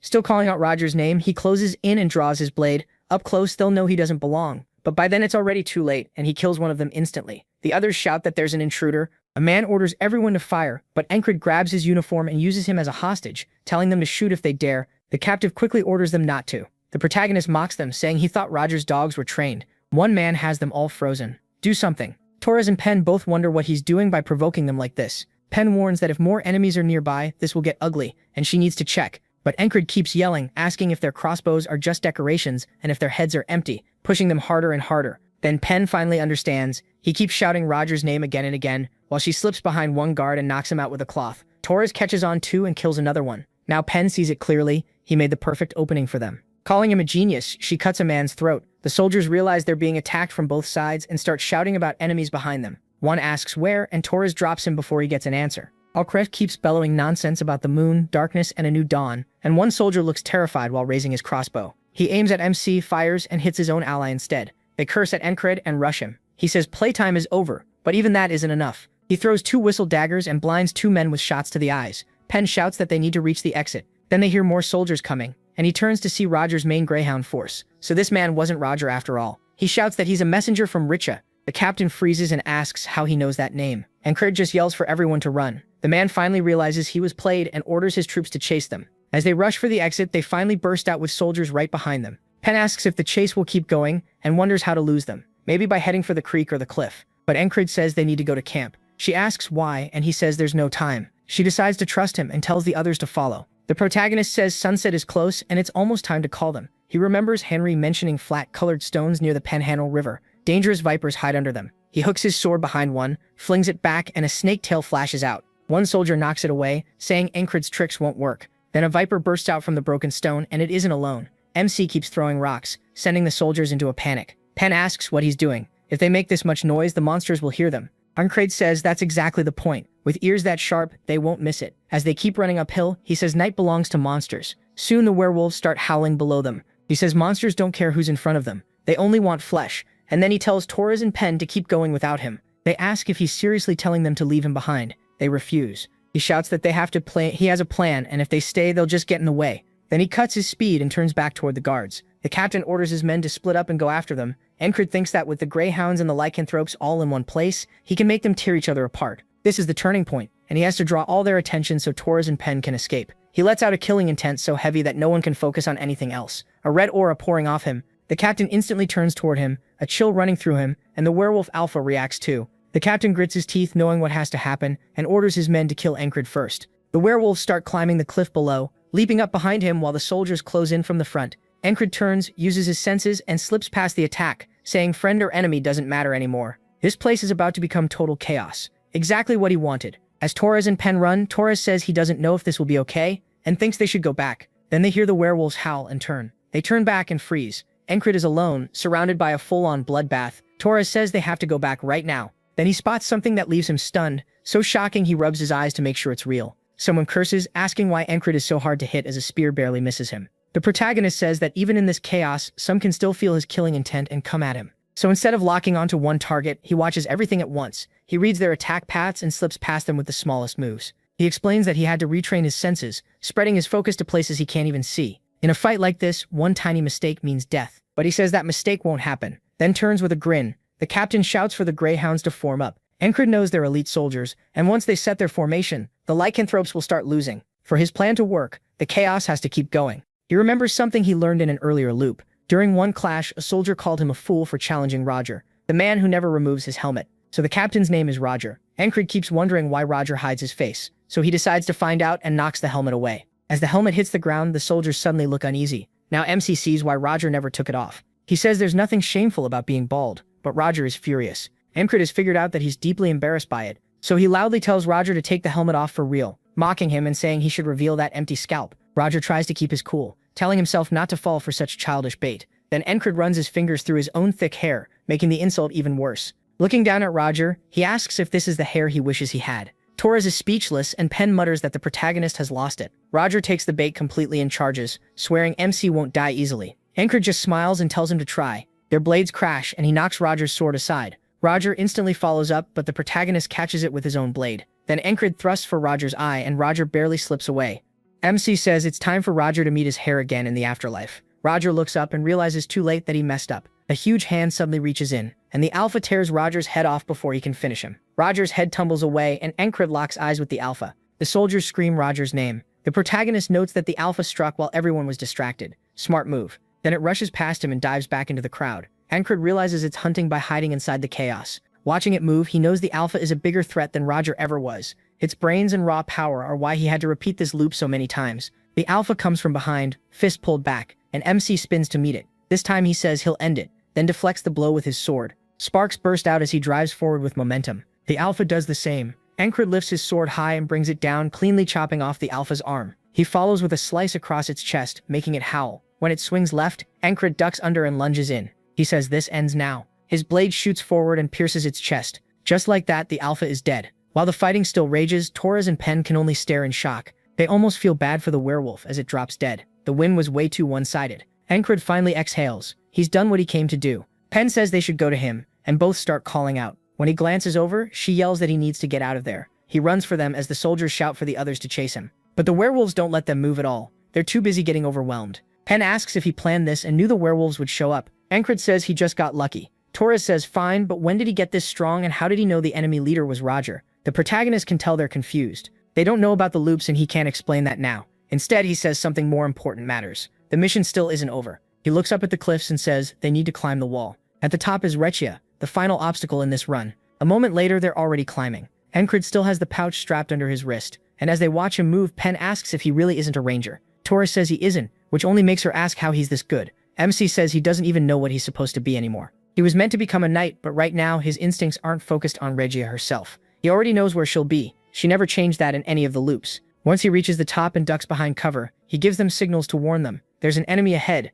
He'll go first, leaving Pen confused as he sprints along the wall. Regia turns in surprise just as his sword shoots for her throat. She summons vines that coil around his arm and fling him back. He cuts through part of them and she demands to know how he got here when her children were already moving. Encred says they're busy fighting the Greyhounds and adds that maybe she didn't train them well enough. Furious, she sends more vines at him. He dodges what he can and bats away the rest. Simcride says that as long as he keeps up this rhythm, that's all he needs to do. Some vines start spinning, so he focuses on cutting the thin whip-like ones while pushing forward. Pen can't believe he's fighting a mage this well. Torres wonders if they should help, but she says they'd only get in his way. More Greyhounds arrive, shouting that they need to help Rechia. One of them is dropped at once, and Pen says she won't let any of them get near Encred. Rechia grows angrier, and roses begin sprouting from her vines. Calling them worthless, she fires the roses at him. He says he's already figured out how to beat her. In the end, she's still human. Stab her or cut her and she dies. He just needs one opening, and he has exactly the tool for that in his pouch. He charges again, fully focused, dodging the projectiles and cutting through the vines as before. When he slices through the ones shielding her directly, she hesitates.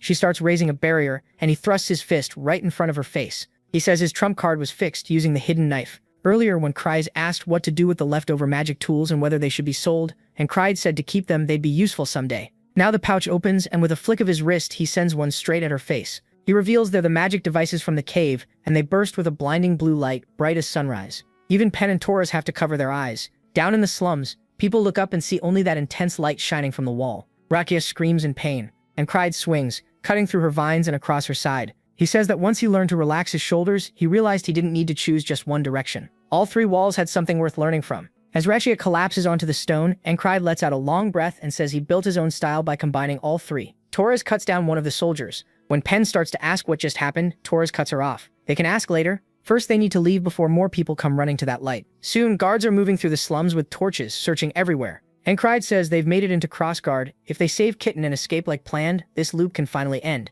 Pen leads them to a house and says this was the last place Kitten stayed before disappearing. Inside, the signs of torture make it clear the enemy learned Kitten was a spy. Pen says that settles it. Kitten must be dead. Encred says the enemy is already coming and the informant they were meant to meet is gone. That means the whole plan was an aspen trap. The letter from Kitten about urgent information was probably fake, made to lure them in and kill them. Torres realizes they were set up just as nearby guards ask each other if they found anything. One says no, but they still need to keep searching. Pen says they should escape now, but Torres warns it's a huge risk with guards everywhere and asks if there's any way to distract them. Encred says he knows a method that already worked before and asks if they want to try it. One of the houses suddenly catches fire. Soldiers rush over to put it out, and the protagonist says nothing pulls attention better than a blaze. He's done this enough times to learn a few tricks at this rate. He jokes, he'll become an arsonist instead of a knight. That's why he plans to train with his sword even harder once he gets back. The group finally gets over the walls and ditches their robes. Now they just need to head back to Border Guard. From above the wrecked house, one man watches the scene. Another reports that the intruders escaped after starting the fire. The man says every trap failed, they took a serious hit,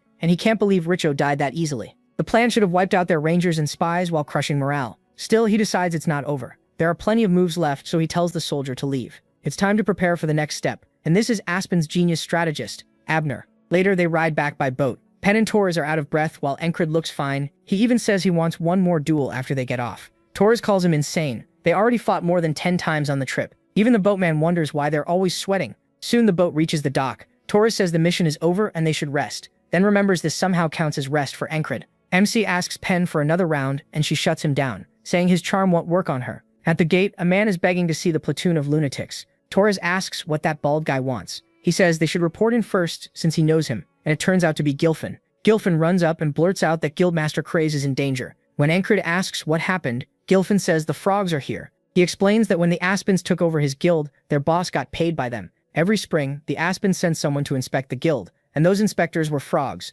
Now one has finally shown up again. A flashback takes us to 4 days earlier, when Craze says this should be enough. They're getting ready to leave soon, and it's been about a week since he last visited camp. The higher-ups got goods because of him, so he figures this much will slide. Then Gilfin comes in with a report. An innkeeper is panicking, saying she may have seen an Aspen spy. Crazy says the boys can check, and if it's real, they'll handle it. Now that the Gilfin Guild is helping the night guards, they cover the back streets the border guard reservists don't watch. That raised the guild's name and their income, and with the citizens acting as his eyes and ears, Christ gets far more information. He even thinks that if he raises taxes now, the guild's reach will grow more. In a year, no, maybe half a year, he could control all the back streets. A guard stands outside the door, while another hooded figure waits down the hall. The guard starts to ask what he's doing there, but the stranger closes the gap at once and smashes him through the door in front of Cricey. From the silhouette alone, it's clear this isn't human. Cricey freezes, and Gilfin realizes the guest has already arrived. Cricey mutters that it's a frog. The figure pulls back the hood, showing its face. Cricey notices the frog didn't kill his men, which means he can still talk this out.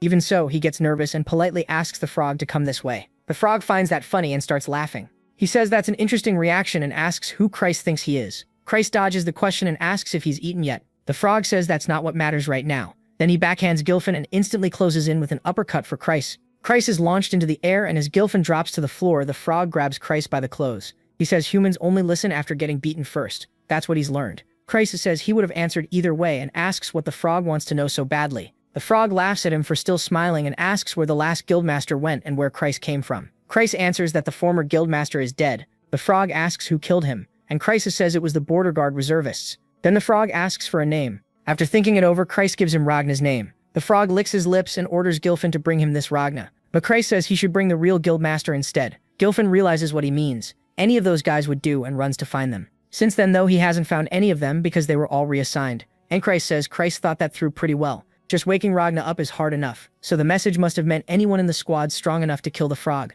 The protagonist says Christ probably never expected every one of them to be away on missions, especially since they usually only listen to him. Then he asks Gilfin if Christ is still alive after 4 days, and Gilfin says yes. And Craig follows with another question. Does he still have all his limbs? Gilfin is confused, so MC asks if he's being tortured. Gilfin says no, he's fine. He says he's wounded werewolves, fought the commander of the Greyhounds, and even killed a mage. He's far stronger now, but he still remembers how easily a frog beat him before. This time, though, he thinks he can win. More than that, he wants this fight to see how much he's grown since then. Recovering from the crossguard mission should take about a day, so he tells Gilfin to let the frog know Ragna will visit tomorrow. Christ won't die just from waiting one more day. That much Encred can tell from the frog's behavior. People think frogs are simple, but just like humans, they're all different. This one is keeping Christ alive on purpose and waiting for something, and that's not the move of an idiot. The protagonist goes to report in. The officer says he heard the rest of his platoon is already out on missions and asks if the protagonist will join them right away. MC answers that he's exhausted and will go after 2 days of rest. That night in the barracks, he decides that if he might die fighting the frog, he'll face it in the best shape possible, with Esther curled up beside him. He eats well and starts training right away.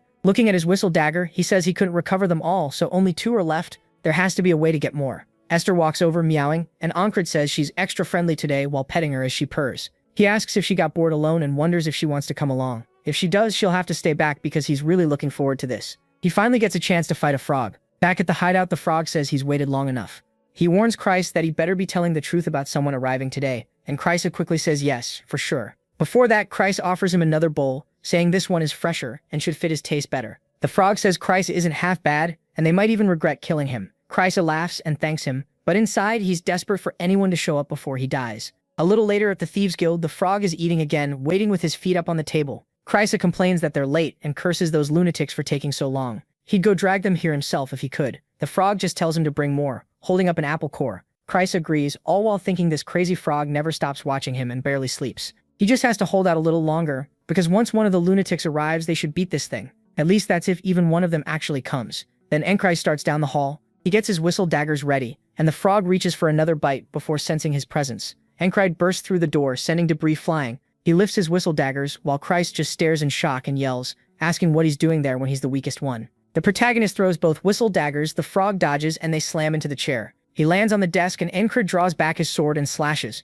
but the frog avoids that too, jumping over him, drawing his own blade and striking back. MC slips under the attack, and now the two are even. The next moment will decide who takes control of this fight. They rush each other and trade blows fast, sparks flying with every clash until the whole room is filled with the sound of steel. Kreisa can't believe it. He wonders if this is really the boss, because Enkrai is matching a frog strike for strike. He knows a beginner would keep blocking against the frog's insane power, but if he keeps that up, his bones will break. The frog comes in with a thrust, so the protagonist raises his sword and knows he has to use the flowing sword to parry. He guides the blade aside, sparks trailing down to the tip, and realizes the only thing he should aim for the frog's one weak spot, its heart. One solid stab there might stop its healing, but the frog slams a kick into Enkrai's chest and sends him flying back into a pile of boxes by the wall near Kreis. Kreis winces, saying that hit was brutal. If MC passes out like last time, they're done. The frog mocks him for going straight for its heart, and says beings like him are called skill readers. They can spot talent right away, but he makes no sense to him. He says he should have hit his limit long ago. As the protagonist pushes himself back up, the frog wonders how he keeps going past the talent his body was born with.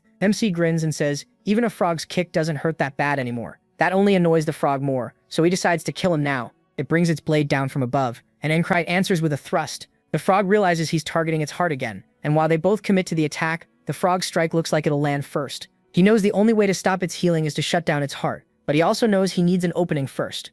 So he changes course and cuts off the frog's arm, sending it spinning away. He presses in right after, thinking it won't regrow an arm fast enough during the fight. If he hits the openings now, this can work. The frog sneers that one arm is still enough to kill someone like him, then finishes the swing it started before. Enkrai tries to parry, but the blow is too strong and knocks his sword from his hand. The frog closes in at once, lifting its blade for the final strike. The protagonist wonders if this is really how it ends again, telling himself he'll just challenge it again in the next loop. But when the frog swings down to finish him, the blade stops right above his head, the force alone stirring his hair. The room goes silent except for the frog's low ribbiting growl, and Enkrai wonders why it stopped. Turning away, the frog says it can feel something, a terrifying spell coming from Esther, who's glaring it down. It says that beast is giving a warning. Kill this human and your life is in real danger. As Esther slowly steps into the room, the frog's throat swells as it holds back its croaks and admits it really wants to kill a human who broke past his limits. Since Enkrai is unpredictable, he's exactly the kind of human they should get rid of early. Still, when it lifts its weapon, Esther sees that it's not attacking, it's putting the blade away. Staying alive matters more. Before leaving, it tells Enkrai to remember this. Then we learn its name is Merloon, and next time he plans to kill him. MC honestly wanted to keep fighting, but Merloon walks out. The moment he's gone, Chris starts getting up and asks if it's really over. He says they survived and thought for sure he was dead. He can't believe he got strong enough to fight a frog like that, but he says he still wasn't enough. The frog's last blow hit his wrist and made him drop his sword. It's already badly swollen. He tightens his fist and says 3 more loops would have been enough. Then Merloon would have died. As they head into town, Croesus says none of the others showed up. He never thought all those lunatics would willingly be off on missions. The protagonist says that surprised him too. Croesus is just glad the frog left, but the protagonist can't stop thinking about why, because Merloon could have killed both of them any time. He looks down at Esther and asks if she's the reason. She meows and Croesus stares, asking if he's really talking to animals now. Then the first company commander runs over, asking where he's been, and notices the bandages on his arm. Enkrai says he got into a fight. She says the timing is awful, but they don't need him fighting right now. His company commander asks for him to come along. MC wonders what she wants. Looking over the battlefield, she says she finally gets why people call these men lunatics. Reem is tearing through enemies with a bored look on his face, and after killing only 3, he just walks off saying that's enough for today. Even when someone shouts there are more, Reem says that's all he agreed to. Later, Ragna stumbles into camp covered in blood and carrying a man's head. Everyone thought he died after vanishing in the last battle. Ragna says they should have told him if the camp moved, then drops the head into someone's hands and says he's going to sleep. The soldier blurts out that the camp never moved, then freaks out after realizing he's holding the enemy commander's head. They can't believe Ragna broke into the enemy base and came back alive. Aura is bullying soldiers nearby, saying they're too loud and need some manners. Then he grabs a man's arm and crushes it with one squeeze. The others panic, shocked he snapped it that easily. As for Jackson, no one can land a single hit because he dodges everything. He doesn't even feel like trying without Enkrai around. When he starts to leave, one soldier drops to his knees and begs him to at least hit him once. The first company commander watches all of this. Later back at camp, Marcus asks if she really managed to bring those uncontrollable bastards here. She says getting them here was the easy part. She told them she wants them to fill in for their missing leader. Andrew says they'll get ready to move out.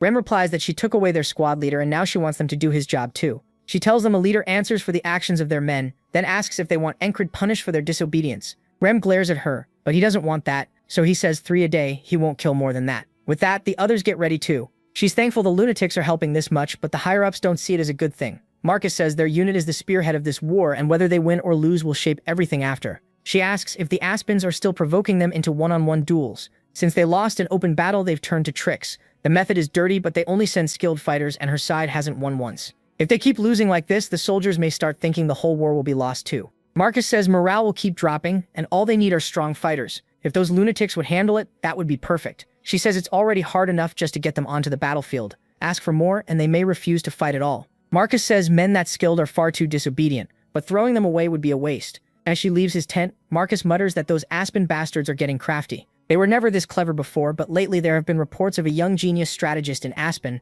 and Marcus thinks this is his work. That night in the barracks, Andrew talks with the others and says he's the man who will rebuild his house someday, but right now he's leading a bunch of lunatics and trying to keep them under control while Encred is gone. Henry asks about his eye and tells him to stop dueling Rem for a while. Andrew asks who else is supposed to handle Ram's killing urges, saying Ram would paint the ground red with their own men's blood. Besides, every fight with him feels like dancing closer to death, and somehow that makes Andrew stronger. Mac admits it's annoying, but it really does help. He got beat up too. Henri says at least the other lunatics mostly keep to themselves and don't start fights. Right then a man is yelling at Rem to do his job properly, saying everyone here is risking their lives and asking if Rem thinks this is a joke. Andrew says that's the new platoon commander and wonders if the guy wants to die. Andrew steps in front of Rem and says only their own commander can order the independent platoon around. The man snaps back, asking if they're really going to slack off in plain sight and calling them bastards. Rumman says he'd feel better if he tore the guy's guts out, and his killing intent starts spilling out. Andrew decides he has to save this idiot, and tells the commander that if he's got a problem, they should settle it in a fight, and whoever wins gets obeyed. Then he asks if the man is scared. The commander gets angry, saying a squad leader dares challenge him, and drags Andrew off to crush him. Rum watches them go and sighs, saying this is boring. He was about to rip that asshole apart, but the kid took him away, and now there's nothing fun left to do. Back at his tent, he looks at his bed and starts thinking about quitting the army altogether. And he's not the only one. Aura and Ragna look just as down. Ragna says there's still no news about Encred and wonders if he's dead. Aura says maybe he's gone back to the Earth, and without him, there's no point staying. Jackson says staying would just be inefficient. He's already gotten what he wanted from the army, so there's no reason left. They all agree if Encred doesn't return by day's end, they'll leave and accept that he's dead. But of course he's not. He is already walking through camp. The first company commander says it's time for her fiancé to return to his platoon. Right behind him, Andrew is still fighting that platoon leader. Then the protagonist walks into camp while Andrew is busy with the guy. He faces the group and tells the boys he's back. Raman starts to call him boss, but Andrew rushes into the tent, already crying. He shouts at Encred, asking why he took so long, then grabs his waist and says he's been waiting forever while dealing with non-stop crap. That makes Rem grin, and he lets out a small laugh, asking why Andrew is cutting in front of him. Soon the others pile on too, saying Encred is late and calling him boss. He starts to answer, and the whole thing turns into a warm reunion. Later that night, MC says after looking around, it's clear they brought him here to handle these lunatics, so they should listen to their superior once in a while. Rem answers that he'll do that only when he feels like it, but he replies it's not like he can really force them anyway. Raman says that's beside the point. What matters is this: did he get stronger? Ragna also taps his sword on the floor, saying he wants a duel too. Kryze tells them to calm down and points out that Encred's wrist is hurt. Even so, Ram and Ragna start arguing over who gets to fight him first. Odan laughs and tells them not to brawl over it. Since it's been a while, he says they should warm up first. Encred tells everyone to quit making noise, and Kryze says it's about time he made them settle down. But the protagonist, being a total battle addict, says he'll fight each of them one by one. Kryze protests that he's injured, yet MC says the wrist isn't broken and can still move a little. Jackson cuts in, saying even small injuries matter and wants to see it so he can put medicine on it. He admits he can't put full power into it, but he thinks he can still hold a sword. After fighting the frog and the one from Crossguard, he knows he's grown again enough to face Merloon and hold his ground. Of course, he says he's still nowhere near a knight. The level he wants is still far away, but he's climbed a long way already, and that progress matters. Now he wants to show them how much stronger he's become. Jackson warns him not to push too hard, though if there are side effects, he'll deal with them. Encred smiles as the boys head outside, ready to throw down. Rem goes first. He says the protagonist looks pretty sure of himself, and he wants to see if that confidence is real, as he charges in. His axe comes straight at Encred, but MC tracks the swing and strikes back, knocking it aside. Rem immediately notices that something about him has changed. There's no hesitation now. He moves like someone who knows he's improved. Rem laughs, excited to see more. Encred raises his sword again as Rem attacks a second time, Jackson says they were apart for only a week, yet he has changed more than he had in a long time. Odin says his patience is running out, and for once his eyes are wide open and clear. Ragnar tells Rem to hurry up and end his turn. He's not the only one thinking that everyone is staring holes into Rem's back. Rem feels it and says he wouldn't be able to wait either. A while later, after all the duels are done, Jackson tells Encred to explain what happened. The protagonist shrugs it off and says he just fought a frog before coming back. Andrew snaps that this is definitely not just anything. Then Rem says he heard MC went to Crossguard and asks if the frog was there. Crazy jumps in, saying they met one at the Thieves Guild, and the injury happened only after MC came back. Odin asks how the mission went, so Encred explains they walked into a trap. There were greyhounds, lycanthropes, and even a mage waiting for them. Andrew just stares confused. He says he's been trying his hardest too, fighting these maniacs every day, but he still can't catch up to him. The others point out that he survived even with everything against him. He only says he got lucky, while Esther sleeps on his chest. He adds that today's duels taught him a lot. Still, he could tell they were holding back because of his wrist. He wants to heal up and face them at full power, and he's already thinking about how much stronger this platoon can get. Rasmus says he doesn't want them losing to a frog again. Ragnar agrees there's still a lot to learn, and Odin says the answer is more training. Jackson adds that he can still see openings in Encred's fighting. The protagonist says he'll win next time, and Reem laughs at how confident that sounds. Little by little, the boys start drifting off to sleep. Just when MC is finally starting to doze, Reem says they'll fight again once he's healed. The others keep adding advice. Fix your bad habits. Keep training. Use your other senses more. Encred agrees they can do it after he recovers, while Esther covers her ear because they still won't shut up. They start nodding off again, but the talking keeps going, and both she and him are amazed these idiots are still at it. Rem says the protagonist only needs to block first, then crush the enemy's head, and keeps coaching him. Ragnar says he needs to learn more about heavy sword fighting, while Odin says he just needs better muscles. Jackson warns him not to get arrogant, because that leads to mistakes. Finally, Encred tells them all to sleep, and they instantly lie down and say goodnight. Honestly, getting them to be quiet might have been the hardest battle yet. By morning, MC sits up and says he overslept. He hasn't slept this late in a long time, and it looks like Esther slept in too. When he wakes up, Krysa asks if he's ready to go. Encred asks whether the men are at the front, and Krysa says everyone who can fight is already there. Only guards and the logistics platoon are still in camp. He starts doing planks and feels the pain in his wrist. It's worse than yesterday, so he knows he shouldn't have fought, but they were all so fired up, and he couldn't turn them down. Thinking about it just makes him want to swing a sword again. Then he notices a sword on the rack and goes to pick it up, saying he's supposed to use both hands. Still, he's handled a sword with only his right before, so maybe training his left could work too. But the moment he swings, it's clumsy and awkward. He calls it a pathetic sword path like when he first started, but that also makes it the best way to review everything he's learned. The next morning, Encred is still training with his left hand. Starting over is hard, but thanks to the isolation technique, strength isn't the problem. Vincento watches him and says that even injured, he's still training. He must be insane. The protagonist thought Vincento went to the front, but Vincento says his platoon is on defense duty. Encred then notices the strap on his sword is loose. Vincento says both the sword and its owner are a mess, and there's no way MC can fix it one-handed. While tying it for him, he says Vincento used to pick fights with him all the time, but now he's being nice. So what changed? He ends up asking why Vincento hated him before. Vincento looks up and says it was because of Genos. The protagonist just blinks and asks who that is. Vincento tells him she's the herb merchant. Encred is totally lost. So much time has passed for him that he barely remembers. That only makes Vincento mad. He shoves the sword back at him, says he's done, and stomps off. MC calls after him that he was never interested, and then it clicks. She ran the herb shop near the border guard post, and he used to visit a lot because her stuff was good. He figures she must have started liking him. But Vincento liked her too, while Encred only cared about the products. Vincento says he knows that he only cares about swords, not women. He was just jealous. Genfritz never looked his way, but fell for the protagonist's face instead, so he curses him and clicks his tongue. The protagonist wonders what his problem is,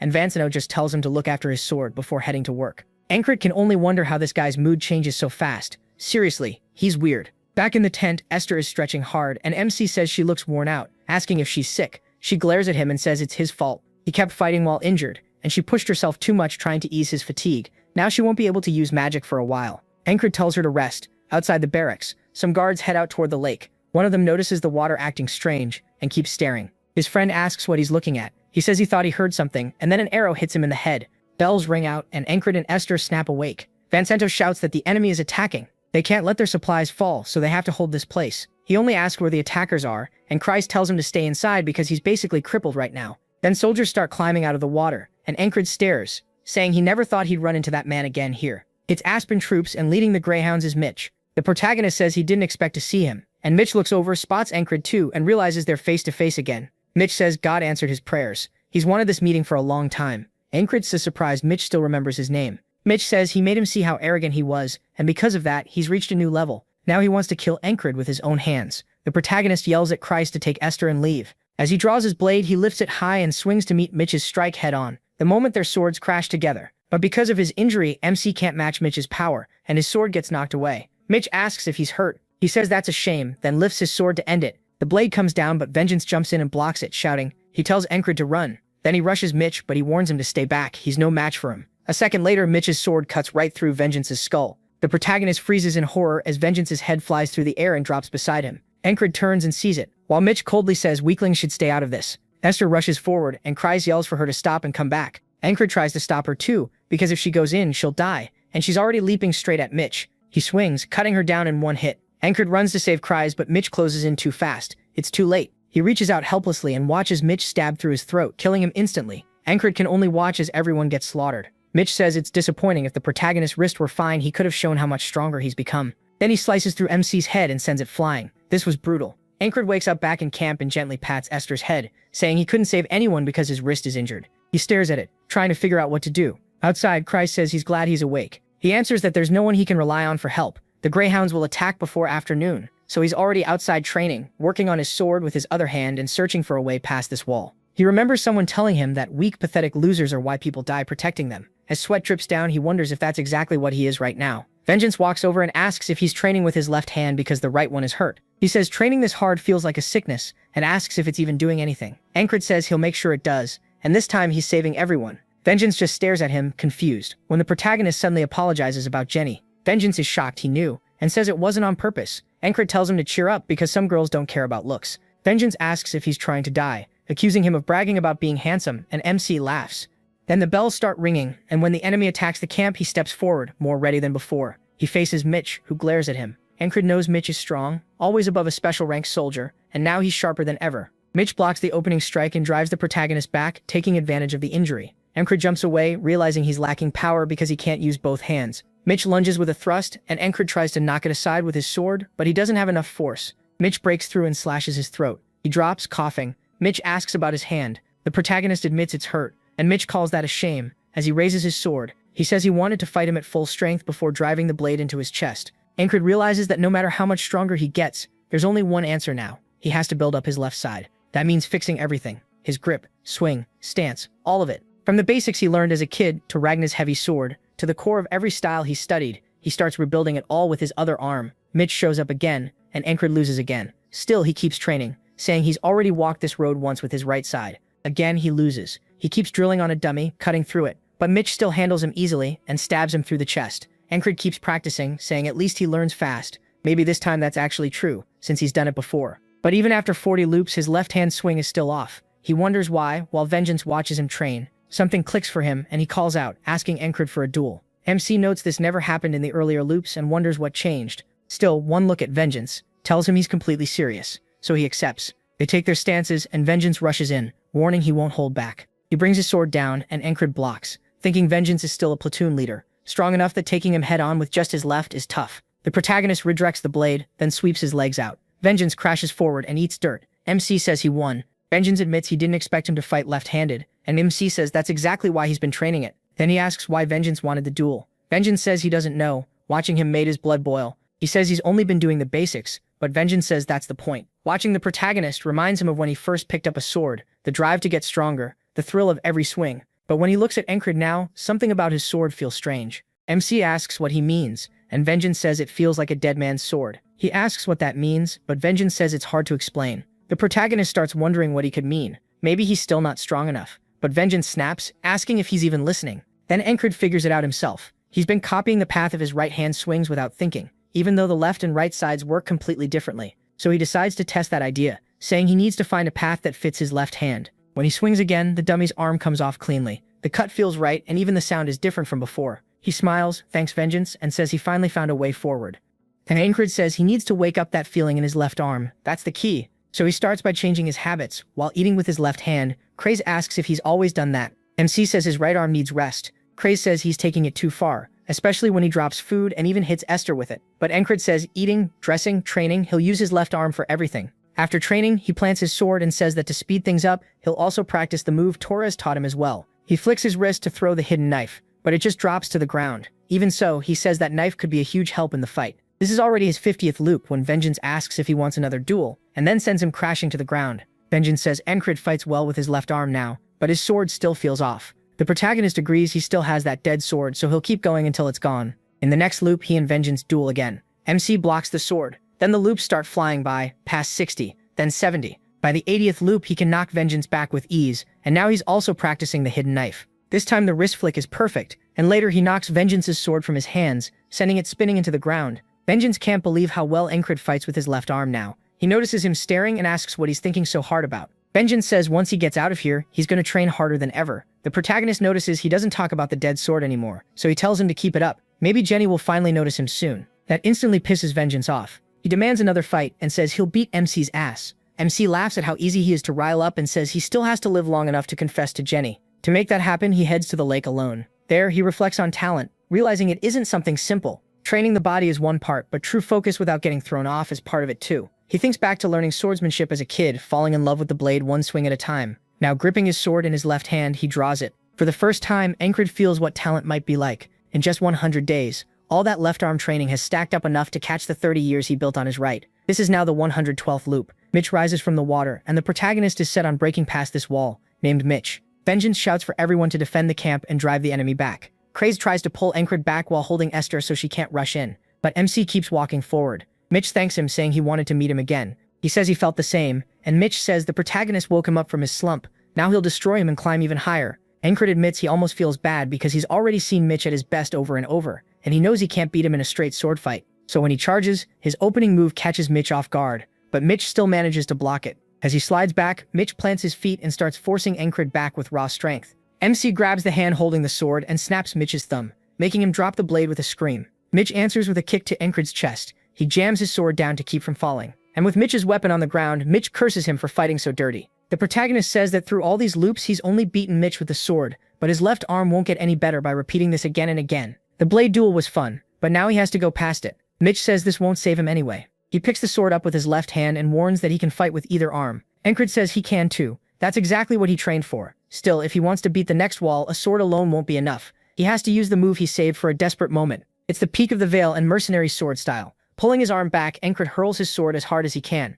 Mitch blocks it with his own, confused, but MC rushes in and grabs his throat, saying the only way through is an all-out brawl. He throws a punch, and Mitch barely slips past it. Mitch calls him a bastard and tries to bring his sword in, but Encred gives him no room. He grabs his waist and drives him down. He just needs to get close, no matter what. Both crash to the floor. He pins Mitch's wrist with his knees so he can't use the blade, swearing he'll win no matter what, even if he has to bite through flesh. From the mount, he raises his fist and starts pounding Mitch's face. He says victory means using every method he has. Mitch reels from one hit and Encred slams in another. This is what a real brawl looks like. Mitch sees the next strike and knows what to do. He kicks up and flips the protagonist over him. MC hits the ground and Mitch charges, shouting for him to fight seriously and use his sword like a man. He wants a real duel. He brings his blade down and Encred doesn't dodge. He takes it on his shoulder. Mitch is stunned, but he had armor there for exactly this. The protagonist tells him he is dead serious. Mitch attacks again, but Encred slips in the hidden blade technique and slices across his face while dodging the punch. The strike catches Mitch's left eye, and blood pours down half his face from the hidden blade.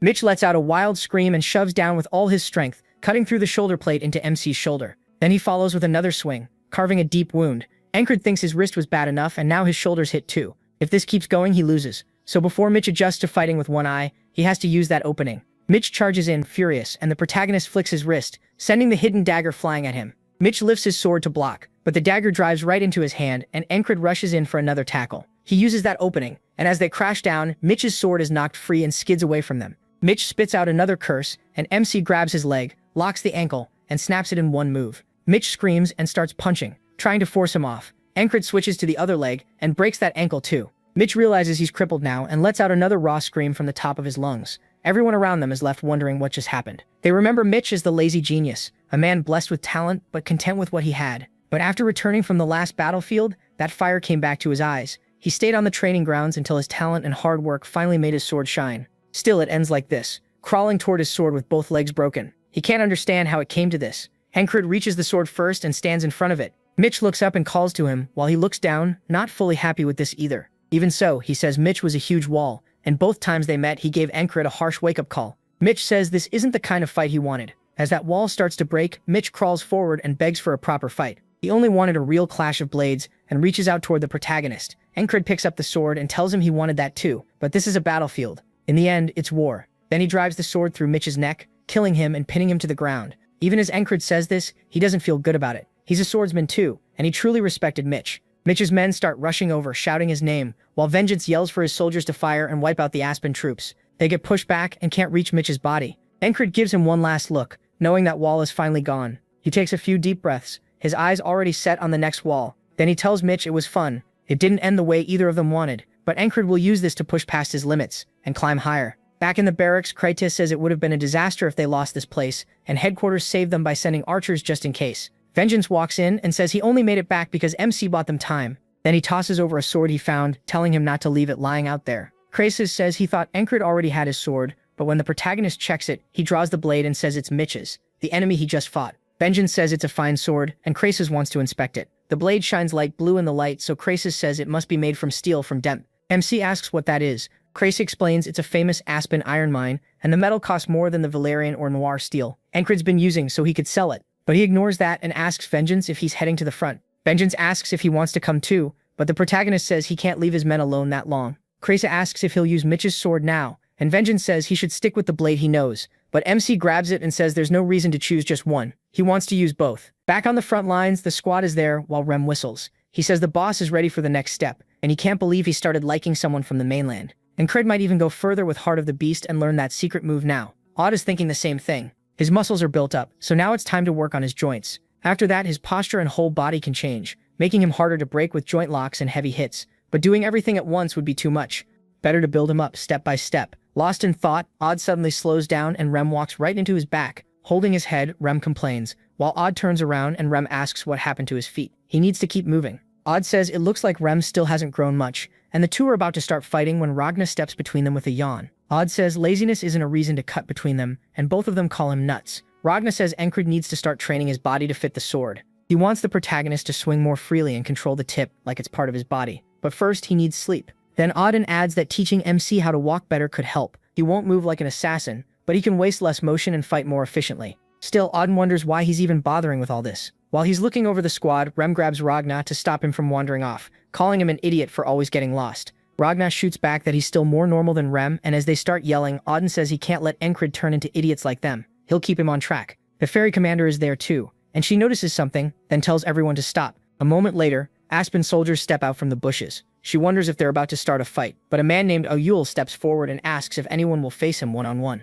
She says, here it comes, their usual cheap trick to force a duel. It may not look like much, but they keep losing these matches and morale keeps dropping. They can't ignore him either, or people will think they're scared because they can't win them. She can't step up herself since they'd call that cowardly, and one clean win would boost everyone's spirits. She remembers Krysi saying to use the lunatics. Encred is back so they'll be in a good mood and listen for a while. She looks over and asks Rem if he wants to go. He has no idea what she means, then looks toward the soldiers as they start talking trash about him. He says he'll take the duel to kill his boredom. The men burst out laughing, mocking them for sending a barbarian. Then Rem chops the man's head clean off. Before the others can move, they look up and the severed head drops back down, spraying them with blood as they scream. Rem laughs like a madman and asks who's next. The soldiers call him insane but admit he can fight. When the Aspen side starts begging for mercy, the ferry commander figures that win should raise morale. But her face twists in disgust when Rem keeps beating the man even after he surrenders. He doesn't stop and even their own soldiers turn away because it's too brutal. She finally orders him to stop. One Aspen soldier begs Rem to quit, but by then he's already hacking at a corpse with his axe and gets called a monster.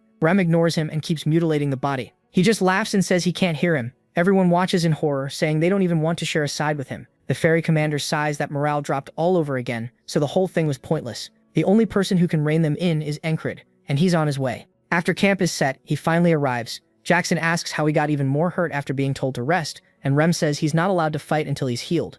Then the ferry commander walks in, joking that her fiancé really does play rough. Encred greets her. She tosses him a small vial and tells him to use it. He asks what it is. Jackson recognizes it right away. The ferry's medicine isn't something money can buy. He even says it's better than his ointment, and Ram teases that she really does care. The protagonist thanks her, but asks why she's giving it to him. She says they promised a future together, and she never gave him anything before, so this is a small engagement gift. He still can't believe she's keeping the joke going, but she just says welcome back and tells him to rest. The three of them watch her leave, and Cray says they should sell it. Encred tells him to get lost. Ram jokes that MC is smoother with women than with a sword, and Ranya agrees. He, though, is just stuck wondering why she still keeps up the engagement act. A few days after they reach the front, the Aspens keep starting small clashes while avoiding a real battle. Because of that, his wounds get time to heal while he trains. Odon notices him early in the morning and asks if his body feels better. Encred says the fairy's cream helped a lot. Odon asks if he's trying to get himself beaten up again, and the protagonist says maybe. Then we cut to the result of that fight. Odin checks him over, his right wrist, shoulder, and bruises all across his body. He says Encred shouldn't be pushing himself like this yet, but if battle starts, he'll join anyway, right? MC answers that if he can still move, then yes. Odin glances around to make sure no one is watching, then calls him closer. He asks what he wants, when a warm feeling suddenly spreads through his body. Odin begins glowing with a bright golden light that runs through Encred. The protagonist realizes this is divinity. As Odin keeps working on him, a huge beam of golden light falls over both of them. Then Odin pulls his hand back. The light fades and Encred stares in shock. Odin warns him not to tell anyone. He promises to stay silent too, and swears it on their lord's name. MC understands he must have his reasons, so he agrees. Odin walks off, saying the morning fog is God's blessing. Divinity is the mark of clerics who serve God, and miracles like this can heal the wounded. Even though Odin always prayed, he'd never used divinity before, so no one knew for sure if he was really a cleric. Now he's begging his lord for forgiveness. Encred figures there must be some rule against it, because it felt like Odin broke one to heal him. As Odin leaves, he thanks him. Odin says that if anyone learns he used divinity, the Inquisitors will come. He left the church under heavy restrictions, and they bound his body so he couldn't use divine power. Even with the pain stabbing through his chest, he couldn't leave Encred like that. Odin says the Lord always watches over them, but never answers. After meeting the protagonist, though, he started to believe those words live on through people, and he'll do what he thinks is right. After the meal, Kreis asks MC if he needs help with his wound again, and offers to apply more ointment, but he says he's fine. It's not fully healed, but close enough. He also can't let the others see if he wants to keep Odin's secret, so he has to be careful in battle. Then he asks when the real fighting will start, and Kreis says both sides are still testing each other. Marcus leads their vanguard, keeping the enemy from circling around while the main force waits at the Green Pearl. Since the Aspens broke the usual rules before by bringing in sorcerers and casters, both sides are likely ready for full war now with whole night orders prepared. Rem complains they should have been there, and these little one-on-one duels are boring. Kreis says this can't go on much longer. Soon enough, things change. The troops start moving, war horns sound, and both armies line up against each other. Encred and the whole squad are there too. Their commander stands with the ferry, while 3 enemy men step forward and start insulting them like a bunch of spoiled brats. Rem wonders why they keep yapping and asks if their swords are only good for cooking. Kreis explains this is a war of words. Without a night-level force to tip the balance, both sides are evenly matched, so the Aspens are trying to win the mental fight first. One arrow could kill those loudmouths, but their morale is already shaky. If they attack first, they'll lose more. Meanwhile, the Aspen side keeps mocking them, saying they'll die before ever touching a woman. Kreis says their commander isn't moving because he knows that too. Marcus says he had a plan, but can't use it here. Sending the lunatics to win that duel only made things worse.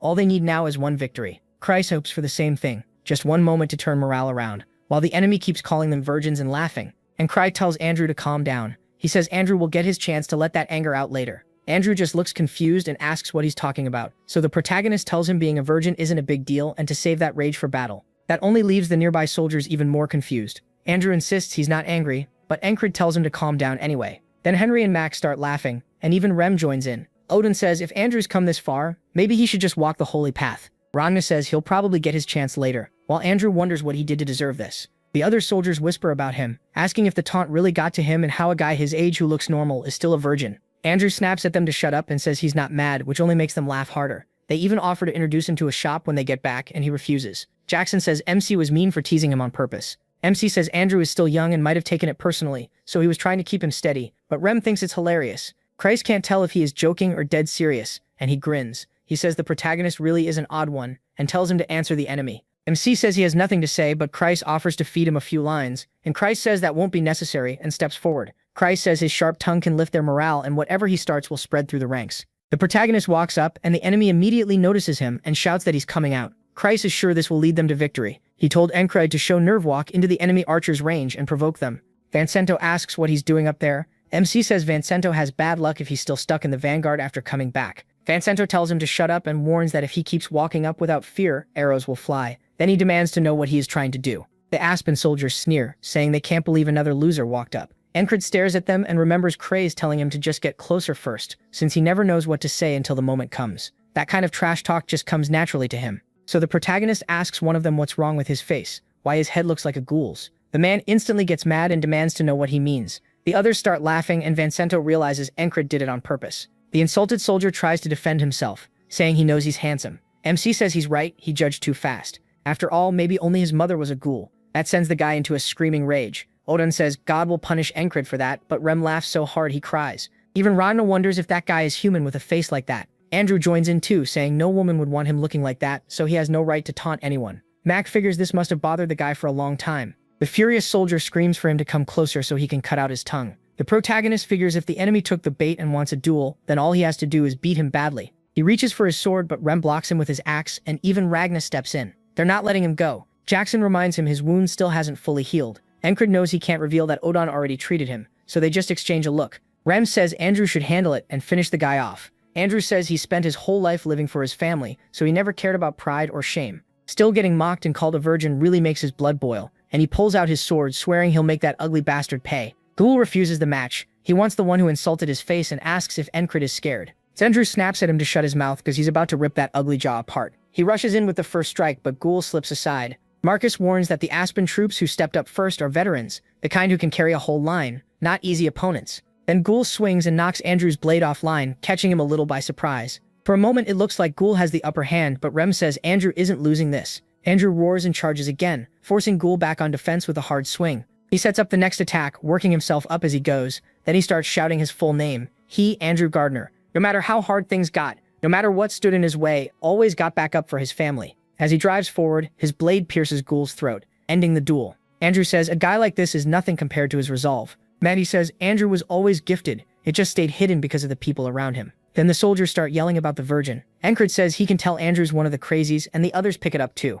Now he's Andrew the lunatic, and he lets out a huge victory scream. He yells for everyone to admit they saw that like he finally proved himself. Mac cringes while Rem laughs so hard he can barely breathe. He calls Andrew lame, but Odon and Ragna still clap for him. Even Encred cracks a small laugh. Chryse says MC didn't fight, but things still worked out for them. Marcus says that's enough and orders his men to break the Aspen formation. Then Torres and his squad come in from above, cutting down the soldiers right in front of them. The Aspens turn and realize the border guards are hitting them from the side, but by then it's already too late. They start getting ripped apart. With the enemy busy dealing with the flank, Marcus orders the archers to get ready and fire. A wave of arrows fills the air. Encred and the others charge in under that cover. Just like that, the battle starts turning. Marcus calls the Aspen soldiers dogs and says no cheap mind games matter if you can't win the actual fight. Even as the others finally move in, they still keep Encred out of it. Then the enemy commander is brought up too. It's the leader of the Greyhound Company, the Grey Dog. He says their preparations are done and they can begin. The commander smiles and says finally, since the Aspens are retreating, it looks like the fight is theirs. Chryse doesn't buy it. This feels way too easy. Even Marcus senses something is off. His men want to chase them, but he says they'll hold position because the enemy is clearly planning something. That night, the Grey Dog heads to a tent where the commander is waiting with two others. The commander asks if he passed along the order, and he says yes, but they still can't show themselves. They're staying far off, and they doubled the old one guerrilla 100-men setup. The commander says Naleia fights the same way as always, border guards to disrupt, heavy infantry to break through. But Abner's plan is different. The knights already proved that a small elite unit can control the battlefield, but that kind of force doesn't have to be made of knights. This time the Aspens will win. The next day at the camp, a coin flips through the air. It's Creus, saying they've been stuck waiting 2 days since coming back from the field. He expected another battle right away, but this feels like the quiet before something big. The Aspens only have two choices now, pull back or bring in another force. The commander said he was ready for another spellcaster, and even after doubling the scouts they found nothing. Kreese can't figure out what the enemy is planning or why everyone else seems so calm. And Kreese is stretching with Jackson and Ragna nearby. The ferry commander asks if he's ready to move already. He asks why she's here, and she wonders if it's strange for a commander to check on her troops. He says most company commanders don't do that themselves. Uncringes steps forward, saying enough time has passed that he'd have healed on his own, and he should be fit enough for a duel. Ragna asks what he's doing. He says Ragna held back last time because he was hurt, but that won't be needed today. Ragna says he had no plan to go easy anyway. Then he swings straight at the protagonist, who blocks it but gets pushed back. Uncringes says Ragna's swordsmanship is clean, almost pretty, while his own is rough and messy. But that's the style he's built until now. He rushes in, using what he's learned, dragging his blade through the ground to kick up dirt and fling it at Ragna, who guards with his sword. Ragna recognizes it as the Valen technique, and Kral says this is the road he's walked, then comes down with a hard overhead strike. Ragna steps back and says that's the technique he taught him. MC says it's also time to try something new. He grabs his other weapon with his left hand and draws it as Ragna comes right in. And Kral's thrust at his head, but Ragna reads it and slips aside in time. He asks why he is using two swords. The protagonist answers that this is the path he's chosen to move forward. Ragna says that's interesting and attacks again, and Krals catches it with both blades. Ragna tells him to do better. The match still isn't over, and MC smiles. Their swords crash together again and again. Nearby, Rem bites his nails, saying Ragna's serious today. He hates that stupid bet and wishes it were his turn already. Jackson says he doesn't like going into battle, but he'd gladly fight Encred. That thought makes him stop short. It doesn't sound like him. Don is deep in thought, saying next time he'll be bolder in training, even if he ends up breaking his joints. He's not quite there yet, though he almost sent him to meet the Lord already, and that makes him laugh. Kreis stares at them and says they're all insane, then admits they've always been like that. The ferry commander says they're like kids waiting for their turn to play. She points out that Ragna and the others only get this fired up around Encred, and wonders what it is about him. He has a strange pull, even on her. She says she'd like to test her sword too, and Kreis sighs, asking if she's a freak as well. Remy finally snaps, yelling that he can't take it anymore and that it's his turn. He even says he'll kill her if she cuts in line. Commander or not? She asks if that's mutiny, and Encred says everyone here is so strong. They've never really shown him everything, but now he can finally see a piece of it, because they're all hungry to win. As they all stare at him, waiting for their shot, the protagonist says that ever since he came back from the recon mission in the tall grass field, these were the faces he wanted to bring out. If they have time to talk, they have time to fight, and he won't rest until he's dueled every one of them. Later that night, he gets tossed face first onto a bed. Andrew tells him to wash up, but Rem says he's dead tired and should be left alone. Kreis says they fought so many times, even though Encred had barely recovered and could have opened his wounds again. Rempill asks if he wants to get hit, while MC sinks into deep sleep. When he opens his eyes, he's in a forest. Confused, he wonders what kind of dream this is. There's no boat and no flower field like before. This place is new. The animals start running from something. Then he hears a man yelling for everyone to fight. Encred realizes this is from his past, back when he was a mercenary fighting harpies, and he sees himself running too. Someone is hiding in the trees, smiling. He knows at once this is the man who said they all died because of him, and he's stunned. Another memory hits, one of his comrades telling him to get behind him, right before a harpy attacked. Encred says those mercenaries were good people. They accepted him even when he was useless, except for the one man who stabbed his own allies in the back. The protagonist couldn't believe it, and the wounded man asks why. Then the harpies tear into him, and another mercenary calls to Encred, only to get killed too. They realize they're in real danger, shout that they need to retreat and call him Enki, but that man betrays them too. He was the strongest of them all, and he used that strength to murder the people who trusted him. He tells Encred there's no escape. He dies here. MC asks why, and the man says he got a better offer than this trash mercenary group. He doesn't want any loose ends. He says it also annoyed him how untalented they were while still talking about friendship, then spits on a corpse. He charges him, but his sword gets knocked away. The man slams him to the ground and says he'll let him live because he'll never become anything anyway. Then he pats Encred's cheek and calls him pathetic. The protagonist says he was strong, or maybe MC was just too weak. He could only watch his comrades die, and the worst part was that the one spared by that man's mercy was him. That shame is one reason he trained so hard,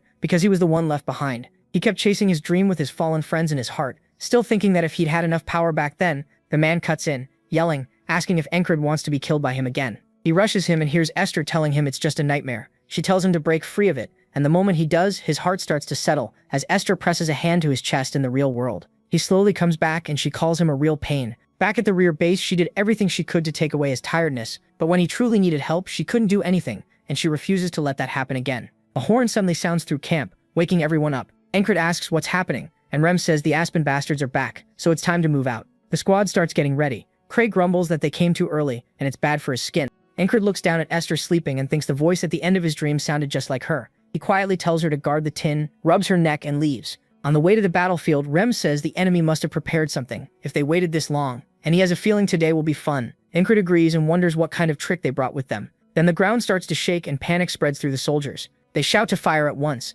Then a giant steps forward. The archers draw and loose a full volley, but the arrows just bounce off without piercing its skin. Even Encred is caught off guard when it lifts its club and swings. Everything in its path is crushed apart, flesh flying everywhere. The men who survive the first hit freeze in fear, and then they see there's more than one giant. Several of them push past the front line, laughing. Now we learn more about this continent's races. Frogs live for dreams and desire. Fairies worship nature. Dwarves are obsessed with metal, while half-humans care most about reproduction. Half-dragons live alone. Giants, though, crave slaughter. They love killing with their own bodies and are known as the beasts of red blood. Jackson warns that enemies are closing in from both sides, not just the front. Mercenaries have appeared on one side, and fairies on the other. Crace says if they don't stop them here, they'll be surrounded and wiped out. And Crace just says they only need to stop them, and Crace can't figure out why he's so calm. Then the commander shows up and says he's right. Her own people are on the left, so she'll take that side. Encred asks if that's really her plan, and she teases him. Will he at least give her a good luck kiss? He turns her down, so she calls him cold. He says she's really joking at a time like this, but if she's taking the left,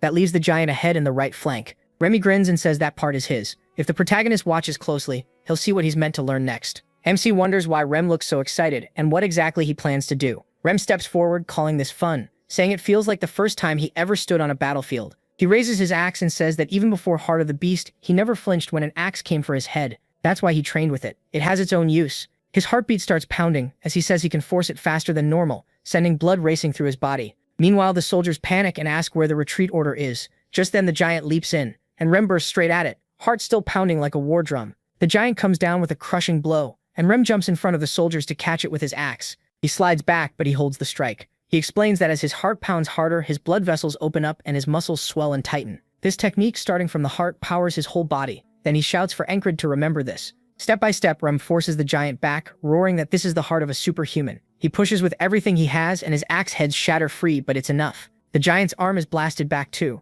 and the clash sends a shockwave across the whole field. It even rips helmets off nearby soldiers, leaving one of them too stunned to move. Rem rushes in with his one remaining axe. The giant snarls, calls him an insect, and swings again. Rem runs up its knee to its head, grabs its mustache, and drives his axe into the side of its skull. The giant screams and lashes out. Rem avoids the hit, but the rest of his axe is destroyed. Looking at the broken weapon, he curses how flimsy these things are. Now his last good axe is stuck in the giant's head. A spear suddenly flies toward him, and he catches it without even looking. When he glances back, a soldier yells that he has to win. Rem laughs and says that's not bad at all. Before charging again, the men start shouting that they'll win if they back up the lunatic, so they begin hurling spears at the giant to keep Rem armed. Watching all this, Encred realizes Rem is fighting the giant as an equal. No, with the advantage in raw strength, its power no normal human should reach. If this is what he's meant to learn next, he can't help smiling. Ragna tells him he's seen enough. Ram is just playing with it now. Kraze reminds him the company commander went left, and since Ram is handling the giant, they only need to crush the right flank to beat the Aspens. Encred agrees.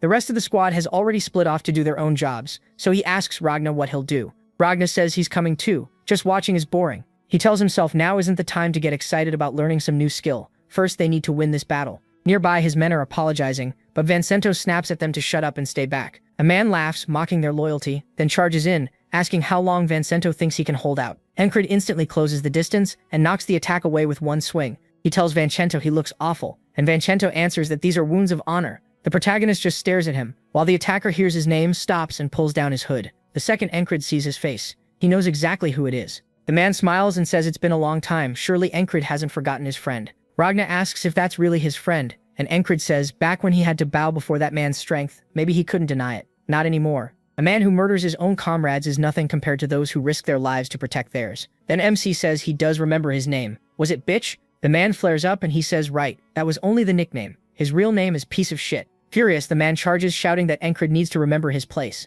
The protagonist meets the blade with ease and says he couldn't do that the last time they met. Then he strikes back, sending the man's sword flying. As the traitor stares in shock, Encred tells him this is revenge for his friends. The man laughs and says he always wondered how a weakling like MC survived, so this must be why. Kraze rushes in, asking if he's fighting again. Another mercenary sneers that he will die too. Their whole group couldn't beat their leader, so one soldier has no chance. Ragna studies them and says their stances and weapons show they've learned the murderous blades, a style honed in real combat. The leader says he kept moving forward with his life, while Enki stayed trapped in revenge. He attacks and boasts that after this battle, he's been promised a lordship. He'll rise so high he won't even see his own feet. Encred just looks at him and asks if that's all. That answer enrages him, and he jumps in, shouting that he always hated Encred's stare. He thrusts, but the protagonist slips past it. MC notes that the blade is thin as a needle and bends like the Eastern Kai sword. As he raises his own weapon, he remembers the man saying that even if he lived, he'd never amount to anything. Encred charges while those old memories flood back. The traitor lunges and says he'll kill him this time, calling him Enki again as the blade starts twisting. Kraze Allman shouts that the protagonist won't be able to read that attack and calls out to him, but Enki keeps rushing in, eyes locked on the blade. Then we learn Ragna already taught him how to beat this style. MC drives under the attack as Ragna's advice echoes in his mind, trust his own way and put weight behind every move. No matter how deadly the murderous blade users are, if they don't trim away wasted motion, they leave openings. Ragna says he already knows that. Then Encred swings and cuts the man clean in half. Blood spills from his mouth as the protagonist corrects him. He was never important enough to become MC's life goal. Encred's blade follows all the way through, fully severing him, and he says he's not the same he who could only watch his friends die, and he won't let this man keep haunting his dreams. Looking up, the protagonist says he can't hear the dead answer, but he hopes his friends can enjoy this. Ragna's sheath drags along the ground as he walks up, takes it off and says that was good. Now it's Ragna's turn to step in. One mercenary starts mouthing off, asking who he thinks he is, but Ragna lifts his sword and flashes past him, taking his head in one clean strike. The head hits the ground and the other mercs freeze. Ragna coolly asks if he was saying something. Kraze points out that's hard to answer after getting beheaded. The rest rush him at once. Ragna takes one step, slips past an attack, and cuts off another man's head. Then he drives his blade into the next one and in the same smooth motion stabs another right through the throat. It all happens in a blink. Encred notes that Ragna only took a few steps and used the smallest moves needed to kill them. Once again, he's amazed by how strong his squad is. 3 more mercs charge, saying they'll take him down together this time. Ragna tells MC to watch closely. This is something he needs to learn. He raises his sword and lowers his stance while the men rush in. He lets out a breath. His eyes lock on the target, and with one step, he's behind all three men, their torsos already cut through. Encred is left speechless, like a wall just rose up in front of him. Ragnar says he just came up with a name for that move, Scission. He just stares at him, then asks if that's really the best name he had. The war keeps raging, and the Aspens feel safe with a giant on their side. The Nalalia soldiers start to panic, until Aura looms behind them. He swings his clubs and smashes through the front line. Now the Aspens are the ones panicking, shouting about why the enemy has a giant too. Aura laughs and says he's just an ordinary human. They call that a lie. He's way too huge. Then he says he'll give them a little time to save themselves. Confused, they ask what he means, and he starts walking forward, counting down from 5. Each second brings him closer. A commander screams for the troops to form up. They charge when he reaches 3, but Aura keeps counting until 1. Then he stomps and the force alone sends soldiers flying and breaks their weapons. He'd actually rushed in with both weapons crossed. Blood drips from them as he says he called on the war god today and promised to send a few souls up. That line goes hard. The soldiers start running in fear, yelling that they have to kill him, but Aura comes again, plowing through them and launching bodies through the air, killing some on the spot. Their screams rise, but Aura just laughs louder and says he'll send them all to meet God. On the left flank, the fairy commander faces one of her own kind.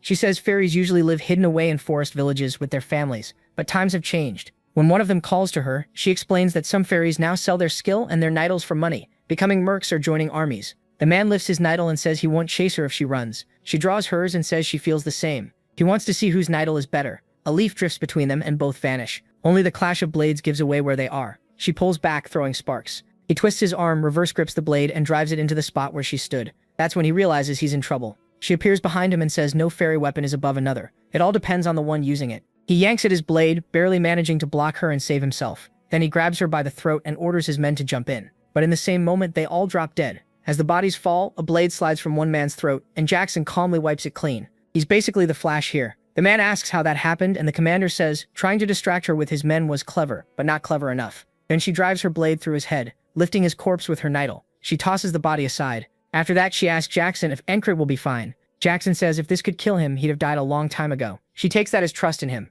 Jackson agrees, but says they have the advantage now. She says Commander Marcus actually knows how to fight, unlike the useless one from before, so they can't waste this chance. Marcus orders the heavy turtle infantry to move out. The Aspen soldiers recognize them and start backing away in fear. Andrew charges in, shouting that they're not going anywhere. They recognize him as Andrew the Virgin and panic, saying they'll end up like the ghoul if they stay. That sets him off, and he leaps at them the same wild way Rem would. Even Mac notices and says the lunatics are rubbing off on him. There's mana in the spring air, and it feels like that air is spreading across the whole battlefield, covering everything. As everyone regroups with Encred, that spring breeze seems to mark the start of something new. The enemy commanders begin to run, and Marcus orders his men to alert the border guard. It's their turn now. He's broken the enemy's plan and turned the battle around, all because of one squad of lunatics. Craze says their platoon would never have fought this hard before, but Encred changed that. One man's influence shaped the whole battle. The fairy commander looks over the group and says they all seem drunk on spring mana. Then Marcus yells for everyone to shout the heroes' names, and the chant for the lunatics erupts. A few even yell for the Virgin. Poor Andrew. Craze says he's not sure this is right, but if Encred's happy with it, that's enough. He raises his fist, and the shouting gets even louder. The Aspen commanders keep retreating. One says Lord Abner's plan wasn't bad, they just never expected someone strong enough to beat a giant. He wonders if Marcus saw this coming or not. The Greyhound is there too, furious, saying that bastard keeps ruining everything and even took out Mitch. Then 3 daggers slam into his horse's rear, making it scream and throw him off. He shouts for the other commander to go. It's the border guard. The soldiers turn toward the cavalry rushing in. A flail swings straight at the Greyhound, but he blocks it before the border guard commander drops on him. This commander says the Greyhounds always act like equals, but now they're worn down after fighting the rear line. Their troops start getting cut down fast. The Greyhound admits too many died backing Mitch, and they can't fight the border guard now. The other commander glances back and just goes, oh crap, and that distraction is enough for Torres to rush in and give him the haircut he needed. The Greyhound sees it, swings hard, and knocks the commander off him. He orders his men to retreat. Torres asks his commander if they should chase, but the answer is no. They'll be thrown away like the dogs they are, and the ones left are just strays. It's a huge win against the Aspens, but this battle was only the start. The real war still waits in the tall grass fields. Back in the tent, Croesus says they're moving camp tomorrow. They'll wait near Crossguard and keep pressuring the Aspens. Encred points out there's no booze or party for the win, but there are rewards for the ones who helped most. Rem says their reward is not having to help with the move, which is great, and that's thanks to the protagonist beating the giant. Aura says he crushed a lot of enemy soldiers, and Ragna adds that the murderous blade users would have caused trouble if he hadn't stepped in. Rem snaps at them for bragging and asks who told them to butt in. Jackson watches the whole thing and calls them idiots. Encred says that's enough. If they want to fight, they can duel him instead. Jackson says he never misses a chance. Andrew is thrilled, saying it's his first time feeling anything like this. Hearing everyone shout their name felt amazing. Rem says that's because he's young and still calls him a virgin. Andrew tells him to quit it, and Rem asks if he wants to fight. And Cred sighs, then looks outside and notices Henri sitting alone. Henri doesn't look happy. MC asks what's wrong, and when he startles, the MC sits beside him and asks what's bothering him. Maybe the widowed florist again. Henri laughs and blushes. He says he heard back in the grass fields that Henri wants to marry her, but that can't happen if he stays here fighting. So does he want to go back? Henri admits he does, but says it feels wrong to leave while everyone else is still battling. Henri reminds him they've escaped death more than once because of his skill as a hunter. He helped them survive the grass fields and warned them about the snakes under the stones. He's great with a bow too. Then the protagonist stands and starts to walk off, while Henri calls after him. Encred says he carries his sword for a dream, and Henri needs to live for his dream too. Henri is left wondering what that meant. The next morning, in the ferry commander's tent, she tells Henri he's been given a special discharge. She tells him to get on the wagon with the wounded because it leaves soon. Confused, he asks what she means, and she says his platoon commander asked for this as thanks. Henri is speechless, then goes to pack. Rem asks if he's really leaving. Aura gives him his blessing, and Ragnar says now he can sleep as much as he wants. Kreisha Allman tells him he did well with them, and Andrew pats his shoulder and tells him to get home safe. Entre nods and heads outside, where Encred is waiting. MC says that unlike Andrew and Mac, who blended in fast, Entre never really fit with the group, probably because he was never meant for battle in the first place. He puts a hand on Entre's shoulder, and says he hopes he wins her heart. Entre smiles and thanks him for everything. Entre climbs onto the wagon with the wounded and heads out. The commander asks Encred if he came to see him off. He thanks her for granting his request, and she says she'd do that much for her fiancé. Then she asks when he plans to marry her. He answers, 10 years from now. She says that works for her, but she doesn't like old men. He fires back that if they're being honest, fairies aren't really his type either. She stops and gives him a hard look, saying he really has no idea how much words can hurt. Encred says she seems fine to him anyway. She clicks her tongue and tells him to come with her before they head back. As they walk, she says Marcus is looking for him. On the way to meet him, Marcus is waiting with his back turned. Kreisa had warned Encred this might happen, that all his missions so far, including what he did in yesterday's battle, could earn him a transfer. The protagonist stops in front of him, and Marcus asks if he likes tea and wants a cup. Encred declines. Marcus says he must be busy with the relocation, and hopes he's not keeping him from work. MC answers that he's free. He barely has anything to pack. Marcus laughs and says he didn't expect him to flatter him. He replies that he was only being honest.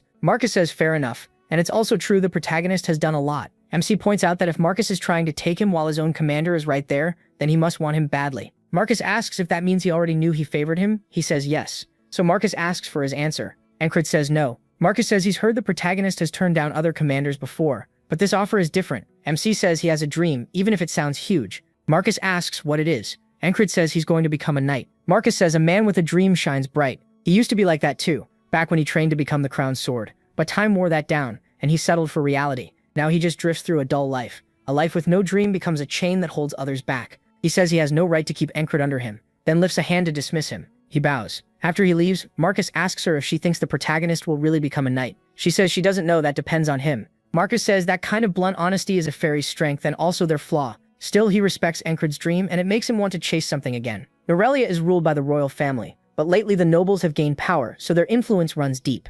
Marcus says he once stood with the nobles too, but now he wants to go after his own dream again. As the base starts moving, they have nothing to do in the middle of it.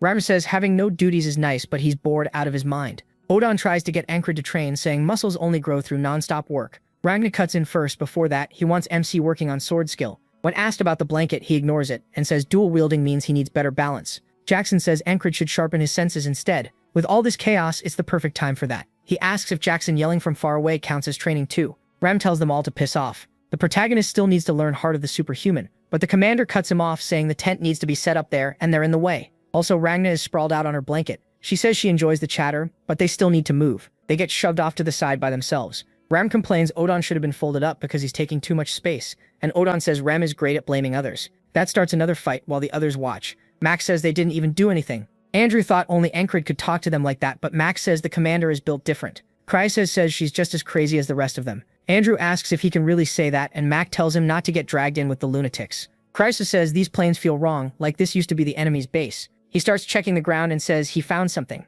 Encred asks what he's doing, and Krysa says soldiers often hide valuables before going to battle. MC asks how he knows where to look. Krysa says it's obvious if you think about it. If he were a soldier, he'd hide his things somewhere easy to find, even if the base got wrecked. Then he asks him what kind of spot that would be. He answers, somewhere easy to recognize. Krysa says exactly. He points to an odd tree root, easy to spot and easy to reach, so something has to be there. Encred tells him he's seriously smart. Even during battle, Krysa watches the bigger picture and reads the flow better than most. Crisis says that came from struggling to survive, though his real dream is opening a salon for rich women because he's still a money-crazy freak. Then he digs up a map. The moment the protagonist sees it, he realizes what it is and wonders why it's here. Rem says he's getting way too worked up. If they're here to deal with Big Eyes, Encred looks up and says there's still time before dark and they need something to do while the tents go up. Then he asks Rem what he was about to say earlier. Rem grins and says it's about heart of the superhuman. He explains that he made it to push past normal human limits. It puts huge stress on the heart and using it wrong can kill you. Encred tells him not to worry, death alone won't stop him. Rem says that's insanely greedy thinking, but because of that, he can't help putting his hopes on him.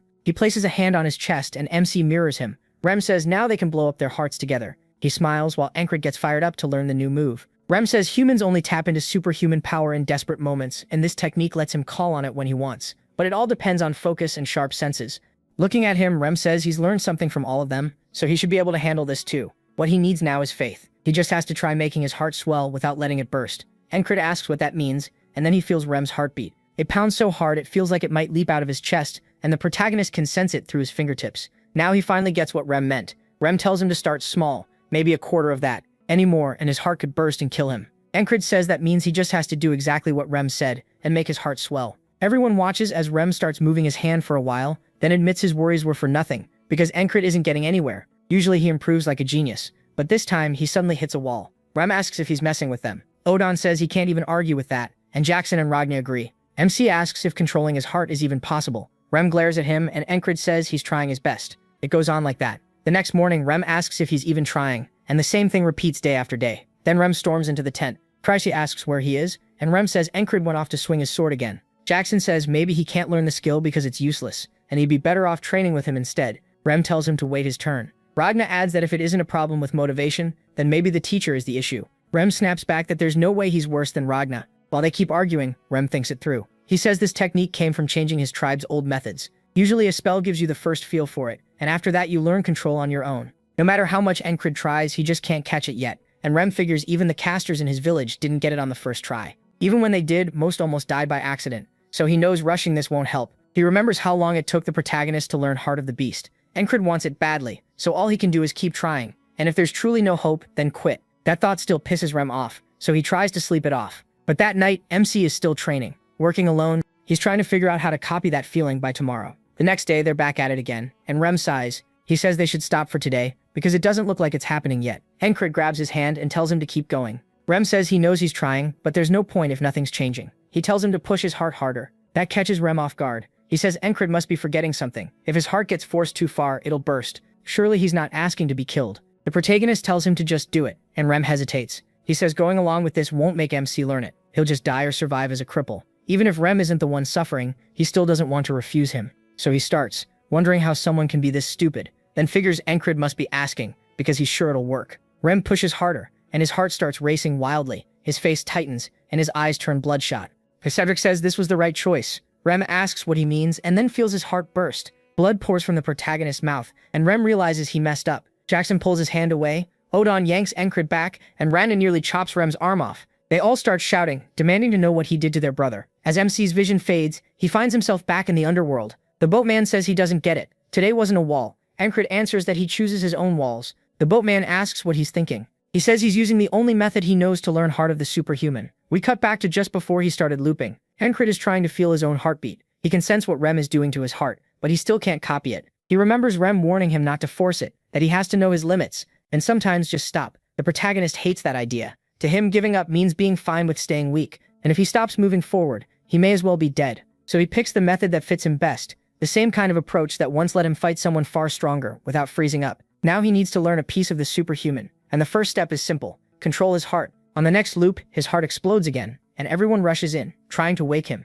The boatman asks if that's really all he's got, but Encred keeps dying the same way, his heart bursting. He explains that Heart of the Superhuman lets him call on that superhuman power he only reaches in life or death moments, so putting himself there should make it easier to trigger. The boatman calls him insane, and asks if he's even thinking about the pain. Encred says he can endure it, as long as it helps him move ahead. In the next loop, Rem says it still won't happen today, and tells him to wash up, sleep, and stop trying alone. This is already the 27th loop. MC admits he still can't do it by himself, then he tells Rem to push harder. Rem snaps back. Does he seriously want him to kill him? Encred says yes. That only makes Rem mad. He tells him not to drag him into this madness. He doesn't want to kill his superior. That catches the protagonist off guard. He points out that Rem clearly doesn't care about rank, considering he killed nobles before. Rem tells him to keep talking like that and see what happens, while Encred wonders why he's reacting differently this time. Even if this wall is one MC made himself, failing just resets the day, so he can keep training. He can't figure out why Rem won't listen, but he decides to keep going until he understands. By the 40th loop, he's still telling him to press harder.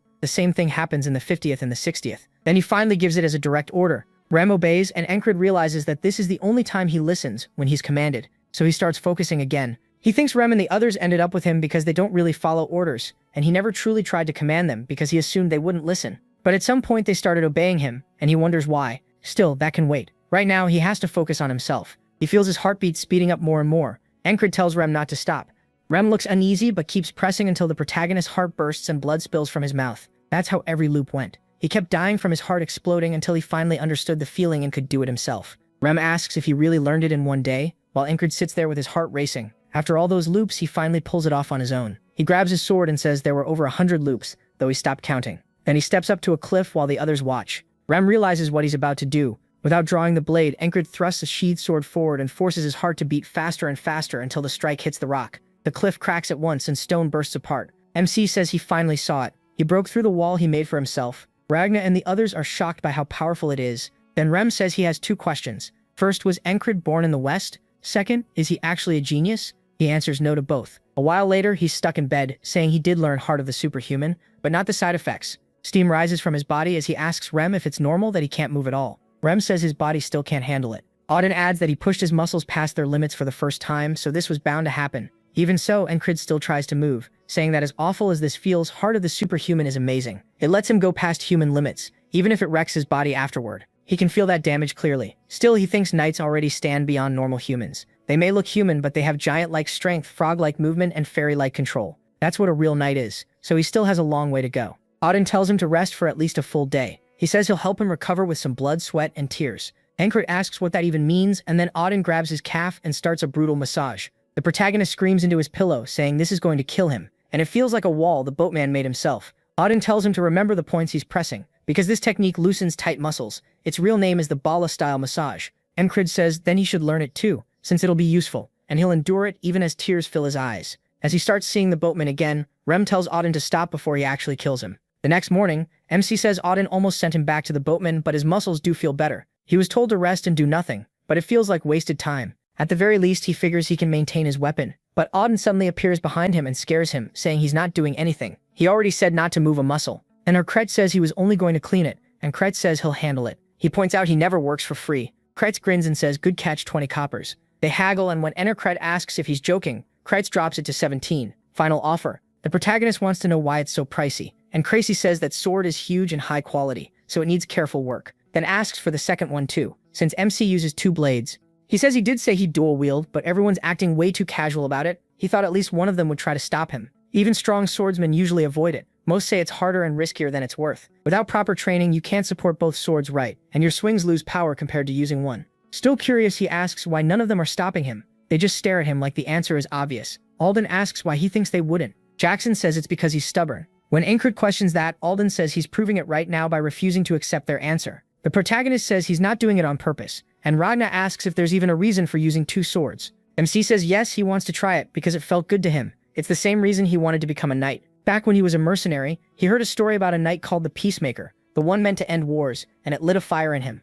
Then some guy kicked him and said hearing a song like that would never make him a knight, calling him pathetic. Even when everyone laughed and said he'd never make it, and Creed kept chasing what he wanted and loved, so he won't give up on becoming a knight, and he won't give up on using 2 swords either, no matter what anyone says. Ram can see how different Encred is from him, a man who had everything and threw it away. He started with just 1 sword and still keeps pushing ahead. Ram laughs, saying that's exactly why he likes him. Ragna says he always knew Ram had weird taste, and Ram tells him not to worry, he hates the rest of them. Ragna says he doesn't like them either, and Jackson agrees. Auden says God tells people to love all creation, but he's only human, and he doesn't like them either. Rem says Auden is just as bad and talks too much. Encred comments that they really do get along. Then Jackson walks over and says if the protagonist's tired of sitting around, they should train. MC reminds him Auden ordered him to stay still, but Jackson says he can still train. Just use his eyes. He wants to teach him dodging sense next. Then outside, Crace is cleaning Encred's blade and says it'll look brand new. He overhears soldiers saying the main battle is lasting longer than expected because neither side is backing off, so he keeps listening as they pass by.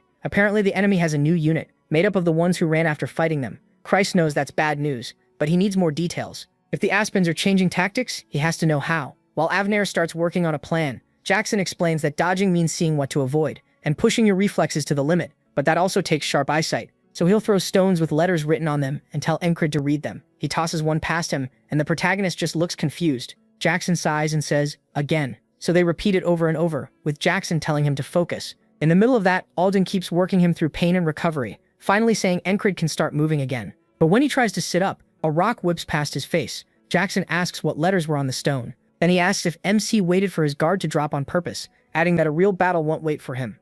Outside the fortress, someone is hiding nearby, getting a weapon ready. Meanwhile, Jackson keeps tossing stones. Encrid turns and catches a quick look at the writing before the stone drops beside him. He starts to answer, but before he can get the words out, the camp erupts. Men are shouting that they're under attack and everyone needs to gather. Even then, Jackson still asks about the letters, and Encrid can't believe he wants the answer right now. The letters were CR. Jackson says he finally got it after 40 tries, congratulates him, and says it's time to carve out a new skill. He asks if that was supposed to be praise. Before he gets more out, the ambush sends Ram charging from the tent, yelling for the enemy. Encrid wonders if Rem has finally snapped, and Jackson says he's just been holding too much in since they haven't been able to duel. Apparently, he's been pestering poor Andrew the whole time, and even that wasn't enough. Rem rushes over, then starts shouting about why everyone's just standing around, like he expected giants or something fun to fight. Andrew asks a soldier what happened, and the man says the enemy fired one arrow and ran. The border guard is already going after the shooter, so there's nothing else for them to do. But Rem suddenly notices something. The border guard won't be enough. He points ahead and tells them to check the arrow.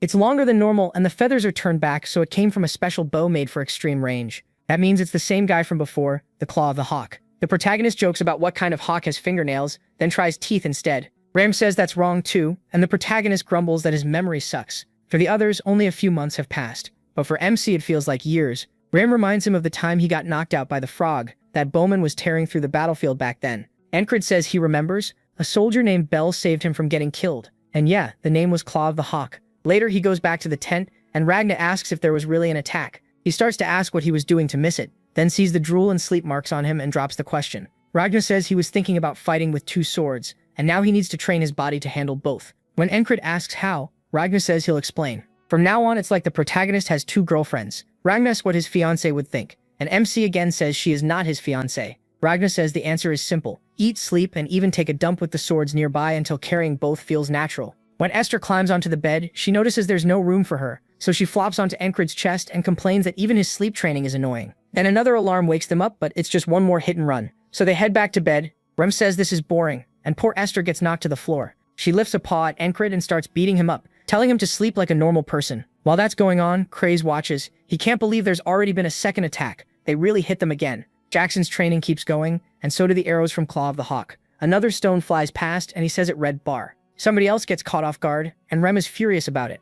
Encrid keeps reading each stone that flashes by, again and again. Esther gets more and more annoyed because she still can't sleep. Then another rock zips past, and Jackson asks what it said. Encrid answers, Ian. So far the words together spell out crazy barbarian. That makes Rem even madder. He swears he'll turn the guy into mincemeat. The protagonist notes that Jackson has been stirring up a lot of fights lately. He just shrugs as some border guards pass by, complaining they can't even catch sight of that bastard. Craze listens and realizes the attacks are happening several times a day now, and nobody can catch the shooter. The damage is small for now, but it's only going to get worse. So why are the higher-ups still doing nothing? Craze lets out a sigh. He wanted to stay out of danger, but now he steps up and tells Encrid he has an idea. If they can get a meeting with the commanders. Soon the commanders are gathered in the tent, arguing that they should attack the Aspens right away. As the debate drags on, Marcus says none of these ideas are useful. He admits fighting is his strength, not dealing with this kind of problem. Then the fairy commander arrives late, apologizing, and Marcus asks what kept her. She says Encrid's wild platoon requested temporary control over operations to pitch a plan. Marcus asks if MC really came up with something worth hearing. She says no,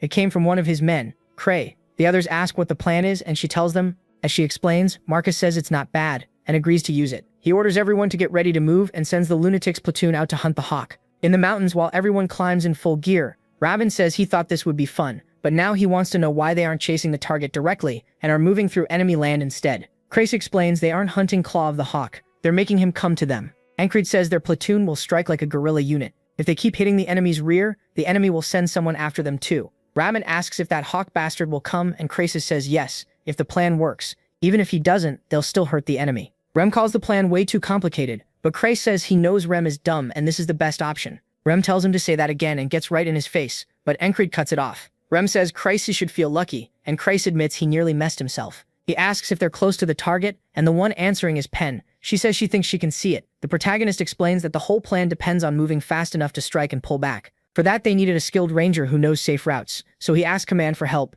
and Pen joined them as a new squad leader. Ancrete asks why she had to join the platoon fully, when a temporary assignment should have been enough. She says she has her reasons. He wonders what those reasons are, and she only says joining them has put her in an awkward spot. MC thanks her, and she says he can pay her back later. Make it a good one when they're alone next time. He asks if she's really still on that, and Rem warns him to be careful, since he has a fiancée. Ancrete reminds them again that he's not with the ferry commander. A while later, they stop on a hill overlooking the enemy camp. Pen tells everyone to stay low because the base is right ahead. Crassus says if things go bad, they'll need a way out, and since he can't fight, they can leave him there while the others carry out the hit and run. Rem gets fired up and jumps down immediately, shouting that blood is calling him and he'll kill anyone in his way. He says nobody asked him to do that. Ragna says he'll use this to test how steady the protagonist's form is. Rencred realizes it's another lesson, so even here, training continues as he and Ragna get into position. Rem then yells out to the Aspens, and when they look his way, he happily greets them. The guards wonder who he is, and while they're distracted, he hurls his axe and kills one instantly. The other guard screams that enemies are here. By the time Encred and Ragna get close, they see Rem driving himself low and bursting forward at insane speed,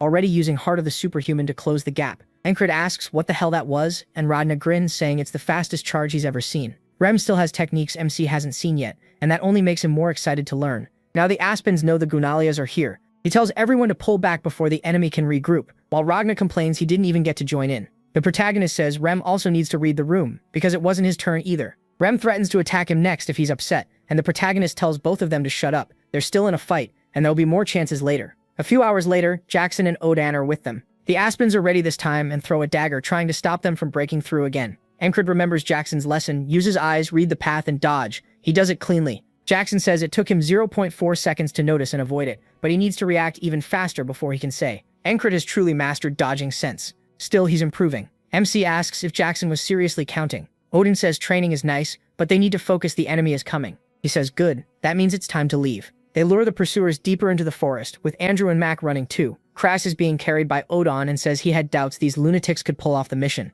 but now he has nothing to worry about. As they move farther into the woods, Rem asks why they don't just turn around and grind these idiots down. Ancred refuses, then yanks Ragna back when he starts drifting off. Even after Ragna insists it's a shortcut, the protagonist still says no. Crass admits he honestly didn't expect himself to lead them this well. He didn't even know he had it in him. When they finally stop, MC says the pursuit is over for now, so they can make camp here. After that loop where he learned Heart of the Superhuman, handling his squad got a lot easier. They follow his orders well now. Still, Rimi's charge from this morning was on another level. Rimi's actually been listening lately, and Encred wonders if he'd teach him that move if he gave the order, so he calls out and asks about the charge. Rem shuts him down right away, saying he needs to rethink the question. He points out that Rem never refused to teach him before.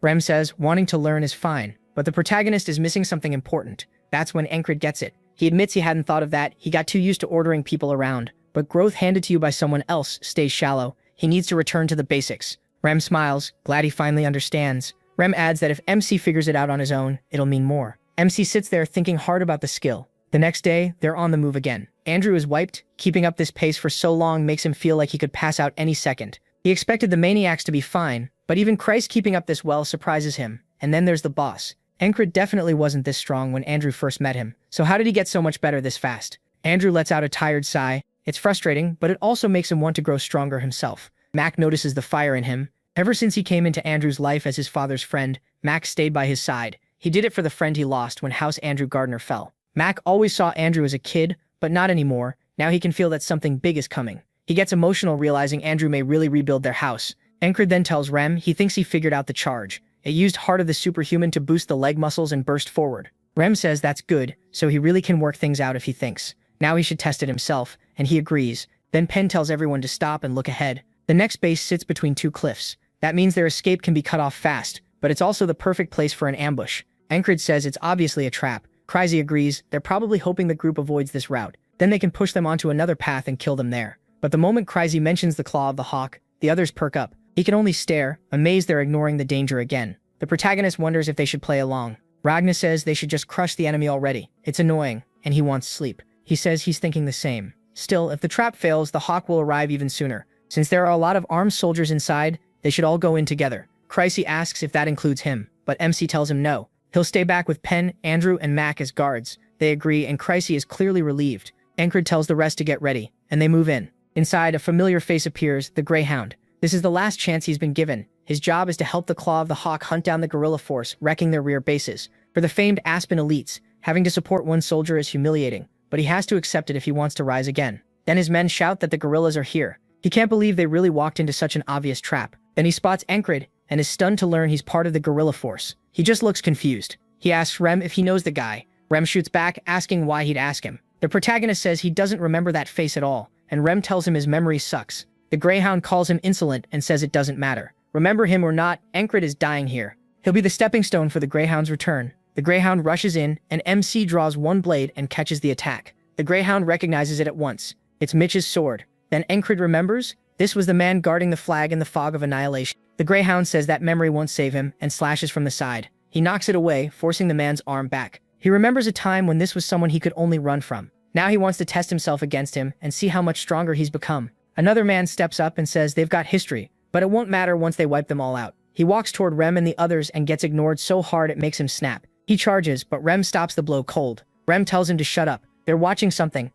The Greyhound thrusts straight at Encred's head. The protagonist reads it, sidesteps and cuts open his back. Jackson notes the dodge came 0.1 seconds after the attack was read, barely acceptable. Jackson says that reaction time is passable, but only just. Using his momentum, the Greyhound turns right back in. Encred draws his second sword and blocks with both blades. Ragnar points out that he drew and blocked at the same time. Little by little, MC is learning to fight with two swords. But with both hands on one weapon, the Greyhound still has more raw power. He overpowers Encred and sends one sword flying. Odan says that'll be another stone added to his training. He didn't have the strength to stop it one-handed. The protagonist regains his footing, just as the Greyhound charges again, mocking him for trying to use two swords. MC barely hears him. His heart is pounding too fast, and Rem grins. This is what he was waiting for. Heart of the superhuman. Encred pushes it higher, throws his arms up to cut the wind, and bursts forward like Rem did so fast the Greyhound never saw it coming. He can't counter it, so he's forced to block. But the moment their weapons meet, his blade starts to chip, and while he only has one sword, Encred has two. He drives the second one straight through the man's throat.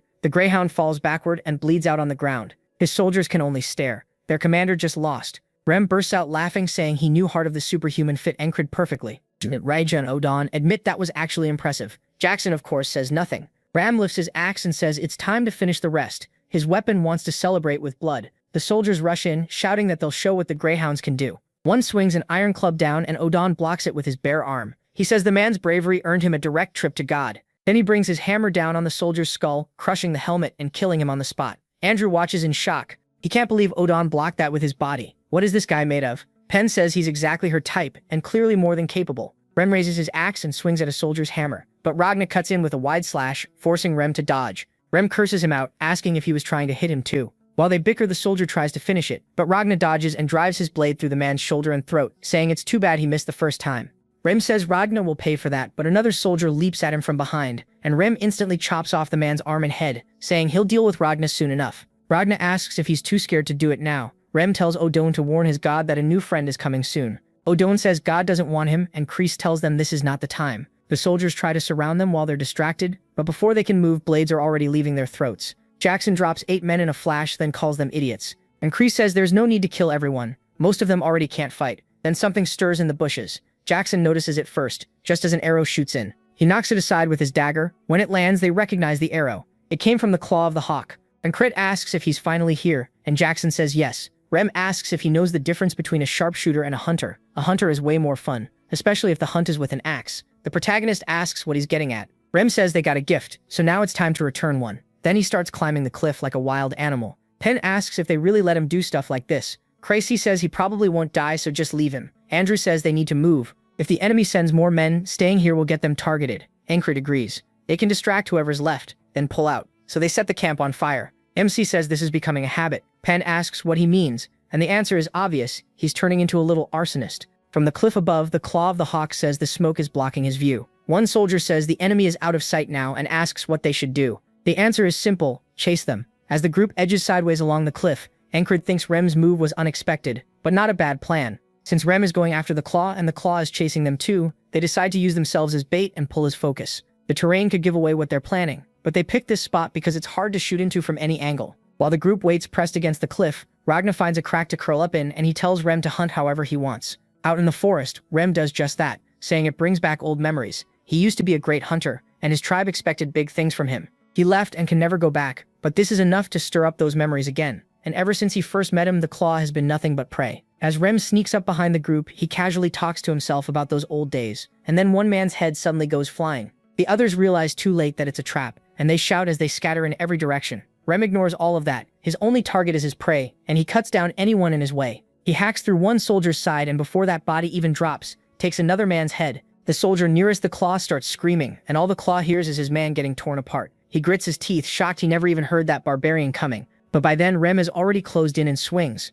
The claw snarls that he's supposed to be the hunter, not the hunted, and fires an arrow. Rem lifts his axe and splits the shot clean down the middle, then buries the axe in his shoulder and drops him to the ground. Ramil tells him to quit the nonsense and stand back up. It's been a while since his last hunt, and this one was way too dull. When the claw raises his own arrow, fear flashes across his face right before Rim drives it through his chest. Ramil calls it pathetic. He wanted the man to suffer longer, but this was still enough to wake up his hunting instincts. Then he notices he was acting like Encrid, wondering if staying by his side too long rubbed off on him. The protagonist fully accepts that he has no talent, so he always looks for ways to get better. If Rim took that same mindset, accepting himself and improving step by step, he wonders how far he could go, and the fire in his eyes starts coming back. He admits he doesn't know if the choice he made means anything, and maybe it means nothing at all, but he still wants to try. Just like his boss, it's his turn to chase growth. After the platoon takes down the claw of the hawk, the story shifts to the tall grass fields, where a knight stands waiting. Across from him is an aspen knight. The Gnolian knight kneels, then bursts forward and swings straight at the other's helmet. The blow is blocked, but the impact alone sends a wave through the field and catches Encrid's attention. Even from far away, he hears it. Jackson points out those at the front aren't full knights. They're squires. MC says he wants to watch. Ramil says he wants to head over, but he says no. Winning matters more, and by Chrysa's plan, Marcus and his men should reach Crossguard soon. Back at the Aspen camp, everyone panics, yelling that the enemy is at their gates and they can't let Crossguard fall. Some want to send part of the night force back. Avner says the city already has troops, so they should stay focused here, but they snap at him, asking what a dumb peasant could know. He understands no one will listen while nobles are in charge. Even losing a few knights shifts the whole battle, which means the war is over, so he orders his men to return to the capital. At Crossguard, a man on the wall asks where the enemy is. He says they're right over the hill, but when he looks, no one is there. Marcus explains the whole plan was to fake an attack on Crossguard. Once the Aspens sent troops back, that was enough, because their knights would seize that opening. With the enemy spread out, they couldn't stop their force, and the squires cut through them easily. Marcus says this single plan won them a huge victory, all thanks to the lunatics. After that loss, the Aspens had taken too much damage to keep fighting. They asked for an armistice,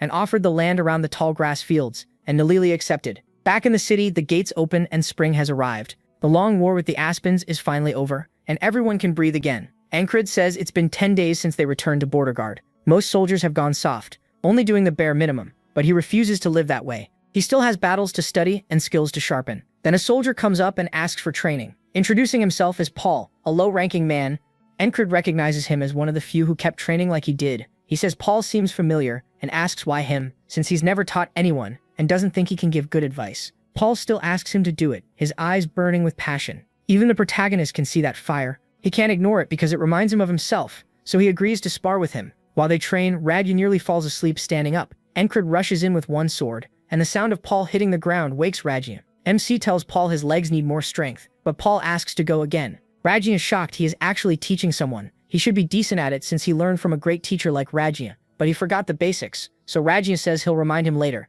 As the training goes on, Encrid remembers something an instructor once told him. To improve, you first need to know where you stand. After being surrounded by platoon members far stronger than him, he's finally facing someone weaker, and now he can clearly see his own level and what still needs work. He'd been chasing flashy techniques for too long, and now he goes back to the basics, tightening his form. Ragna notices right away Encrid figured it out and fixed it. That starts to fire Ragna up too. Ramos asks what he said, and tells Aura that Ragna must be possessed, since he keeps muttering. Aura says people aren't possessed that easily. He's probably praying. Aura asks what God said, and Ragna tells him to piss off. Rem laughs that those are pretty harsh words from a god. The two start bickering until Aura tells them to stop acting like idiots. Encrid says they're at it again, and Jackson points out they have a lot of people watching. The protagonist jumps a little since he didn't notice Jackson there. Jackson says the crowd is pretty lively and asks if he's really been training his senses. MC doesn't get it, so Jackson explains the eyes aren't on those idiots, they're on him. Nearby low-ranking soldiers are all jealous of Paul. They're sick of wasting away, and now they think if they train, they can improve and maybe become like Encrid too. Soon it's time for the announcements, and Marcus walks onto the stage.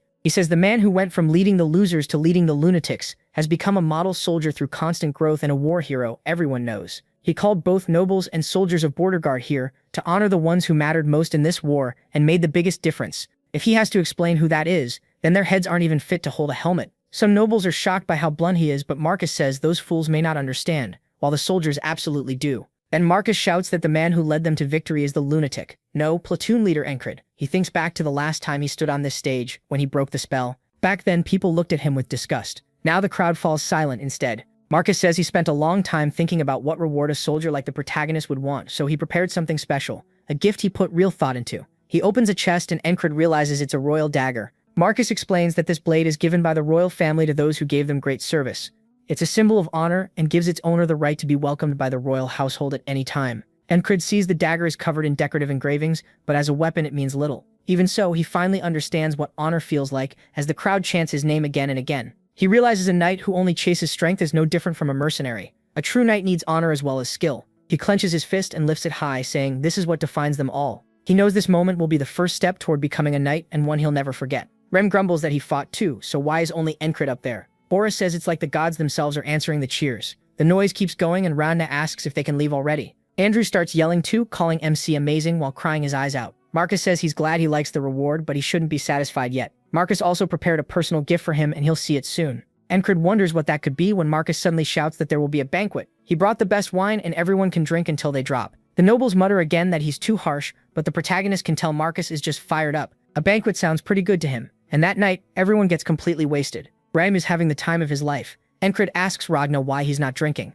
and Ragna says his taste is too refined for this. Rem splashes beer at him and tells him to quit whining and drink. Ragna fires back that he won't touch anything. A filthy barbarian likes. Then Odon dumps a whole keg over both of them and tells them to behave. Rem says they should just toss Ragna into the barrel already, while Ragna only complains about being sticky. Encred jokes that if the wine were bad, he'd crack some skulls, but everyone's having a great time. Then he realizes Jackson is nowhere around, though this kind of party never seemed like his thing anyway. When Esther climbs onto him, MC says he'd rather be training with his sword than sitting at a feast. Penn walks up and asks if he's thinking about training again. She tells him to relax for once and have a drink with her. Then the ferry commander shows up. She heads straight for Encred without stopping. With a teasing smile, she says he's got another woman making her heart race. What a terrible man. He tells her to go to hell and everyone instantly shouts at him for being so cold. Her eyes even look hurt so much that even Penn is shocked. Encred defends himself, saying he didn't do anything and her eyes just sparkle like that. Esther cuts in, saying she gets it now. While everyone else is trying to help someone, he's just sitting here flirting around. Then she headbutts him.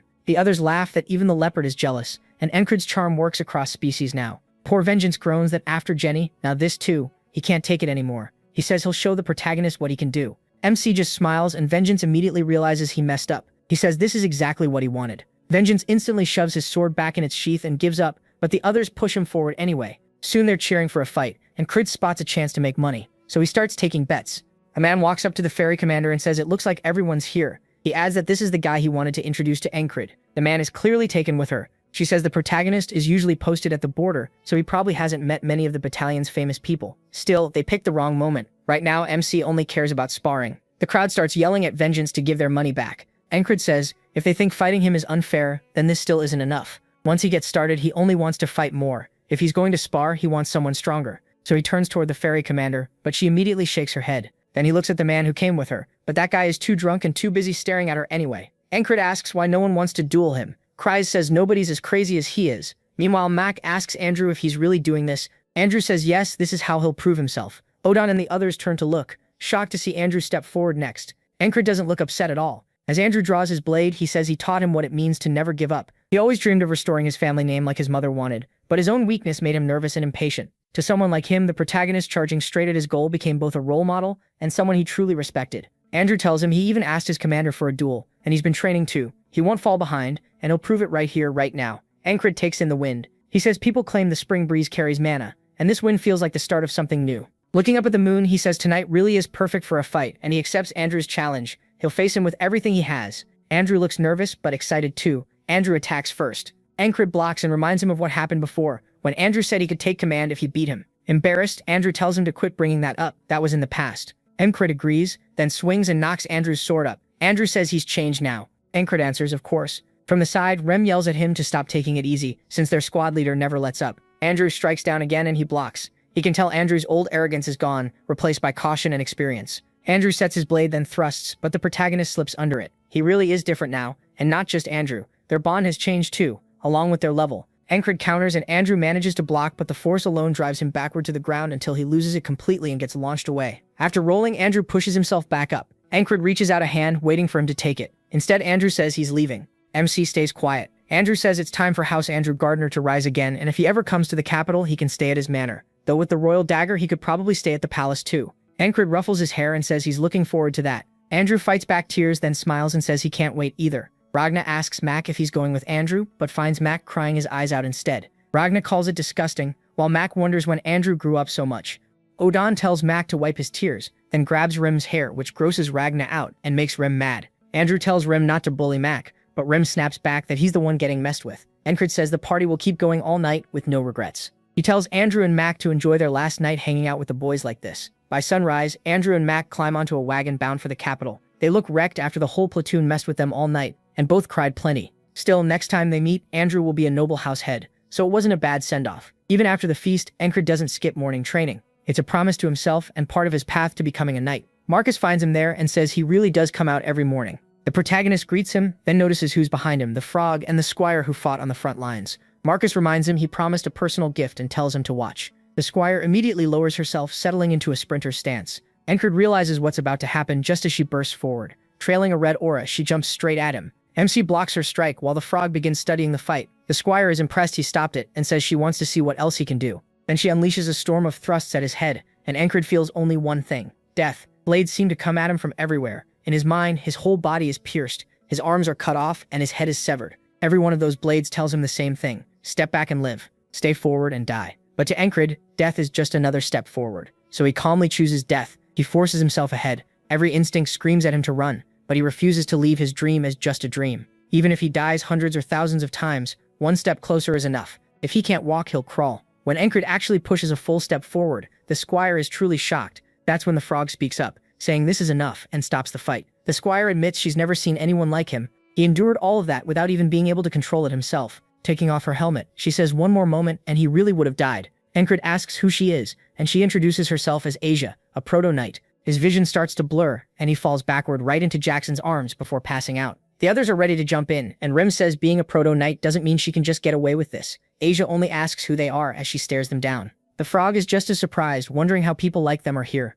The barbarian in front, the quiet one, and the big idiot, they're all incredibly gifted. She's especially interested in the swordsman at the back, saying the blonde hair and red eyes make him look like he might be from the north. He seems half asleep, but the way he holds his sword excites her enough to start ribbiting. Marcus tells them to calm down because it's not what they think. Asia realizes these are the lunatics, and says the name fits. Rem asks what the hell they're talking about. Then Marcus asks the frog if Encred can become a knight, shocking everyone. Now they understand what this was about. Marcus brought Asia because the frog can judge someone's talent and tell if Encred has what it takes. That was Marcus's real gift. But sadly, she says it's impossible. His limits are too clear, and getting this far is already impressive. Instead, she's more curious about Ragna, asking if he's interested. Ragna answers with a hard no, and she says she heard these lunatics only follow their leader, which seems true. Turning down the Red Cape Knight order is insane. Asia tells Marcus she did him the favor he asked for, and he thanks her. She then tells the frog it's time to leave, but the frog wants to stay. Asia asks why, and Marcus asks if she really will. She says she has a request. Asia assumes it's about the blonde one again, since frogs always chase whatever catches their interest, but the frog says she's more interested in Encred. He endured her aura and even stepped forward, something she's never seen before. She says if he ever awakens that power, he'll become a monster. But if it were easy, anyone could be a knight. As they carry Encred away, vengeance starts brooding. He'd heard a commotion while standing guard, but what he just saw left him stunned. The protagonist's dream of becoming a knight was never a secret. Everyone in the battalion knew it. That's what bothers vengeance. MC always held his head high no matter what people said, but hearing impossible from someone who already became a knight even for Encred, that had to hit hard. Vengeance decides to check on him, so he heads to the barracks and knocks. Rem greets him with, "Ugly, what are you doing here?" Vengeance snaps back, asking if he has to call him that. Rem shrugs and asks what he wants. Then Vengeance freezes when he spots the frog sitting next to Encred. She asks what he wants, and he's too confused to answer. Everyone's acting way too normal. Their leader's dream, the one all of them followed him for, had just been crushed. He thought him would be devastated. Then the protagonist starts waking up. He asks where he is, and the frog says it's about time. Robert bluntly tells him they said he'd never become a knight, not even if hell froze over. Vengeance quickly covers Rem's mouth and tells him to stop. Encred just asks if that's really what happened. Vengeance says MC doesn't need to pretend he's fine, but he cuts in, asking what he's even talking about. Robert gets mad about having his mouth covered. Encred says he's heading out to train, and Rem stares at him. Right now, the protagonist says he can't waste time. He already missed morning training because he passed out. Once he leaves, Ragna wakes up and asks if MC really went out. Then he says he's going too. The frog follows, saying this looks interesting, and Vengeance can't understand how he is so calm. Rem says it's simple. Bro's just stubborn. Odd adds that Encred would act the same way, even if a real knight had said it instead of a frog. Jackson says stubborn is one way to put it. Persistent sounds nicer. Vengeance can't believe the protagonist shows no despair at all, no sign of giving up. That's why nobody could ever talk him out of anything, and now Vengeance feels dumb for worrying. Rem asks if he's coming, and Vengeance says yeah, he should train too. He doesn't want to fall behind Encred. Outside, MC is doing one-arm push-ups. He says Aisha's power and that storm of blades opened his eyes. That wasn't normal killing intent. It was something else. The frog asks if he wants to know what Aisha used. Encred guesses it's intimidation, and asks if that's the name for it. Ragna starts walking forward and asks what separates knights from the rest of them. Many people break past their limits and dream of knighthood, but they can never become knights until they understand this power. Only 1 in 10,000 can learn it. It's a strange power that doesn't work for everyone. The frog warns that hearing all this might make him give up, but Encred only asks what the power actually is. She's surprised he's still this interested. He says he has to know, and the frog explains that Aisha's intimidation was one part of it. Ragna says the general name for the powers knights use to go beyond human limits is will. He says will is the strength of one's own mind. You could call it willpower, but it's humanity's greatest ability. To use it, a person has to reach their limits, break past them, and truly grasp how it works. Then he stops, saying the protagonist will have to find the rest himself. The protagonist asks what he means, but Ragna says he can't explain yet. When MC asks if that means he doesn't know, the frog says will appears differently in each person. The way to awaken it is unique for everyone. Still, none of that matters until he breaks past his own limits. Ragna says that's the point, so the protagonist asks what he has to do. The frog says only he can answer that. A person can't know their limit until they reach it, but there is one thing he can do now. Before she can finish, Encred grabs his sword and says he gets it. He'll keep doing what he's been doing until he drops dead. The frog gets excited and says, in her opinion, that still won't work. A frog's talent sensing is almost instinct, sharpened by experience. She's seen countless humans, and she says no frog is better than her at judging talent. She looks at 2 things. First, whether someone has real talent. Second, whether they have the drive to keep going. Usually the second doesn't matter if the first one is missing. But with Encred, no matter how many times she checks, his will is stronger than anyone else's. His conviction is on another level. He's a mystery. Maybe he's will itself in human form. Then she says, frogs live to chase their deepest urges. Some spend their lives seeking pure strength. Others chase love. What she wants most is to study the unknown, so she tells Encred she'll stay with him. He holds out a hand and asks for her name. She says it's Lua Garnet, and she can't help being drawn to someone as strange as him. That night, in the mess hall, people at every table keep staring, because the lunatics now have a frog with them. Vengeance asks if she really decided to stay, and his men crowd around asking what is going on and why a frog is eating with them. They all swarm him until he tells them to back off. Rem calls them uncultured, and Jackson says that's funny coming from him. Rem tries to stab him with a fork, but Jackson dodges. That kicks off a utensil fight, and Kreese calls both of them uncultured. Luagarn says she's already judged all of them. Every one of the 4 is insanely gifted. They've all gone past their limits. If they awakened their will, they could have become knights too, but luck matters as well. Bond asks why MC isn't stopping them, and MC says they're fine. She says he must be blind. He says they don't hide things from each other. They're close enough that they probably won't kill each other, and the fight will settle down on its own. She questions that since Ragna is drawing his sword and Rem has his axes ready, but Jackson suddenly asks Luagarni where she plans to stay. She says somewhere near the protagonist. An axe comes flying, and Encred knocks it away with his sword. Rem says that's his spot, and she better not steal it. Luagarni just says they really are all crazy. MC apologizes for him, but Luagarni says it's fine. She's more forgiving toward people who look good. He says he heard frogs care about looks, and Bond agrees, saying they're all very handsome. Luagarn says Bond gets a pass too, and asks what he wants to know. Smiling, he says he wants to duel her. She asks if he's serious after training all day. Encred says he'll train again after the duel, and she calls him the craziest one there. Bond agrees, but Luagarn says anyone else would be dead tired after what he did today. His mindset is far beyond most people's, and she wonders what he'd become if he awakened his will. The protagonist says he's just being practical, while Bond calls him delusional. Luagarn says she never wastes time on people she sees no potential in, but she'll entertain him for now. She takes off her robe, pulls out a whip, and warns him she won't hold back. Encred looks at her and grins, saying he's into that. Then the story shifts to the Principality of Aspen. In a noble's room, Avner says it was foolish to expect a total victory, but even with all his planning, he never thought he'd lose outright. He drums his fingers on the table, frustrated, and says the chain of defeats started with Mitch's death. Then the taunts failed, and their giant was killed. At the center of it all was one soldier, the lunatic's platoon leader. The war isn't over yet. Once the armistice ends, Aspen will move again. But if that soldier interferes another time, Avner doesn't know what to do. The Greyhounds already sent one assassin after him. It seems strange to spend so much on a low-ranking officer, but now that seems like the answer. So he'll contact the swamps of Monterey, the assassin guild controlled by Aspen's Crown. They've never failed a mission. In the name of Aspen's Crown, he orders them to kill the soldier called Encred. Back at the mess hall, an assassin watches from outside and peers through the window. He lifts his knife and whispers, "Target confirmed." But Jackson suddenly appears beside him and presses a blade to his throat, asking who he is. The scene jumps to Aspen's outskirts. At one of the Monterey Guild's hideouts, a man slams his hand on the table and demands to know if they've lost contact with another assassin.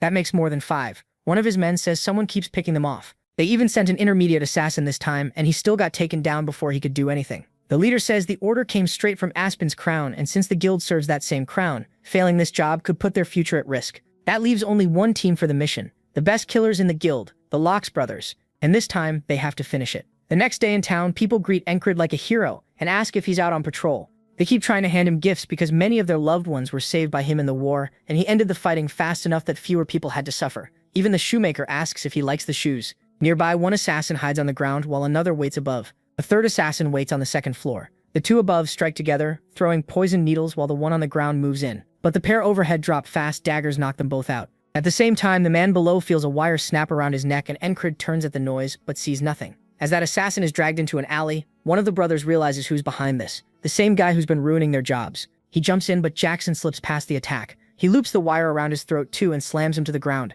Then the one from the second floor rushes out. He bursts from the building, ready to fire another poison needle, but the shot is sliced apart and a wire closes around his throat. Then Encred steps into the alley and asks what he's doing there. Jackson says these drunk fools almost got hit in the street, so he moved them out of the way. MC catches the smell of booze and asks if he'd really help strangers like that. Jackson asks if that's a problem, but Encred just says no and leaves. Left alone, Jackson mutters that he needs to keep getting stronger, and he won't let these idiots block that. The problem is, the assassins keep improving, and just like before, more of them keep showing up. That finally pisses him off. Who do they think they are, messing around in his territory? So he heads to the red light district in the slums, then goes up to the second floor of a packed inn, where a woman is waiting. She turns the moment he walks in, and he tells her he left 3 bodies in the market, covered with alcohol to hide it. She bows and reports they're from the swamps of Monterey, asking what he wants done. Jackson says to get rid of them their way, then starts to leave. She sighs, asking why he's always so cold. Then she looks out the window as men arrive and orders them to follow his command. She also tells them to send a warning to the swamps of Monterey.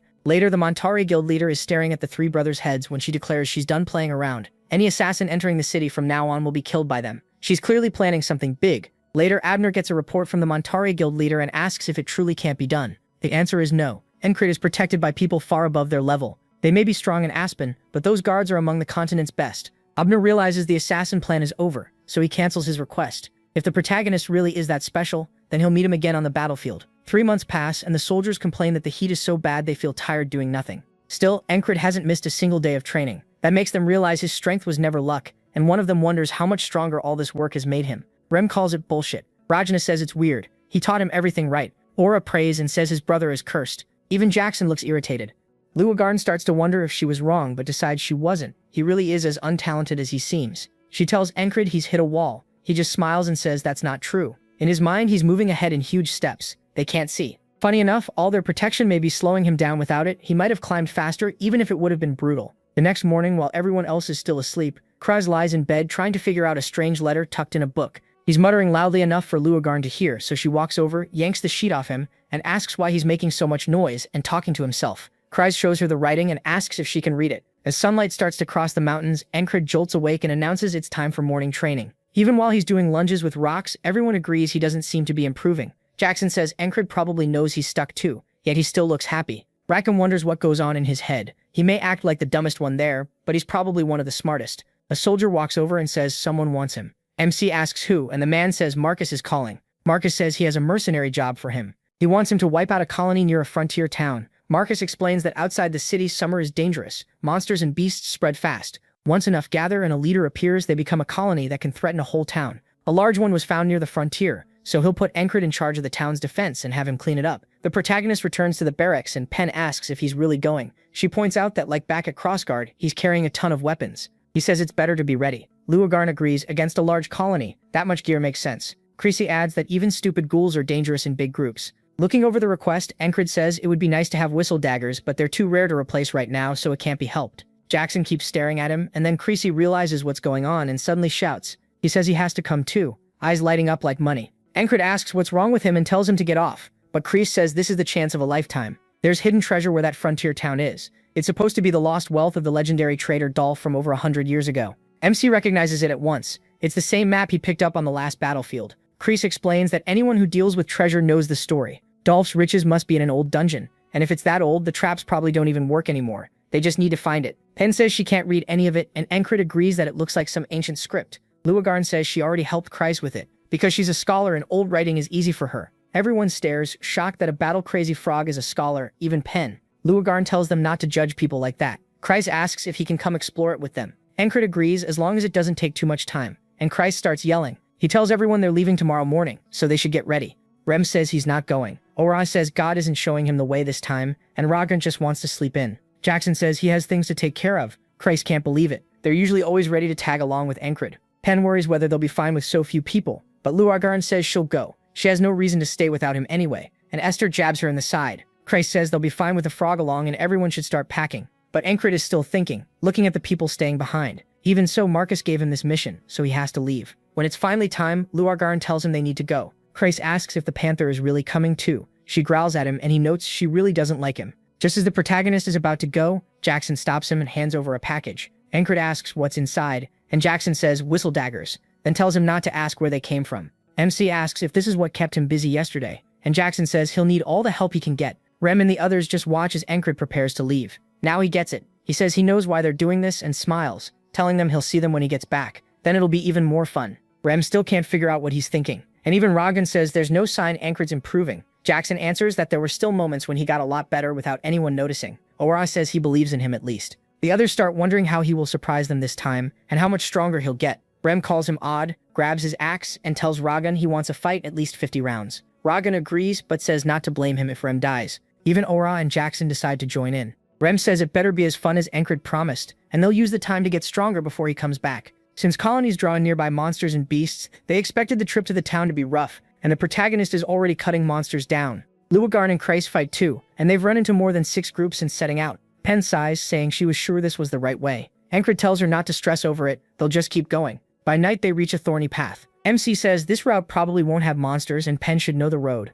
but he's wrong again, because more beasts come charging at them. Pen asks how this keeps happening, and he says they run into monsters no matter where they go. Luagarn says that's strange. Even with a colony nearby, this isn't Devil's Gate, so why are so many coming here? Encred explains that Devil's Gate is believed to be the source of monsters and beasts, a place humans can't reach. People think all monsters come from there, and this whole thing is giving him a bad feeling. When they finally reach the town, the leader greets them with dead-looking eyes. Encred says he's here for the mercenary job and asks about the colony. Another man says he'll explain the details, and though the town leader tells him to wait, he walks right past him. Kreise seems to notice something. The man introduces himself as the captain of the town watch, Deitch Pullman. Encred starts to introduce himself too. But the man cuts him off and bluntly says they already dealt with the colony. He claims the town watch is made up of skilled mercenaries, so monsters don't stand a chance. He also brags about their wall, saying a local engineer built it. With defenses like that, he says no normal beast can get in, so the protagonist isn't needed here. He'll report the job is finished and Encred can leave. MC answers that he'll decide for himself when this is over. Kreise steps in and says they've been on the road a long time, so they should rest before heading back.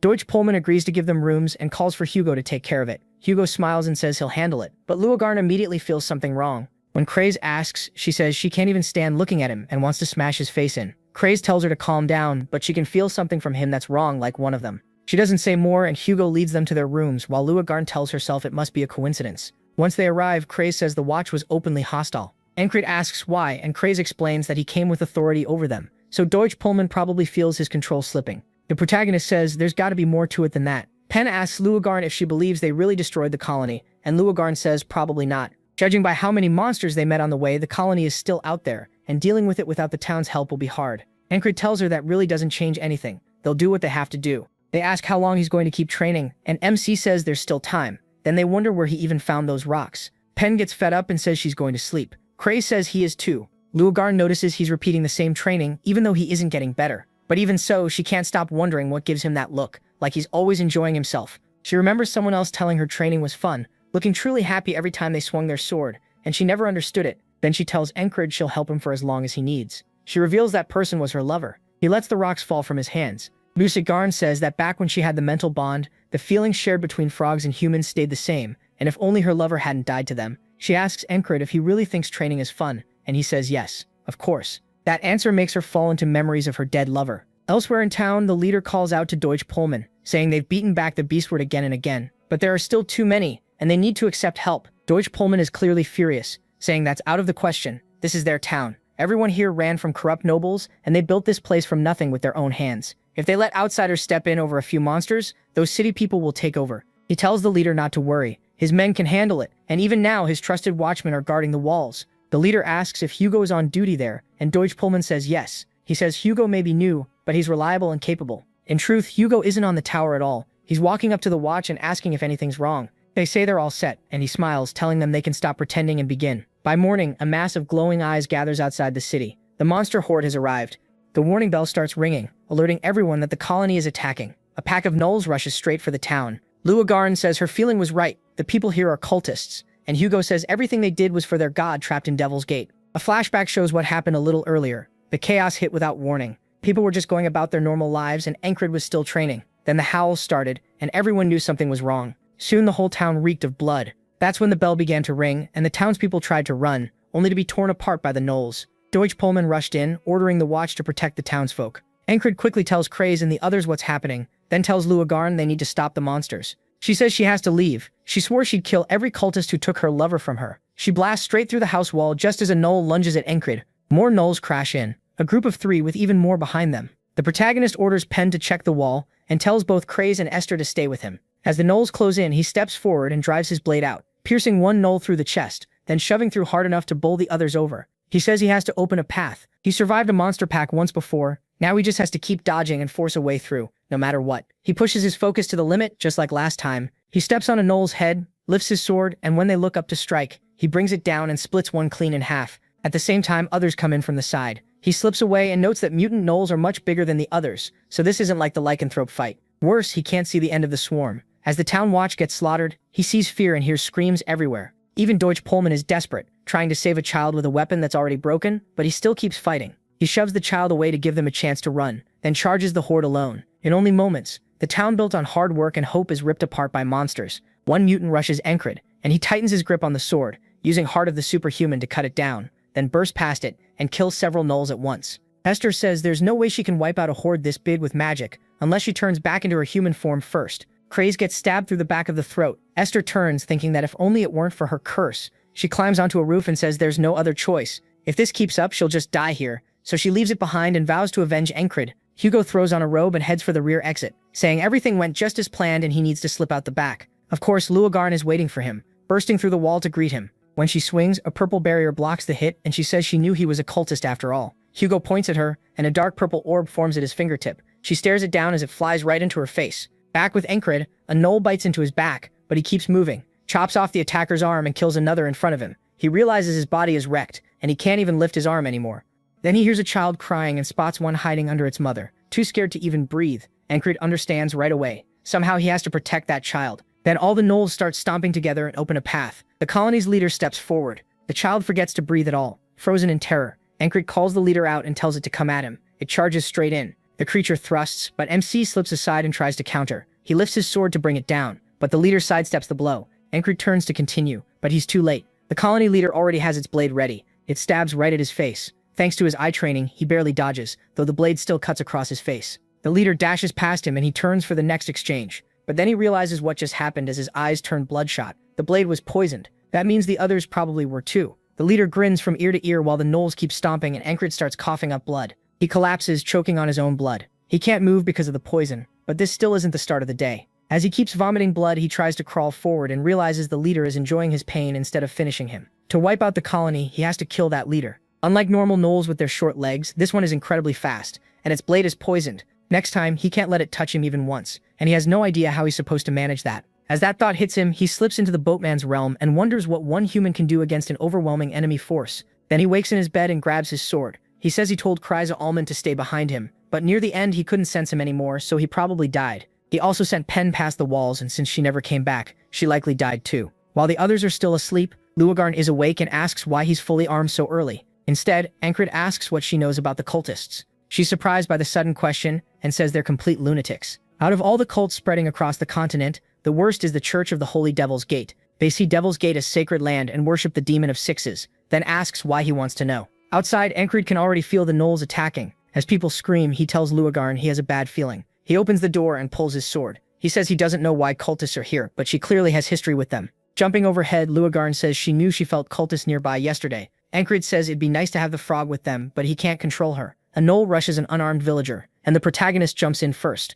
He catches the axe with his blade and splits it apart, then drives his sword straight through the gnoll. The boatman's question rings in his head. What can one man do here? Pulling his blade free, Encred decides there's only one answer. Use everything he's gained so far. Krace and the others come out asking what's happening. Even Deutsch Pullman and his men step in to help defend the villagers, but they're stunned to see Encred already handling the gnolls. When 7 gnolls try to skewer him at once, he uses Heart of the Beast to slip under their strike, making them stab each other instead.